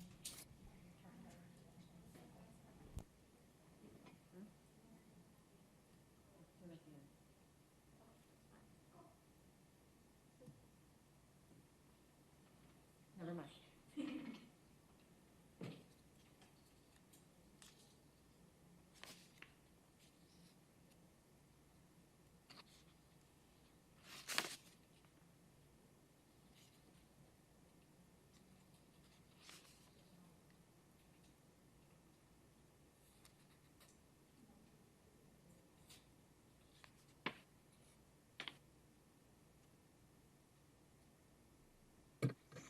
Your Honor, Okay? after speaking with the defendant, she advised that she wants to receive a bond on this case so that she can arrange her travel arrangements and be back for her court date when need be. All right. Bond is set at $1,000 on the battery, on the felony count, $100 on the misdemeanor count. You're to have no hostile contact with the alleged victim. You are to stay away from alcohol as a condition of your bond. The court has no objection to your returning to the state of New York while out on bond, provided you meet, well, let's just leave it at that. I have no objection. State? Your Honor, weapons and firearms, that's all.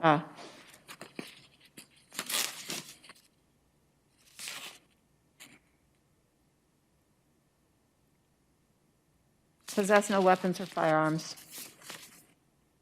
Next court date on demand. Philip Rodriguez.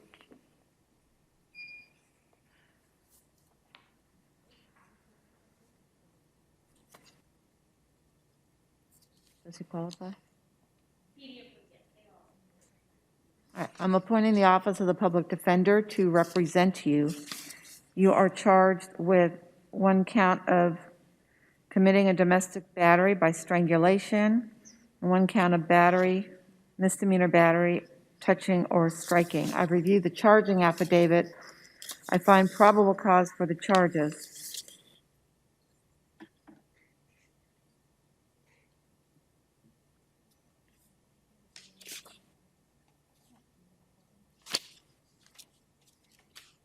Bond is set at $1,000.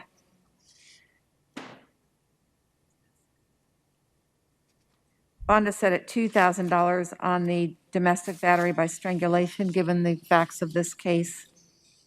Bond is set at $100 on the misdemeanor count. You're to have no contact with the alleged victim. You're to maintain separate residences. You are to possess no weapons or firearms.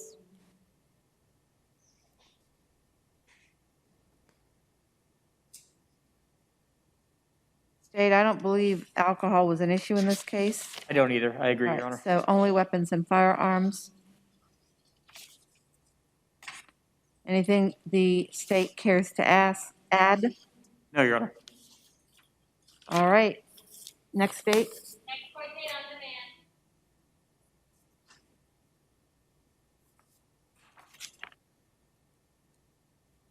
demand. Azil Santiago. Defense would like to request the formal waiving of the reading of the charges, please. All right. Sir, I'm appointing the Office of the Public Defender to represent you at this time. Your Honor, just before we get started, the state is going to be asking for no bond in this case. Okay.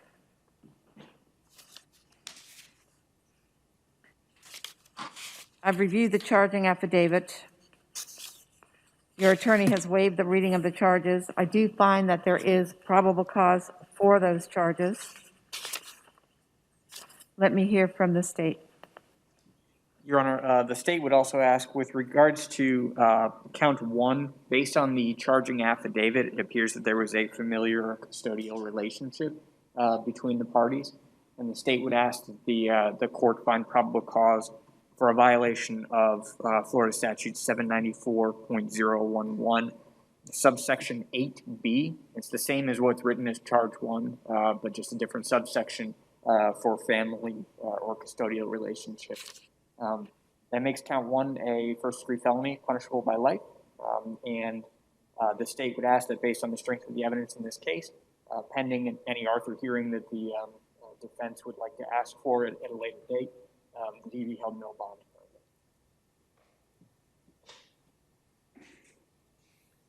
Ms. Reed, do you care to be heard?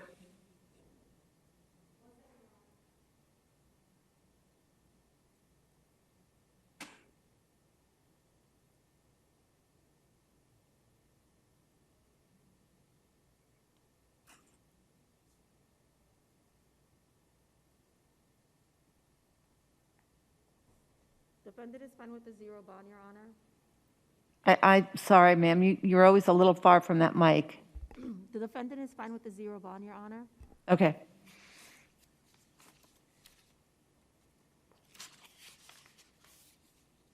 Then I am going to find that there is probable cause for violation of 794.011, subparagraph 8B for Bravo. Your bond is set at zero, no bond for each of the counts charged. You're to have no contact with the alleged victim or her family.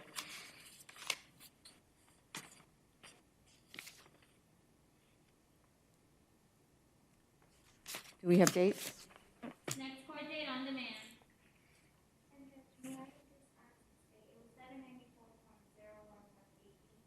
8B. 8B. All right. Sir, you may be seated. Michael Scott.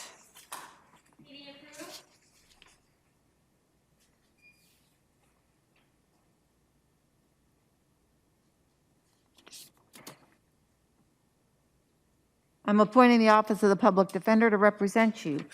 You're charged with one count of misdemeanor battery, unlawful touching, or striking. I find probable cause for the charges. You are bond is set at $1,000. You are to have no hostile contact with the alleged victim. I want to do the same. It'll be the same. What did I order in that other case? No hostile contact with the victim, maintain separate residence, no drugs or alcohol, and nothing. All right, so no hostile contact, maintain separate residences, no drugs or alcohol, no weapons or firearms. Counsel? Your Honor, it's just that we heard from Mr. Scott when Ms. Cummer was up there, but we didn't hear from Ms. Cummer regarding whether she wants no contact. On my sheet, it says she requests contact. Ms. Hill, is that accurate? That is correct, Your Honor. Okay, and Mr. Scott, we were advised that you requested contact, although the sheet said you wanted no contact. Do you still want contact but no hostile contact?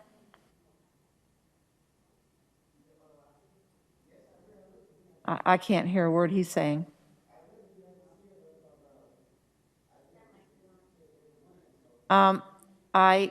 His mic is off or not aimed at him. So, Ms. Reed, do you mind asking your client if he would like contact with the other alleged victim? Sorry, Your Honor, I was consulting with Defendant Comer to find out if she wanted contact or not. Can you please give us 1 second? She already indicated she wanted contact. She just informed me that she wants otherwise, so I'm just trying to figure out exactly. Okay. Thank you.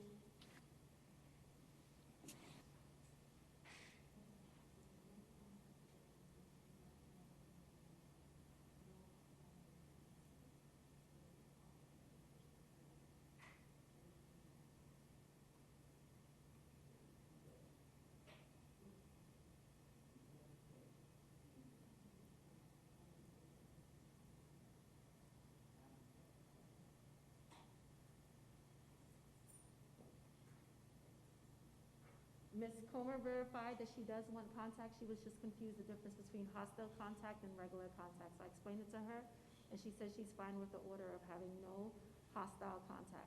All right, no hostile contact. Thank you. Thank you, counsel. Next court date is still in jail, June 25th, if filed July 13th, in courtroom 4A at 1:30 p.m.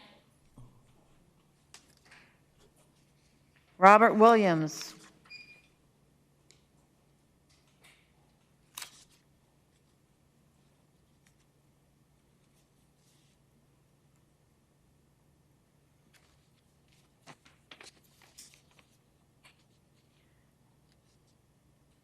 I'm appointing the Office of the Public Defender to represent you, sir.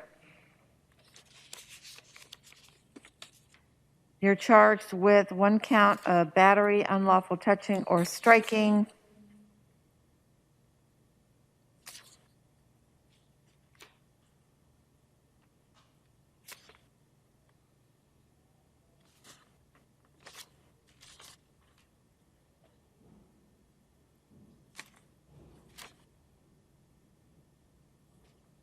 I do find probable cause for the charge. Ms. Hill, does he qualify for pretrial release? I believe it was listed as a domestic. So if you find PC as a domestic, then it would not qualify. If it's a non-domestic, it would qualify. Your Honor, I believe this case is domestic in nature, but if I'm not mistaken, he can be supervised by pretrial release. He just does not qualify for straight pretrial release with no monetary conditions of release. That's correct. Okay.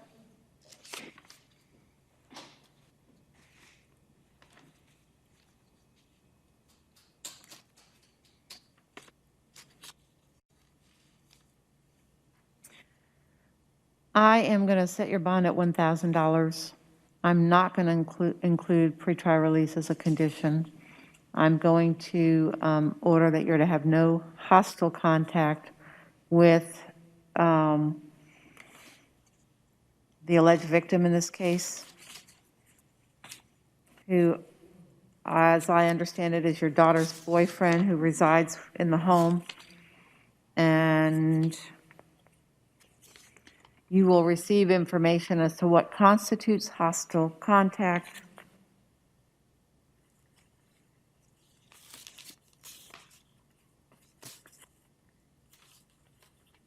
State, was alcohol an issue in this fact situation? Not in the arrest affidavit, Your Honor. I saw. I can't be sure, but I don't see anything in the affidavit. All right.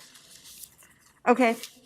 Then dates? Next court date is still in jail, June 25th, if filed July 13th, in courtroom 4A at 1:30 p.m. Thank you, sir. You may be seated. Thank you, ma'am. Lewis? Okay, my understanding is we have two cases left, Ariel Velasquez and Jose Davila. We were trying to get the interpreter on the phone. Is there anybody else in the room whose name I have not called other than Ariel Velasquez and Jose Davila? No, Your Honor. All right.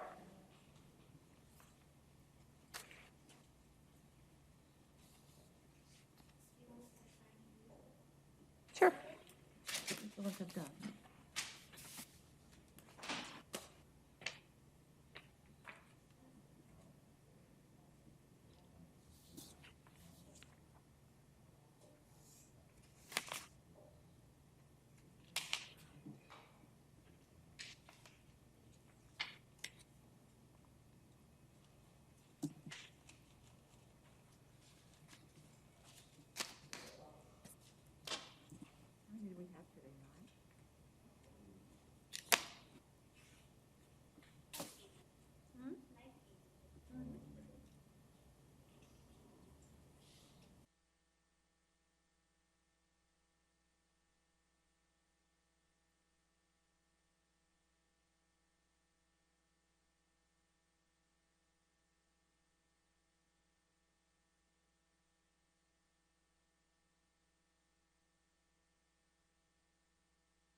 Hi, this is Judge Schreiber. Is anybody there? Yes, Your Honor. This is Theodore Leal, Spanish interpreter. The interpreter was instructed to. To call in? Thank you. Very nice. I appreciate that. We're doing initial appearances and we got stuck because our last two need a Spanish interpreter and there was nobody to help us. So, are you still there? Is the interpreter still there? Hello? The interpreter is present, Your Honor. Okay, great. Calling the case of Ariel Velasquez.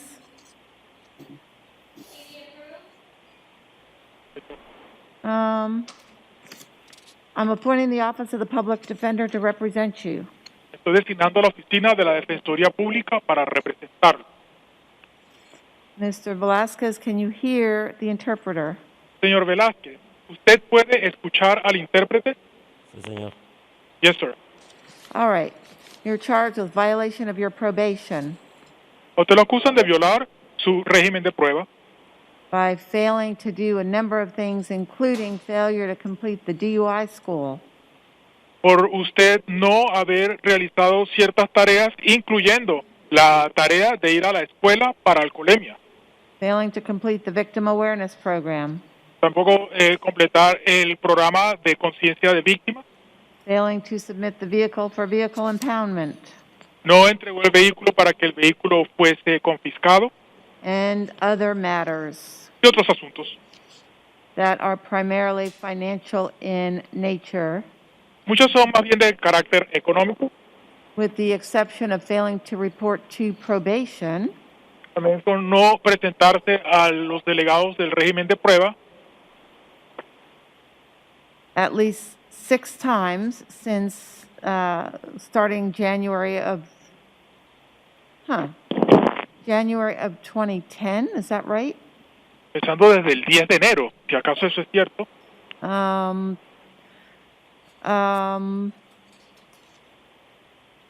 So, Ms. Reed, this is an old case, is that correct? Este es un caso antiguo. Yes, it is, Your Honor. Sí lo es, su señoría. All right, well, Judge Epperson has set your bond at 0, no bond. Así que el juez Epperson no le otorgó fianza, queda sin fianza.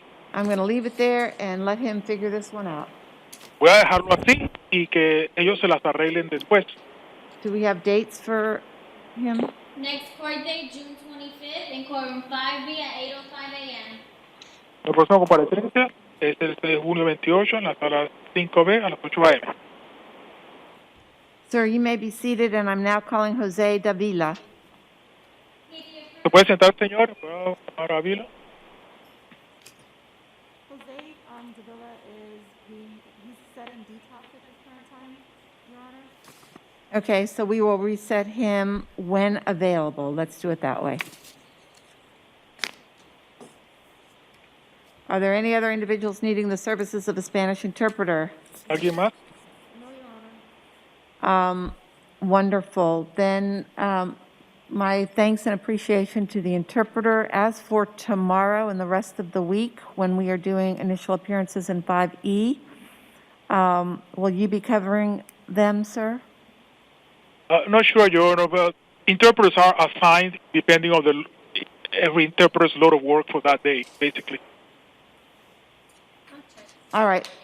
Very good. Thank you, sir.